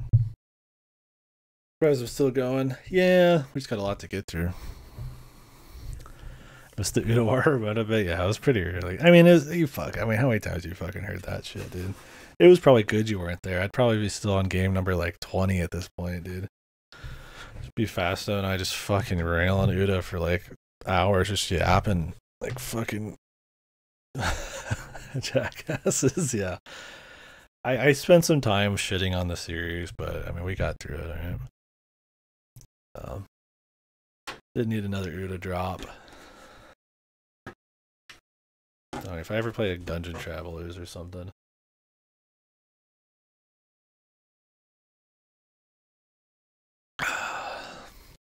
We can bring it up. I don't think I ever will. Well, maybe someday. I have so many RPGs. I'm playing RPGs all the time, and there's so many. Kind of upsize. Big Red Truck brand. Nice. Okay, give me some Big Red Truck apple cider. Country Acres. Quality apple. I don't want to waste a fucking cup, man. I'm the only one drinking that now. So yeah, I liked Humanity. If you don't know what Humanity is, it's apparently Lemmings. I haven't played Lemmings. I've seen some of it. It's Lemmings is created by the guy that brought you, well, not just one person, but the studio, the person, the crazy twisted mind of person that brought you Rez and Child of Eden. If you ask yourself, man, it has that feeling, because that's what I said when I played. I was like, this kind of for some reason feels like Rez with the music or Child of Eden or something. I'm like, I don't know why. And then we looked at it and it was him. I was like, what? So then I played Rez Infinite right after because of that. But so what it is, it's just this like kind of bizarre, surreal game where you are a spirit dog controlling mindless humans essentially with arrows and jump pads and all sorts of other stuff, and kind of programming a path for them to walk on so they can reach objectives or grab side objectives. It's got a really cool atmosphere. I really like the music. Some people would probably rather be dead than hear the music, I'm sure. Some people probably, I imagine, find it grating. But I really liked it. It's just got this very simple art style, kind of surreal nature to it. The giant gold man and all that stuff. It was just cool. And it was neat seeing the flow of all the humans. You could customize their looks if you wanted, just kind of flowing everywhere. And it's not a super duper difficult puzzle game, but it's enough to kind of get the old gray matter flowing. It's fun to do 100% on. I think some of the later levels get a little too long and a little too action focused. So some of the best levels, you can plan them all out from the start. There's even like specific levels you could only but there's levels later on, like when you get the weapons and stuff, where you need to do things at certain times and you need to react in kind of an actiony way. You need to make it to places and run over there. And I find those to be hair in my fucking throat. I find those to be a little tedious and a little annoying. I think they kind of go against the puzzle nature of it and the cool atmosphere. The actual boss fights that are action are really cool, but those are more focused, right? But having to like redo puzzles and worry about the action side of it when you're trying to do puzzle work. You can pause the game and like slow it down and stuff like that with unlockable. There's no like rewind or anything. I don't find it a big issue if it ever happens early, and it rarely does early. It's more of an issue when at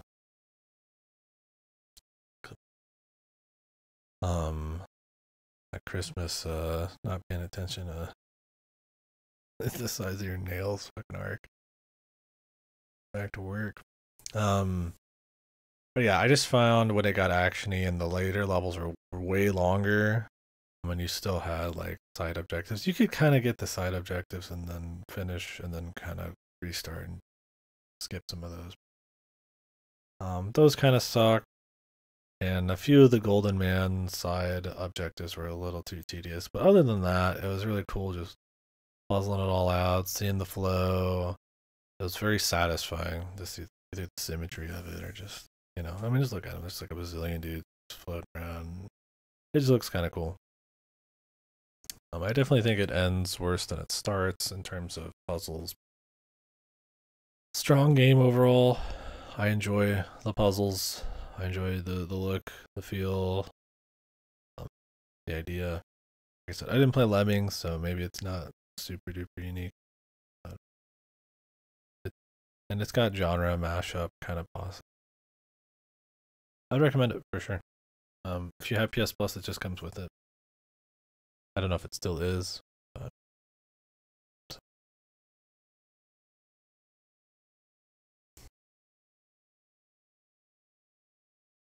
next. Oh yeah, prices are still going. These are usually 18 to 20 hours long.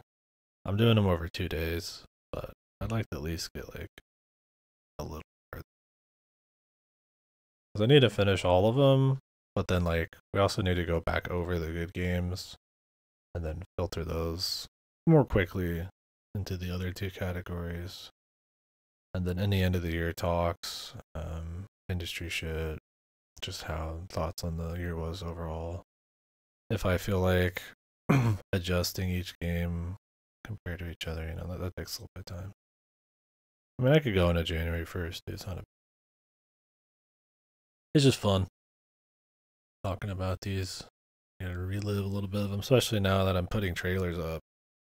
I've never done that before. I should have been doing it every year. Illegal? I don't plan on it, but you never know. It'll be the last year in review. Or the last year stream year in review. But yeah, Res Infinite is a rhythm shooter. I think kind of Star Fox kind of shooter, rail shooter with kind of music beats kind of going on. It's supposed to be this like sensory experience. He's even got this like special mode you can play afterwards that's supposed to like be this like crazy mind fuck, kind of just colors and sound, and it's supposed to like affect you or something. It's all into that. But anyways, what you do is you kind of just go through this really abstract wireframe, whatever, just any kind of location, and kind of just grab power-ups, beat your way through bosses, and kind of evolve your guy. If you die or get hit, you kind of like devolve. You kind of like I think it's like a baby or something. I can't remember. I can't remember if the ultimate form is the baby, the ball, or if it's like just the man. I think the man's just like in the middle. Anyways, you like evolve and turn into different things as you like get stronger by shit. So think like Panzer Dragoon. It's Panzer Dragoon. That's a better comparison. But with like crazy visuals and music kind of sync to the gameplay. It's cool. I liked it. It's not like super amazing. But it's cool enough. It's just a fun rail shooter. Then it has the actual like new stuff. There's like a new little mini modern res they made in there. It's a lot more like Child of Eden, just an insane particle effect light show where you kind of play like this free roam map as the res person, and you're shooting big ladies. It was cool. I mean, I had fun with it. I don't think it's like a godly rail shooter. Like the areas are really neat. Like it looks really cool in the trailer, but I mean, the gameplay is not too spicy, and there isn't really like a story or like progression. You just kind of shit's just happening, but it's short enough where it's fine. I mean, I guess would I call it a good game? I'd say it's good. I would think it's probably much more than that. It's fine. I had fun with it. Why not? I don't need to be stingy with what I think is good. It's unique still by today's standards. I don't think it like I think it skates into the good. Yeah.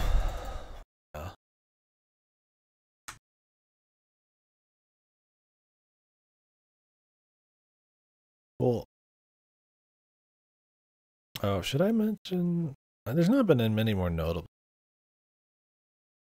Like just something that stood out about him that I think needs to be mentioned, despite their quality. It's a very personal category. It's more just, I mean, it's all for me, but it's definitely more because you could argue any of these are notable. More just for shit that's like it's got something that is not going to be covered in these middle ones. I don't think it's fine. Yeah, Spider-Man Miles Morales. I fucking do not like that game. I'm so fucking tired of open world AAA fucking checklist monstrosities. I think the first one was fine. It's at least fresh, I guess. But this game it was originally a DLC, and they turned it into a standalone game. That should tell you. I don't know, dude. Are they still making it? I can't believe it was gonna be free. I just make a new game at this point, man. Fuck it. Unless they want the Katana Zero to be like a forever game where people keep buying it, but I don't know. Gonna go the way of Shut Up and Jam Gaiden 2, man.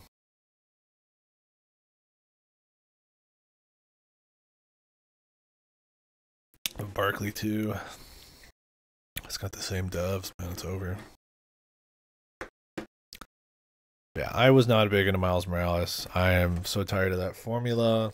I don't think they did anything special to differentiate this game from the original. Same checklisty shit, but even more boring content to pad it out.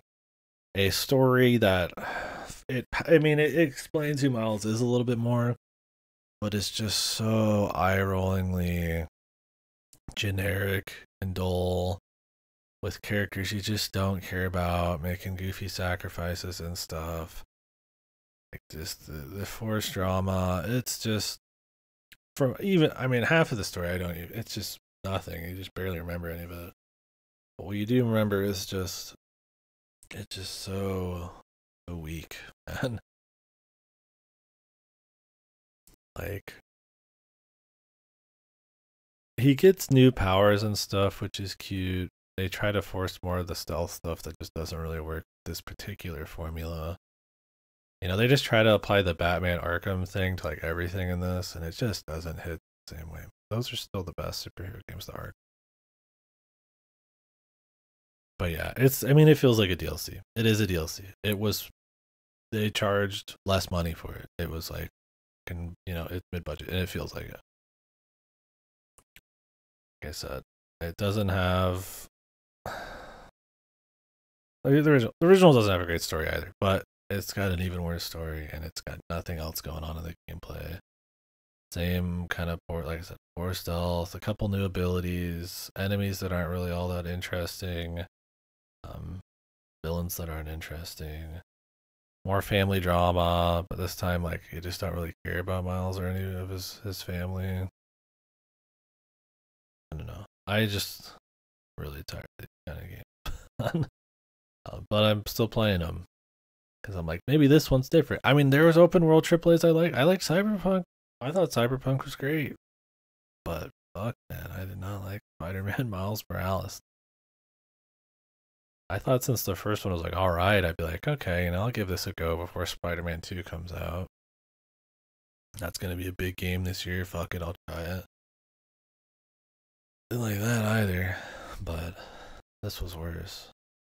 I don't have much else to say on it. I don't like it at all. I get really tired of it. I think the swinging and everything, this is a problem I have with 2 as well. You move quick, and there's a lot of things you can do, but the game almost plays itself. I kind of wish there was more momentum and more failure and skill implied, or an implied that you had to like kind of execute. It's like you kind of can do anything. Like, oh, I flew into a building. Well, I could just run up the building. Like, oh, I, need to shoot this rail. Well, it's just automatically um targets any rail you're kind of looking at. So it's like it's almost impossible to fuck up.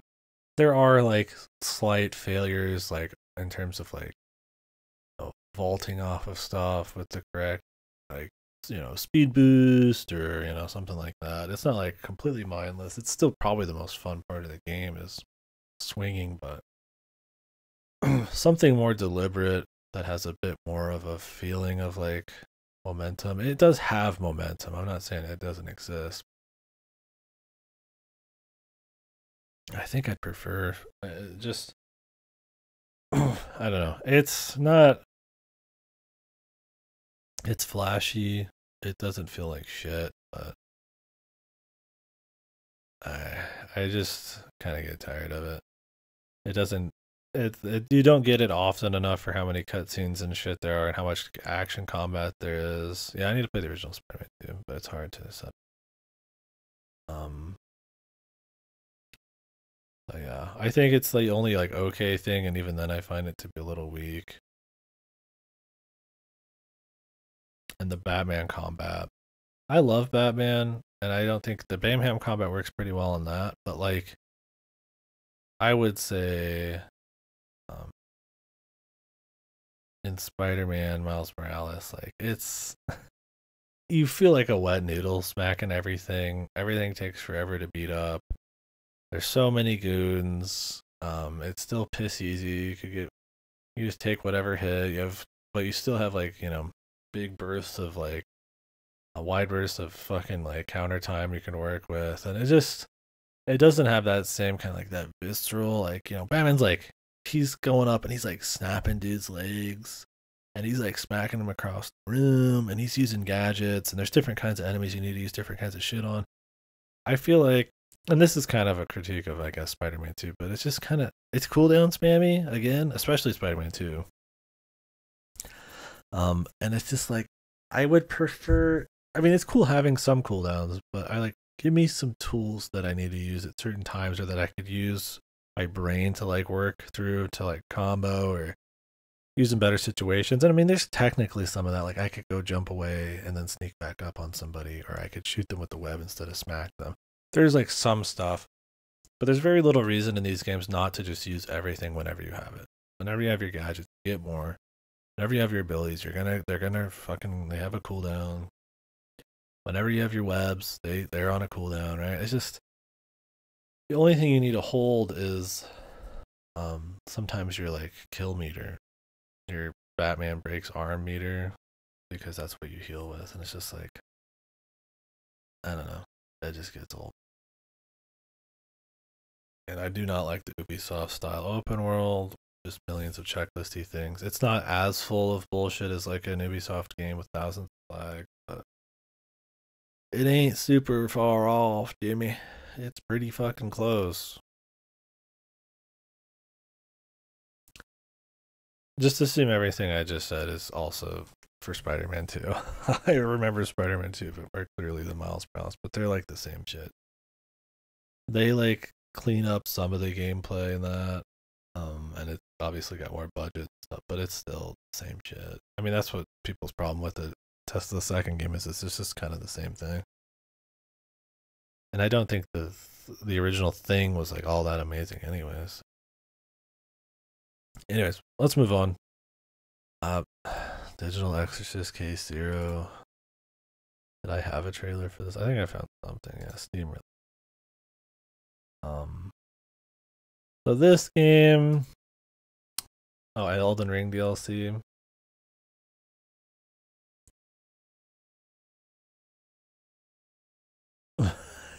Yeah, tracker. It is refreshing, man. I mean, that's why I'm glad it won. But I don't. I think it's one of those games. The suits and AAA's aren't going to try to emulate anything from it. It's just going to be considered some outlier.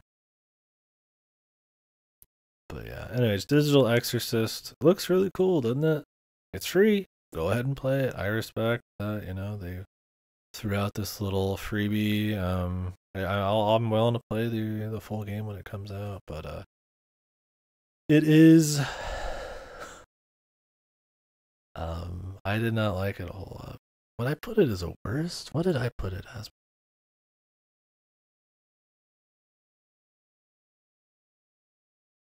Yeah, yeah, probably a worst.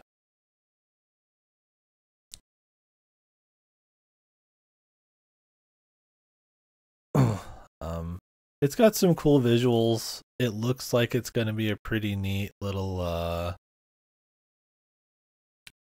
kind of mini VN. I think like Snatcher, kind of walk around and explore and like puzzle your way through stuff in this kind of like bizarre, kind of semi-futuristic paranormal world. It is insanely heavily inspired by the Silver Case, um, down to constant references to the turtle and all that kind of shit.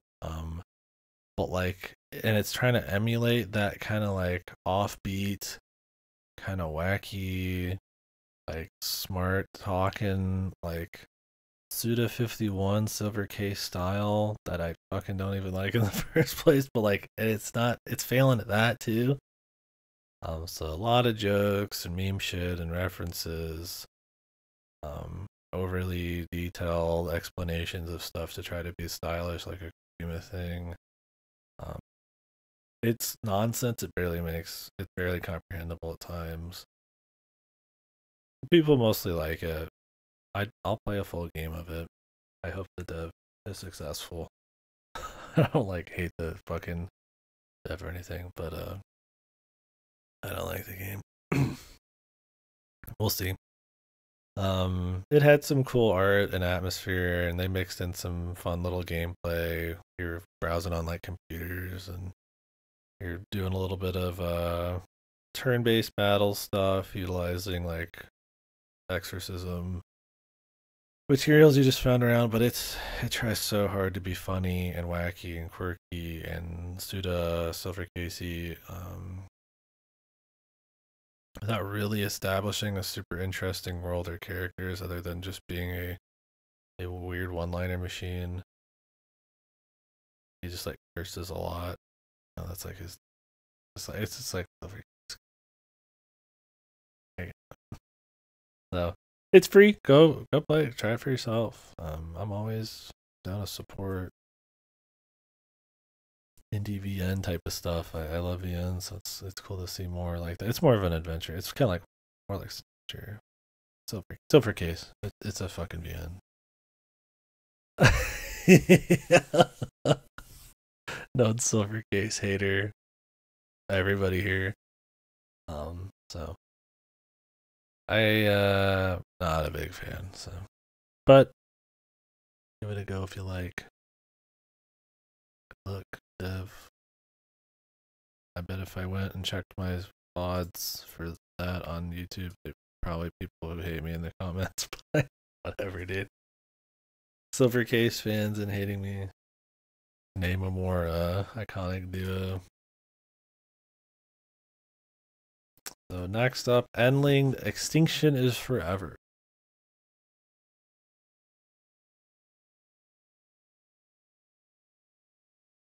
It's okay. So this game is about cute animals suffering and why that's a human problem. And that's pretty much it. It's true, sure. But you kind of already know going into it what's gonna happen. You know the kind of sap they're probably gonna pull on you, what heartstrings they're gonna pull, exactly how they're gonna pull them. And it's just like, I don't want to be with Scrooge McDuck, but it's like, all right, man. We've been there, we've done it. Humans are bad, but I kind of I'm okay with all that, but the problem is the vehicle for it, the gameplay, and how expected some of the beats are is kind of just eh.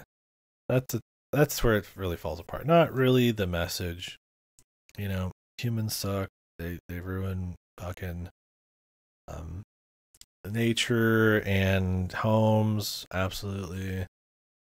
Um, it's not like I would disagree on that front, but no matter how maybe strong the message is, like if the game just kind of isn't fun to play, or it isn't interesting, or it's like even just boring or something, it's gonna kind of hurt that message. Like, right? You could tell me, hey, um, making fun of people is bad, and at the same time, or it's like I don't know. I'm trying to think of what's a funny comparison there.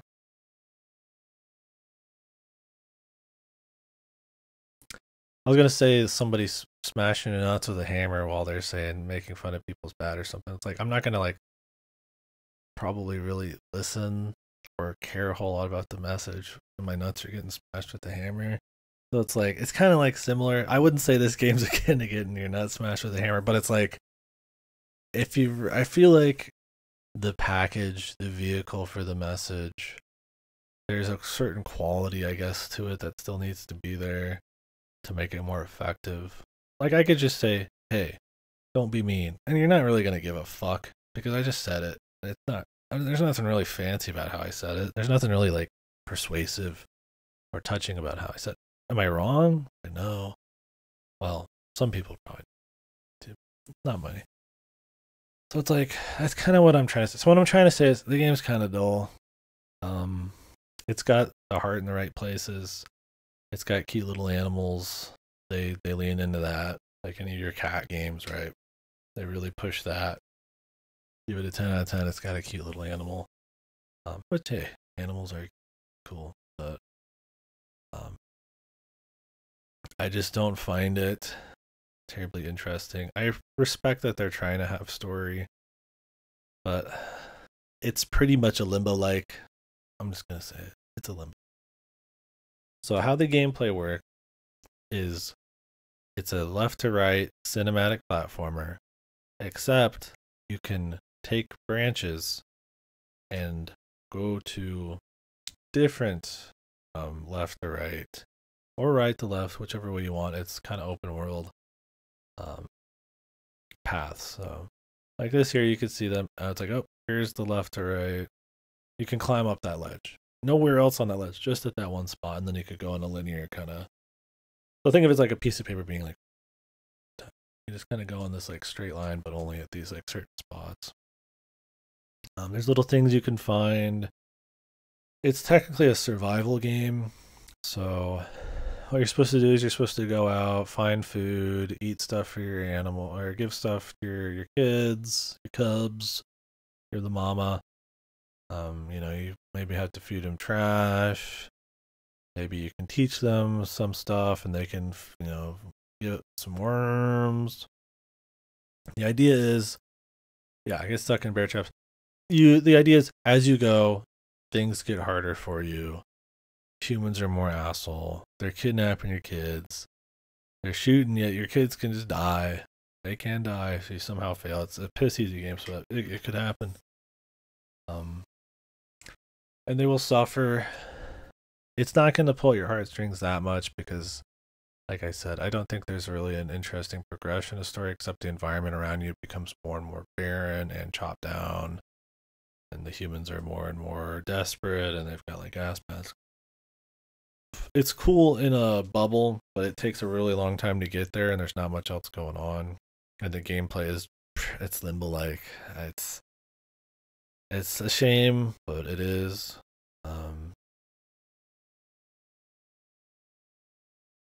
There is some threads with like a father and his daughter, and the daughter helped you out. There is nice people, but then she's just dead too. Like, I mean, it's just one of those games that's really trying to get that, like, humans are ruining everything kind of vibe across. And I mean, it does. I can remember, I can talk about it, but I just don't think it has the efficacy it's going for. I don't think it's super evocative. I'm sure some people, they see the little animal suffering, and I mean, I feel bad about that too. The video game animal, it's a little different. But I think it could be even stronger. I think it could really get into it. I think something tighter pace with a little bit either more fun or cool, kind of like dynamic set pieces or something that really kind of show off the changing of time. Um, yeah, it's kind of like that, right? It's like, I love animals. That's super important, but like shooting a small animal game, everybody's got like their moments.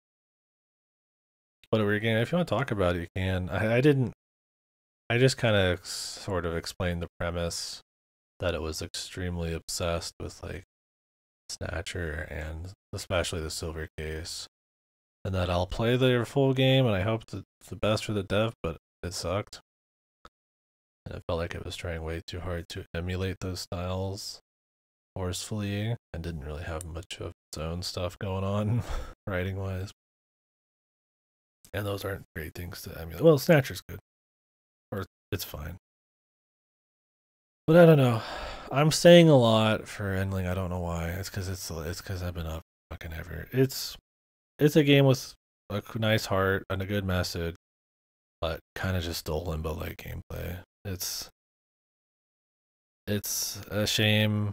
I think it could have been more fun. I think a shorter game with a tighter, maybe more curated locations and stuff.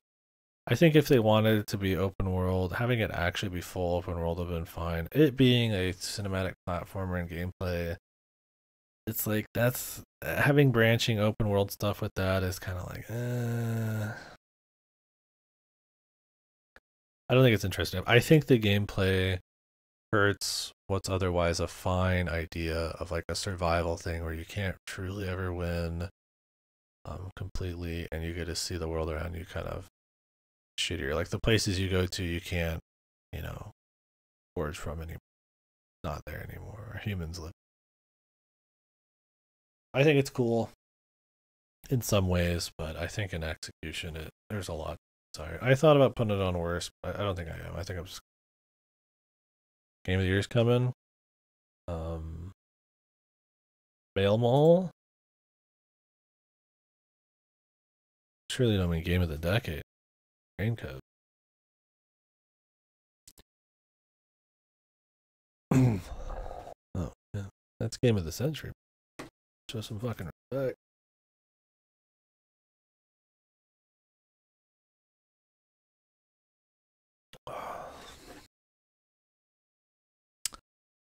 We'll see if my voice starts going before then. I got another day of the shit. Alright, let's jump into Rogue Legacy 2.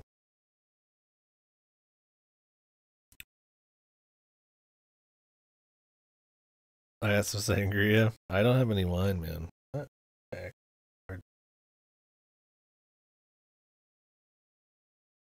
I've just kept it there. More so that not drink. That's why they. Alright, I could drink. Get your asses over here, shit. On my way.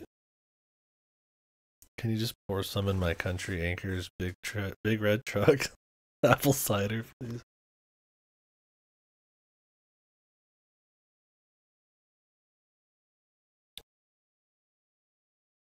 Can you believe this game is in the same game as Tama? Was this game? This is a song in AI 2 and I forgot.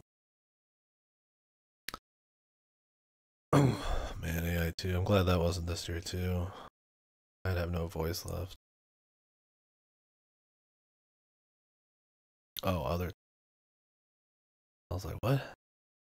Like, dude, you gotta get. Yeah, I understand, man. I'm like, Raincoat's radiating Kusoge right now. I'm like, I'm revving Kusoge mode. Which on the Holy Knight's trying to keep it back at the gate. It's seeping, man. not gonna be thinking like, I was like, is there some fucking 428 shit inside of like this game? What? You're gonna bottle me, dude? Bottle him. Yeah, Rogue Legacy 2. I didn't play the first Rogue Legacy. Rogue Legacy is a Metroidvania-ish roguelike. Not quite Dead Cells, but something kind of like that in a way. It's a little bit more linear, but so is Dead Cells, kind of, right?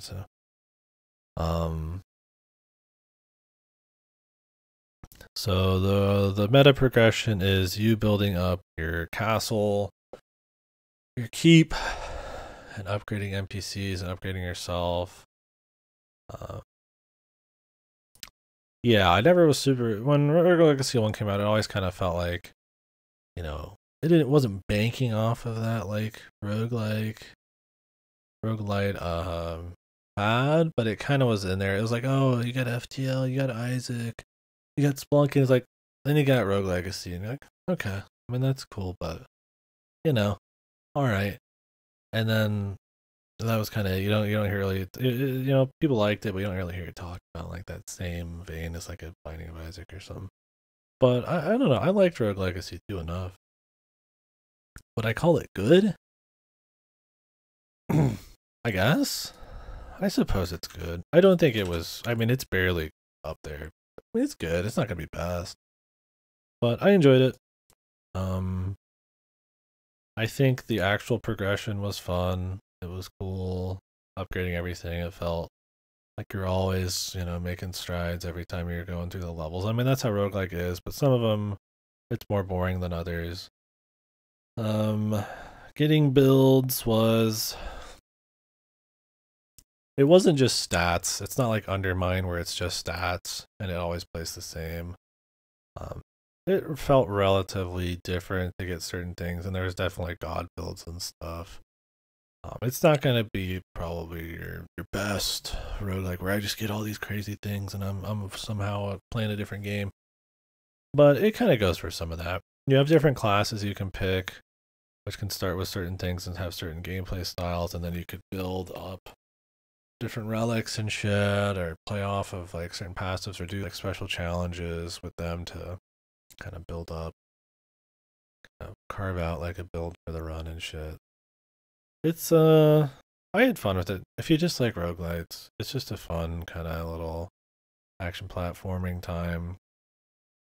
You get like like in any Metroidvania, you're getting like movement tech, right? That carries between a lot of stuff. I feel like these reviews are cherry. It is good. It's got I wouldn't say a distinct art style, but a pretty cohesive art style. It's nothing special. A lot of the level design and visuals of levels isn't gonna like wow you, but it's a clean enough kind of cartoony drawn style. It's not going. I think was it the original or it wasn't. Was it more bit kind of graphics? I don't remember, but it does the job here. There's some cool fights, some cool bosses where you gotta actually learn them and do some fun dodging and stuff. And there's some classes that just destroy. Was it? I think it was a little bit more. It was definitely more crude. This is definitely more budget, but yeah, I think it was maybe the same kind of concept, title art, that kind of cartoony look. I don't like. I didn't play Legacy 1. Probably never will. But I don't. I liked it. There's not a whole lot to say on it. It's kind of just like a to the core roguelite, Metroidvania roguelite. All the same problems any roguelite would have with procedural generation, maybe build variety, stuff like that. Enemy variety maybe not being godly, but for the most part, the progression, the pace of some of the upgrades, and when we busted through a lot of the game in like one run once we got going.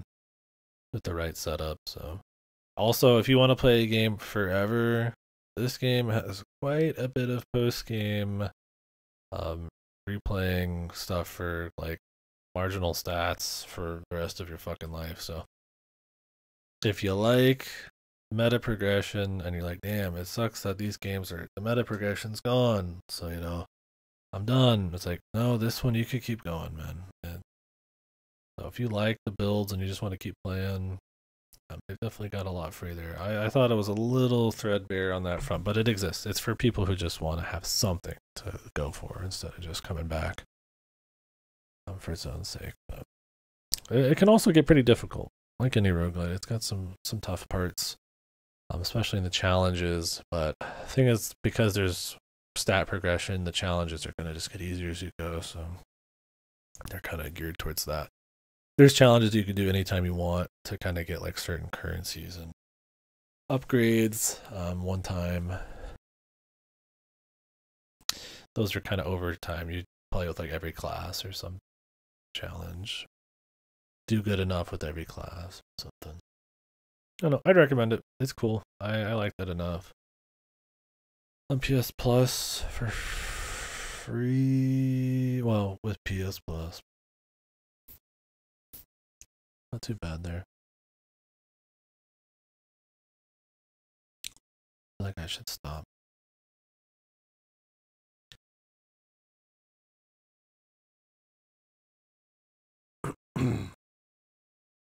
Break.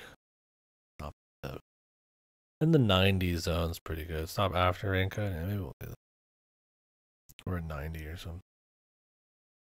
Or Baldur's Gate. So next up, Witch on the Holy Night. So we kind of talked about this earlier. This is a VN made by Kinoku. How do you say his name? Nasu. So the person that brought to you Fate Stay Night, Holodiraxia, Tsukihime, the amazing Fate Extra. Hasn't read a VN since. Have I not done any VN? VN adjacent? Plenty of story games. Detective Pikachu Returns, bro.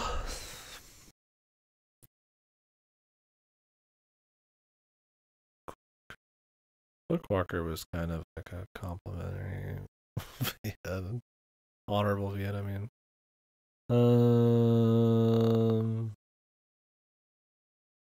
Yeah.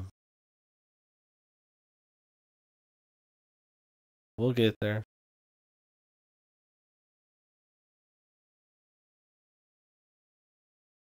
But yeah, Witch on the Holy Night. I had to do this one off stream in Discord.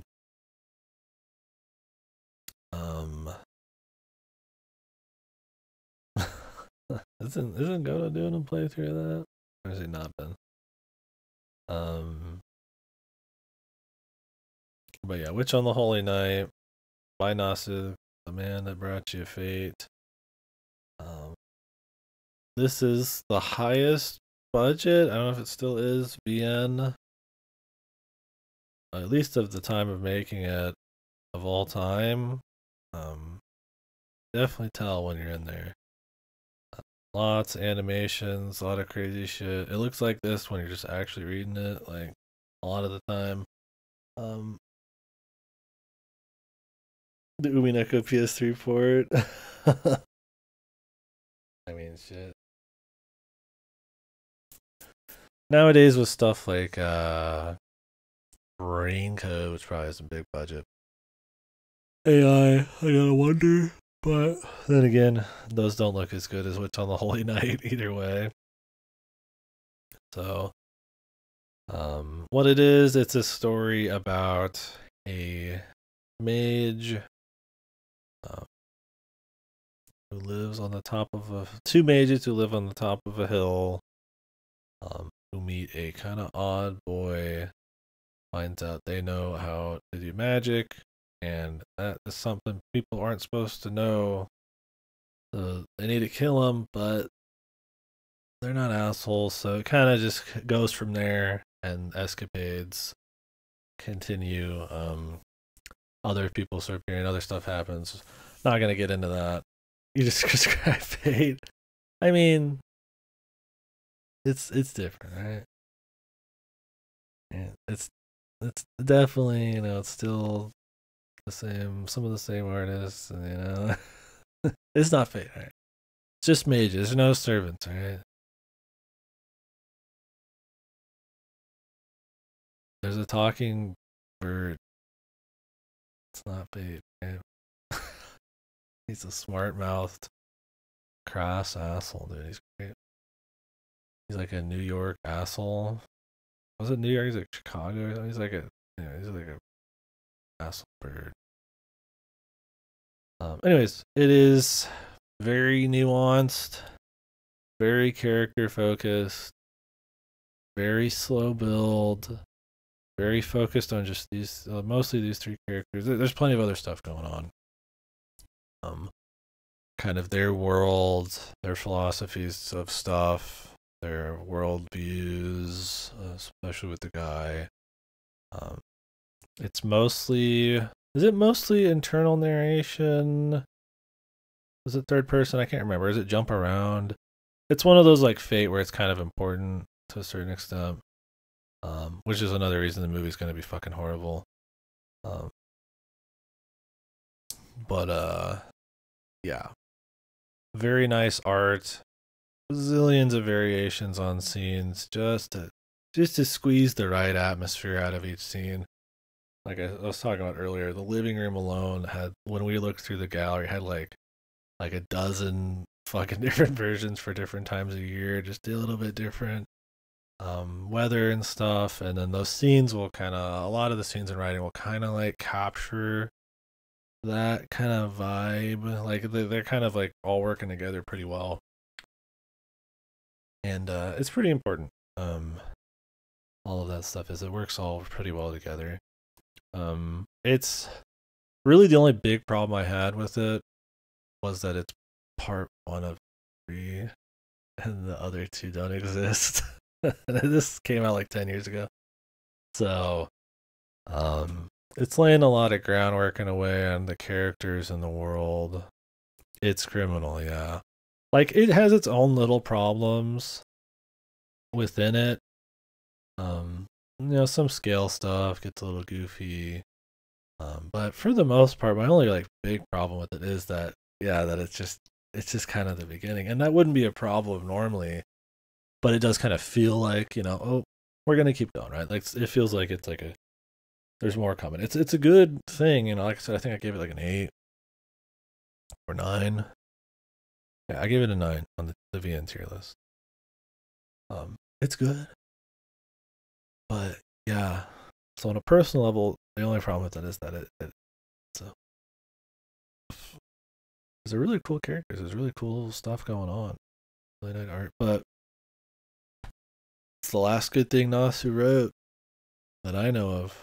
I'm not gonna sit there. I really, really doubt anything in Fako is pushing this. Maybe relative to like Sakurai's work. Yeah, maybe CC. I mean, the fetish arc in Extella was kind of good, I guess, right? The giantess fetish arc, but it's like, can I really say that? No. Have you been reading? Have you been playing it? We'll see when I get to it. February's packed, and fucking Tactic Ogre is gonna. It's really long, right? Tactic Ogre. That's gonna kind of keep me my little free moment for more releases. It's gonna keep me busy. I feel like first half of January. But yeah. Anyways, yeah, it's good. It's really solid.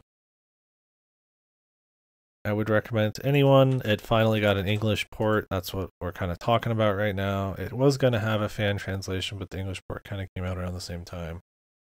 An acceptable translation from what I could tell. Nothing was like really stood out crazy. But Yeah, it's crazy that this, yeah, typo, especially later on and some of the side shit. But I mean, it didn't feel like I was reading like meme lines or anything. That doesn't mean it's a great translation. I still haven't fixed them. Albert, dude, Albert and the crew, man, too busy with Faco. Yeah, I think they just fucking dropped it as soon as they finished. It's like that's it. Pretty lame. I kind of wish the fan translation was out. That'd probably be better, but I imagine that this official version came out while they were doing that. Kind of took the wind out of their sails. Just kind of killed it. They said they were going to finally finish, but I mean, nothing ever.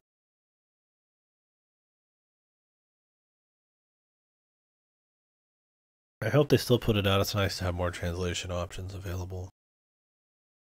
Yeah. Anyways, great looking game. Great atmosphere. Nice, nuanced characters. Nasu actually, good Nasu. Cool world. Really cool, crazy action and abstract. Fucking light show, art, there's all sorts of crazy shit. I'm telling you, the movies are gonna suck. It's just gonna be the carnival the whole fucking time. That's gonna be so lame. But the carnival's a great part in the game. That's gonna be the whole movie, dude. That's where fucking Ufotable gonna fucking blow load. Their budget load.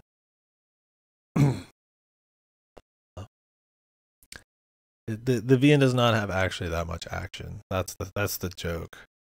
Is there's not really a whole lot of action in it. It's not like a fighting thing, but like Ufotable just kind of does fighting shit now and all their stuff. So I don't know if they have it in them to write something with like atmosphere and nuance anymore. So we'll see. The movies are coming out probably this year. I don't know why they're making movies for Mihoyo. Maybe Nasu, for some reason, at this billions of dollars, needs more money to decide to write 2 and 3. Yeah, $60 is pretty stiff, man. I rented it.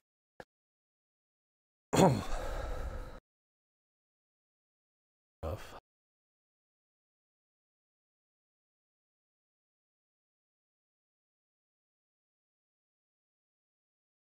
But it's okay because you've played the better game.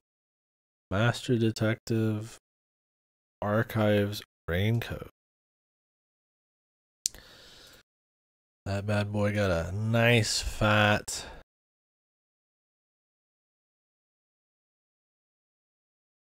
3 from me, dude.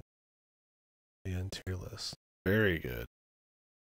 So this is the next game by the visionary Kodaka, the man who brought you Danganronpa, which I like Danganronpa. Some people hate Danganronpa. I like it especially too. I don't hate Kodaka's work. Death Come True is not very good, but I was like, okay, this could be fine. Raincoat sucks. It's not very good at all.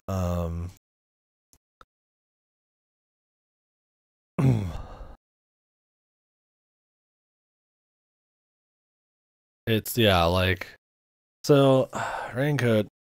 Oh man, should I just link the Adri video?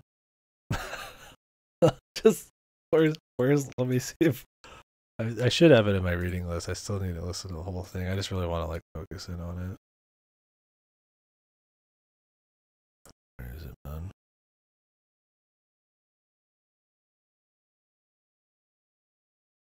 Yeah, I need to watch the whole thing.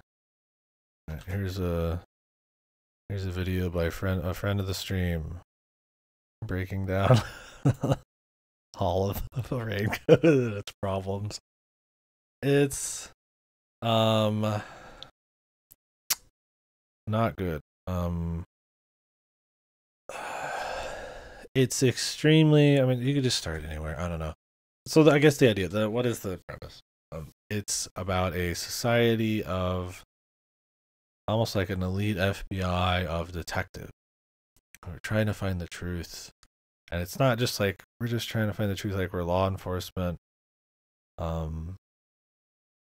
It is like like in Danganronpa, it's like some kind of like force, like some kind of like there's some kind of like almost nature thing about like kind of like how there's like hope, despair is like truth. It's like this. It's almost like a fucking natural law of like the universe or something. It's these kind of detectives who go around and like essentially be like heroes, essentially finding truths. Right? You know, Kodaka. He's got to blow it up, blow a simple concept up. That's fine. So it's kind of you going into this cyberpunk city, this kind of dystopian city ran by the police force or something or other. I don't even remember exactly what they're called. And you're trying to find out why you're supposed to be there, why you're mobilizing all these detectives, how you can kind of break this what do you call it? The city's like closed off from society. That's kind of what's going on. So how you can stop that from happening and why it's happening, they've kind of all gone dark and they're closed off. That you're kind of getting like smuggled in almost on like. Anyways, that's a really not totally accurate to say it because the story's a fucking mess. Dude, there's a novel prequel. Yeah, all you need to know is this guy jumps through a grate the size of a fucking penny, and you're supposed to take it totally serious that this is an actual mystery you're gonna solve. it's awesome.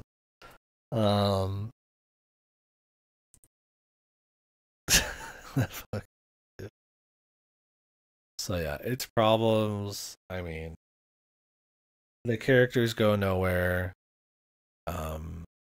You get a new character you hang out with every chapter. They go absolutely nowhere. They're quirk max, but without any depth. Yeah, its problems is pretty much everything. It's completely attached to the Danganronpa style. Same guy doing the music, but the songs are not used to as great of effect.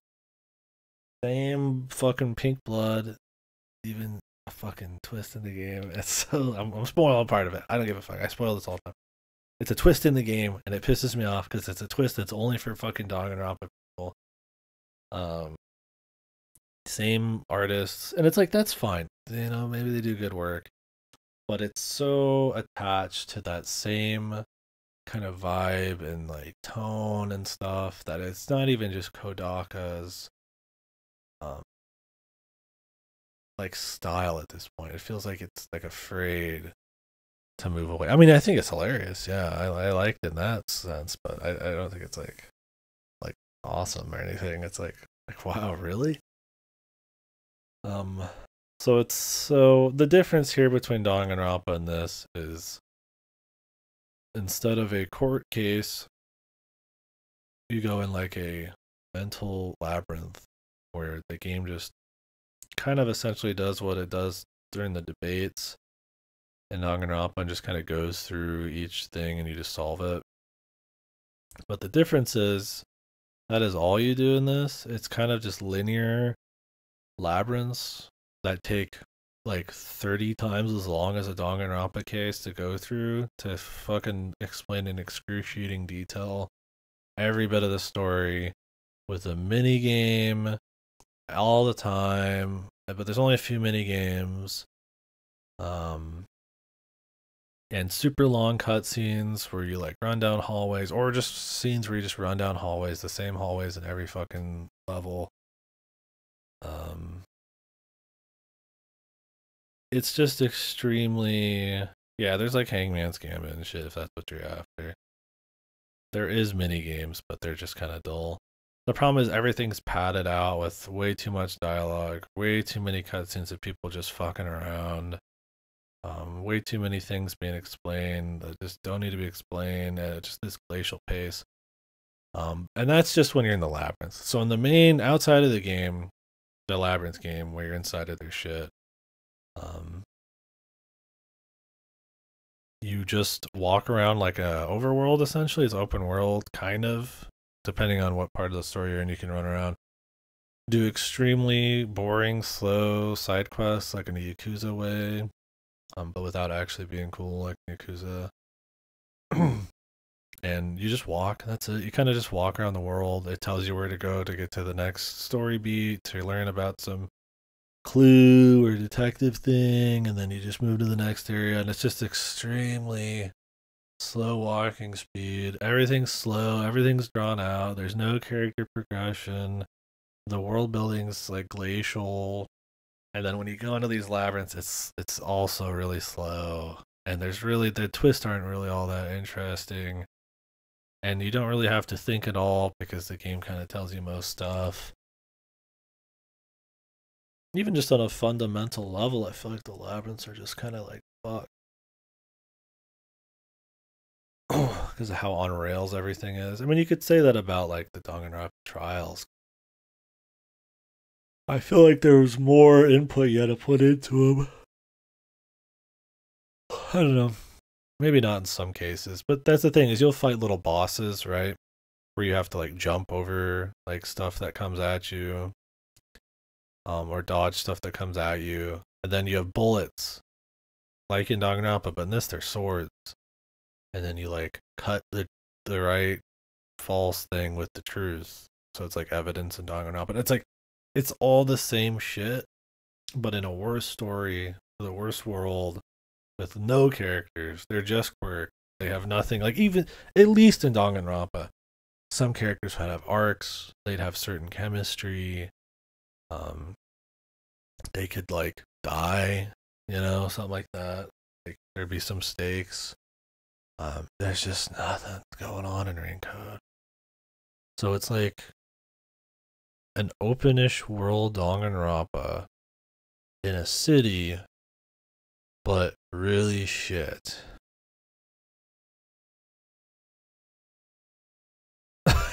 Yeah. Yeah, that's why Kodaka and Uchikoshi said their next game's gonna be crazy insane. Because they're combining their fucking Kuso powers into one fucking mind melter. If you thought World's End Club was the fucking worst thing you'd ever read, prepare to get fucking nuked, man, with their next game. I am expecting that at least. See, I like DR. I like the premise that it's more closed off, that you don't know what's going on outside of it, that they try to play with like mysteries of what's going on or bait you or find like hidden areas and stuff. That there is little arcs with some of the characters, that the style feels more effortless and cohesive with all the music. There's cool music beats. The mascot's like fun, right? Like that anybody could die at any time. Like it's a little goofy. If you don't like goofy over the top stuff, Danganronpa can be a bit much, especially the first and the third one. It's like I feel like it at least sets out to do something. It has a vision and executes on it pretty well while still keeping like a neat mystery vibe. I don't like the end of most Danganronpa games, especially 3, but like at least it kind of like goes for something and nails it. I think some of it's just taste at that point, but like Master Detective Archives Raincoat doesn't. It feels like it's living in Danganronpa shadow as much as it is trying to kind of do this like open world thing, but they don't have the budget or the vision for it, so they like don't have enough complexity or variety to the mini games or the activities you do. And like he doesn't have any good ideas for like a lot of these cases. Like the train one's like okay. It's like it has that ZTD vibe where they let the dog get away from them a bit, right? They're dreaming too big. They don't have the know-how or the budget to really pull off what they're trying to do, and they end up. I feel like, yeah, it's a lot like ZTD where it's like we want to get all these animations and we want graphics and we want an open world and there's going to be quests and then you're going to go in and there's going to be these over the top crazy mind palaces with games and all this stuff, and then it's like, well, what do we finally got? It's like, oh well, it's really boring and none of it really works and the story isn't even that good to go with it. It's just like, oh fuck, maybe we should have just fucking dialed it back. Danganronpa, man.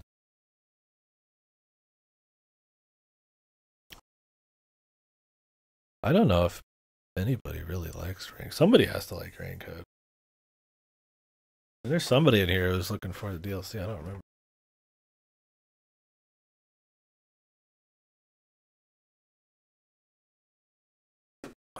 Not sure. I'm sure it did well. It's from the maker of Danganronpa, and it's like got budget, kind of. It doesn't really, but it looks like it has budget. Oh, also, it's got really annoying like mascot kind of like titty character, but they don't even go all out. She's got like shadow panties and like all that stuff, but they try to be like sexual with it. So it's like this like half and half where it feels like they're trying to like not make it that way, but then she's like barfing with her tits hanging out and shit. And you're just like, well, are you gonna go all the way or not, Kodaka? Like, what's going on, man? World's End Club likers, dude. That's a scary thought. That should be a fucking war crime, dude.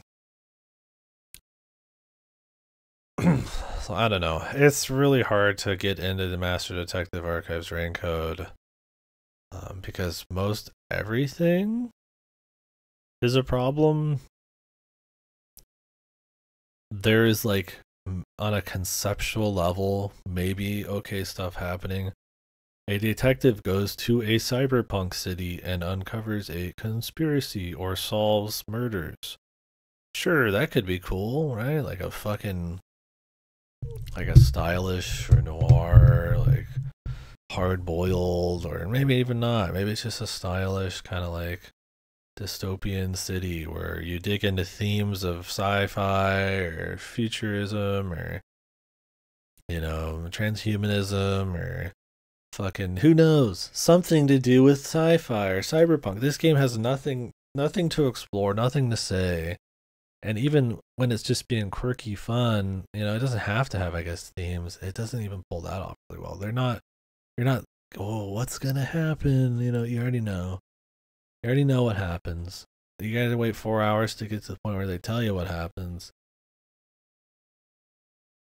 And it's just, this kind of sucks. Like, there could be something, dig in, use the cyberpunk. Use it. Have it say something. Have it at least be kind of like fun, right? Their powers play in. You do get like little powers, but because you get a new person every time, they end up really on rails, kind of goofy name power usages. And it's funny because the labyrinth is where you're supposed to get character building with the new characters, but they don't remember anything that happens in the labyrinth. So it's like it's literally just nothing. The drone, yeah, that was like the most sci-fi thing you got on drones that were umbrellas, man. Like, all right, I don't know, man. It's essentially Kodaka's AI, but like worse than AI. One at least. What was AI 2 for me? Yeah, I mean, at least it's better than AI 2. It's good on Kodaka. Congrats, man. Where's fucking AI? 6. I bet if I replayed AI, I would not feel that strong. This is not better than AI 2. I mean, I put it as a 3 and a 2.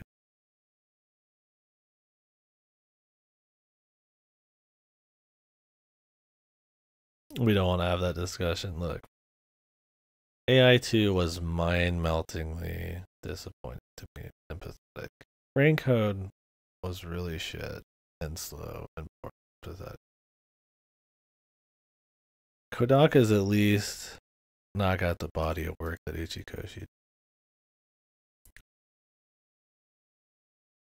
Yeah, I know you were suffering a lot more than I was with the Raincoat. I still hated it, but like it wasn't. It was that my AI 2 was my Raincoat for that you had, man. Funny death. AI 2 was not funny for me a lot of time. It was like, I was just like, Jesus Christ. I mean, I do think that AI 2, I guess, is a funnier bad game. There's more that happens. Raincoat is like a flat line, but yeah. Yeah, I mean, Cupid getting his ass beat, but like, anyways, let's do one more, and then I think I'm gonna take a break. Gonna chill. My voice is kind of going a little bit, and I feel like I stop while I'm ahead, mentally alive, and all that.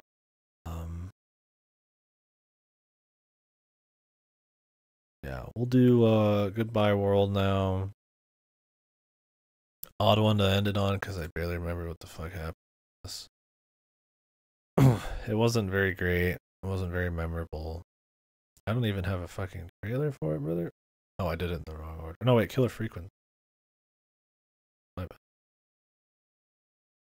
Skipped over it. Killer Frequency. So this one is. He was always a hack. What was he? I mean, I don't know, man. Remember 11. I mean, yeah, you got some Nakazawa on that, but 999 and shit. I held him back. Maybe.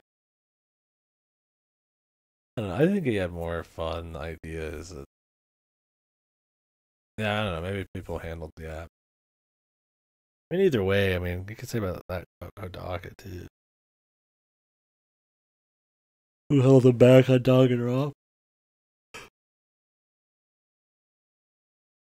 Is it? I need to read it, dude. It's the only Uchikoshi thing I don't think I do. Anyways, I'm gonna start moving my way. Next one here. Maybe I'll just stop at after Killer Frequency. We can stop at 90. So Killer Frequency is Team 17 game, which is the Worms devs, I think, right? If I remember correctly. I don't think it's just a published game. I think they actually made it, but it is a game where you play as a FM radio, KMFM, whatever the fuck it is, AM, FM, well, whatever, radio operator. You're kind of like a DJ, right? You kind of, hey, greetings, New York, I'm your host, blah, blah, blah, and, this is that, that kind of guy. So, a jockey kind of dude. You were a big deal, and then some stuff happened, and now. Oh, okay, cool. Yeah, I'm just getting the premise out. I won't spoil it, but either way. But anyway, so you're kind of like a once sort of famous DJ guy, and now you are working in a small town on a night, on a spooky night. I think it's like Halloween. So anyways, stuff starts happening, and you essentially have to the police are gone, and it's such a small town, they need to have somebody else be the dispatch call kind of guy. And so it's up to you to take the police calls over the radio, like the music radio, and broadcast that all out and help different people who are being caught up in some kind of mysterious murder spree.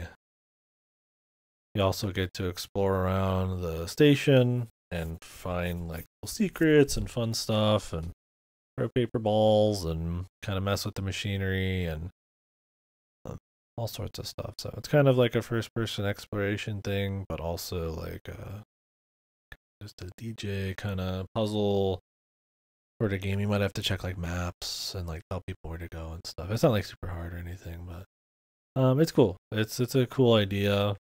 I have fun with it. I'll put it on good, I guess. For a cool concept with relatively cool execution. But I don't think this story is like super strong. I think I wish it was a little darker than it actually is. Kind of goes in a little bit more on it. It's funny. It tries to be more funny, and I think it's kind of successful there. But I kind of wish it like had a little bit more of a dark twist to it. Also, I don't think the characters are super strong either. It's mostly just about the main guy, but not much to go on there for the decent length it has. So I don't want to spoil anything else, but if that sounds cool to you, it's not too bad. I don't think it's like a crazy game. I'm not gonna put it as like one of the best.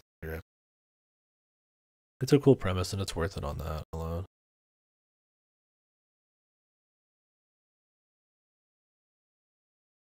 feel like I should have more notable games. I mean, that's just kind of how notable stuff is for me. I just am like, this seems like a good pick. I'll just do it. Yeah. Like, there's just something about it that I know I'll bring up in the future. I mean, some of these maybe I would, but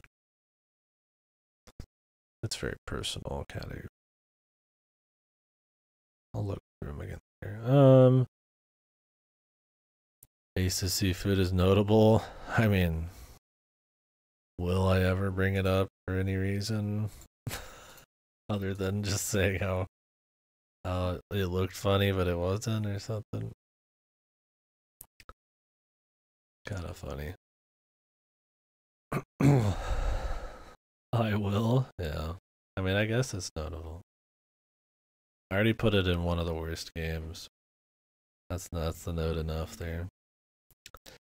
So anyways, the last one we're doing today, I think. We'll do the last 60 something tomorrow, then wrap everything up. Is Ace I was about to say Ace of Seafood. Goodbye World. Goodbye World is about, it's very, very short, kind of story focused little indie game where you are kind of viewing a story of a very socially awkward game enthusiast, not even enthusiast, someone who likes game or likes at least fucking playing the thing. Maybe it's, I don't know exactly if they like it or not. Yeah, this story's this kind of got a troll story. But anyways, their path, her and this artist she meets. The game player is very awkward and socially kind of iffy, and this game creator is a bit more normal. But it's kind of them kind of talking about their dreams to make a game, how difficult that is, and kind of as the passion straying from doing it because you love it, and then doing it because it pays the bills, how that affects game design and stuff. It sounds like a cool thing, but it's kind of going for depression core, and then they like kind of troll you, and you're just like, why? And then it just kind of ends, and you're just like, all right. It's kind of your typical like sad indie game. Its characters are, I guess, written okay enough. It's not like I don't like hate it, and in between each kind of like little sad moment or like bittersweet moment or something, you play this little block game. You can fail it and you just don't continue. Then you go to the next level, next chapter. But I don't know if you feel like. I mean, I have no problem with sad games or anything, but it feels a little. If I was a weird one because I was like, if it depends on how smart they're trying to be. If it's like, what they do is it's kind of like a fake out suicide thing. I'm just gonna spoil the fuck out of it. So the idea is that everything's going really bad for this person after a while. They're not working together anymore. You can't figure out the game she wants to do or whatever. And so when they're about to get back together and work together, some misunderstanding or just some kind of weird thing, it's like a suicide. But then they reveal that the game is actually just a story that they made for their game about themselves, that it's in another game, and they kind of like mention that, and you're just like, what the fuck is going on? And it's like, and it's got some message, and I'm like, I don't know how many levels of like fake out and like meta commentary on game creation and like consumerism with games they're on. I'd have to really refresh myself on the story. It was one of those things I was like, oh, maybe it's kind of clever in that like it's very self-aware of all that kind of stuff, and it's kind of making like a subtle commentary like on that kind of thing, like cop outs and or like how, you know, stories have these kinds of like sad heartstring things and they don't maybe like own it, or it's um not always necessary. Sometimes it's okay to just have like a happy ending or something, or maybe it's like they just got scared and they just said fuck it, we don't want to end it that way. I don't know how smart they're trying to be on it. It's been a bit. I'm sure it's not that complicated. But it's just like, all right, man. Like, I mean, I'm not saying I would have preferred the chick killed herself, but I was like, where are we going with it? Is it all just to be some cop out? Is everything kind of just like sort of fake? I mean, what are we going for? Did they really have all that much to say? And it's like they kind of did. I don't know. I didn't hate the thing, but it's just kind of like, it was whatever. Um, it depends. Like I said, I was caught up in my own mind when I was at the end of it. I was like, is this clever? How self aware is it? How many levels of commentary they kind of hit me with here? And it's like, I don't think it's probably all that many. It was alright. I'm not gonna put it on worst. Goda would probably tell me this one. I'm a big fan. I wasn't a huge fan either, but it's one of those where I think as I've forgotten a lot about it, I'm like giving it a little bit of the benefit of the doubt here. Anyways, next up tomorrow is gonna be Baldur's Gate 2. A lot to say on that one.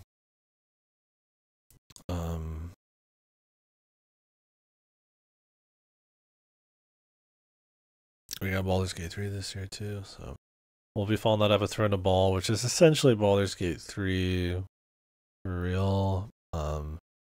But it was kind of more just of an expansion pack. The lunch post, yeah. Bring your lunch post. You guys got tonight, do your homework. Favorite lunch of the year. But yeah, my throat needs a little bit of a rest. Talking a lot. Got a lot left this year. A lot of chat about. We've had some good chats in the chat. Yeah, well, I appreciate you saying that. I just like doing it. It's just fun for me. I would sit here and probably look over these and think about them alone if I didn't have a stream. So I was like, I would talk about it. It's cool. Some of them was kind of rambly. Some of them I don't remember enough of to have a good take.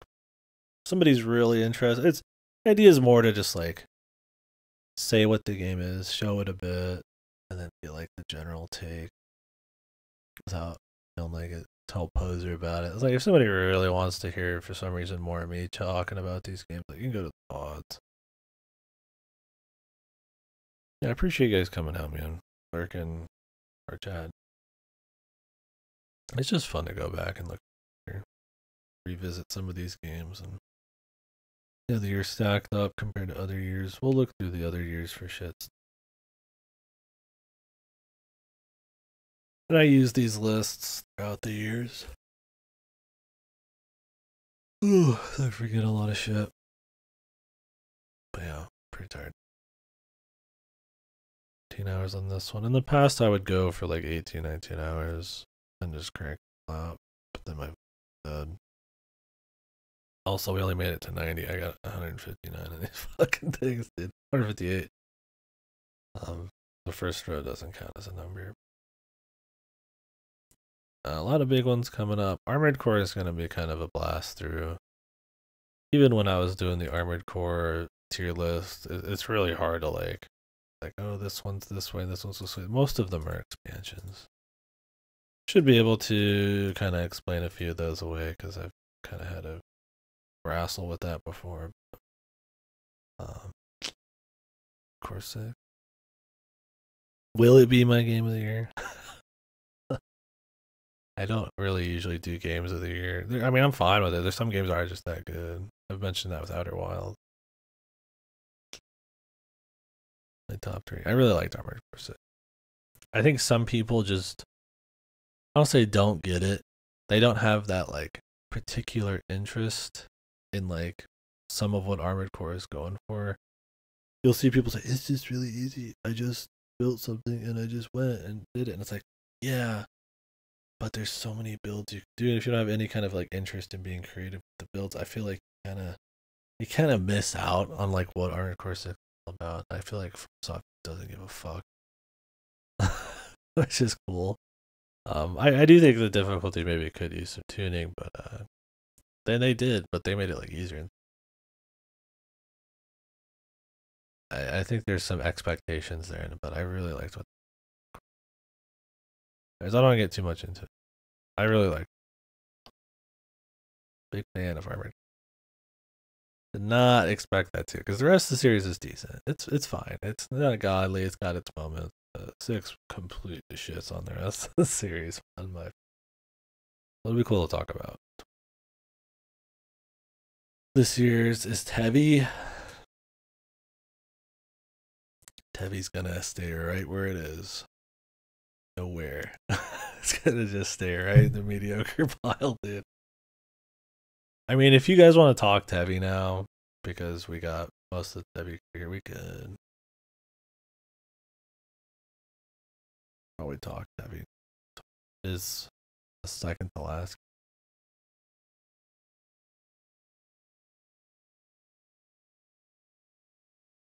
Well, you still gotta finish Tevi. Yeah, I don't want to like. I mean, you're not like weak-willed, but I mean, I don't want to pitting on it much. I mean, I've already kind of sort of said what I thought. I mean, I have an emote. Yeah, fucking yapping, dude. That fucking tells you.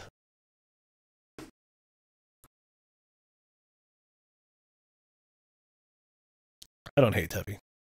It's just disappointing. Yeah, exactly. But yeah, looking forward to doing more. It's weird splitting this into 2. I'm not used to that. Kind of needed it. A lot of games this year, and a lot of games that have a lot going on. This was a big year for a lot really high profile games. We're getting Final Fantasies and Spider-Man games. We're getting Kodaka games. We're getting Baldur's Gate games. We're getting Armored Core series playthroughs. We're getting Cyberpunk kind of expansions and Street Fighter. And there's a lot of big stuff, right? The end shit. Which on the Holy Night. I think he will too. But we're huge for games. It's gonna be crazy insane, man. Insane crazy. That'll be cool. Yeah, I don't know. Honestly, I hope this year there's barely anything that comes out. There's already quite a bit coming out last year in February. So I'm just ready to catch up stuff. It's a lot of shit I really want to play coming out too. Anyways, I will catch you guys later. I need to stop talking. I need to rest the throat. I don't know if apple cider is good for your throat. Probably not. Yeah, thank you guys for watching. A very kind of like self-indulgent stream, I guess. But if any of it sparks conversation, you get entertainment out of it. That's just kind of fun.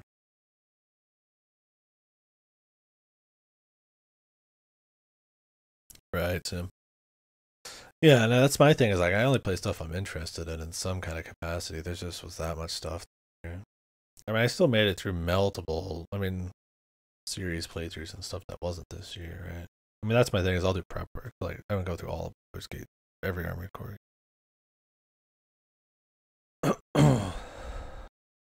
Or shit leaving Game Pass. Just kind of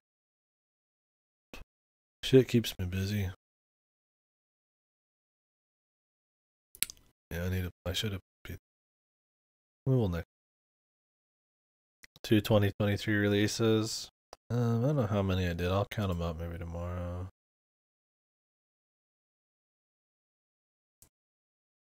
Less than you'd think, but probably more than average because of how many fucking games I've played. Do it now. I'll be playing that through Godot's thing, so can't play it before the man who picked it up himself. Anyways. Alright, folks. I'll see you tomorrow, alright? I'll be on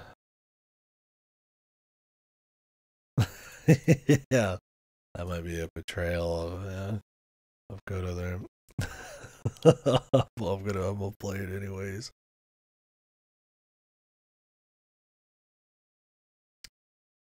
Talk.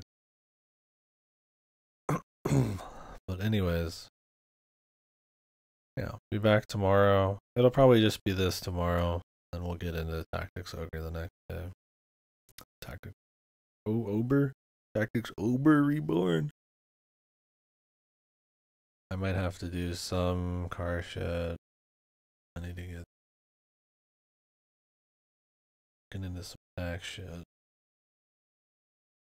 See if I can tack break on those repairs.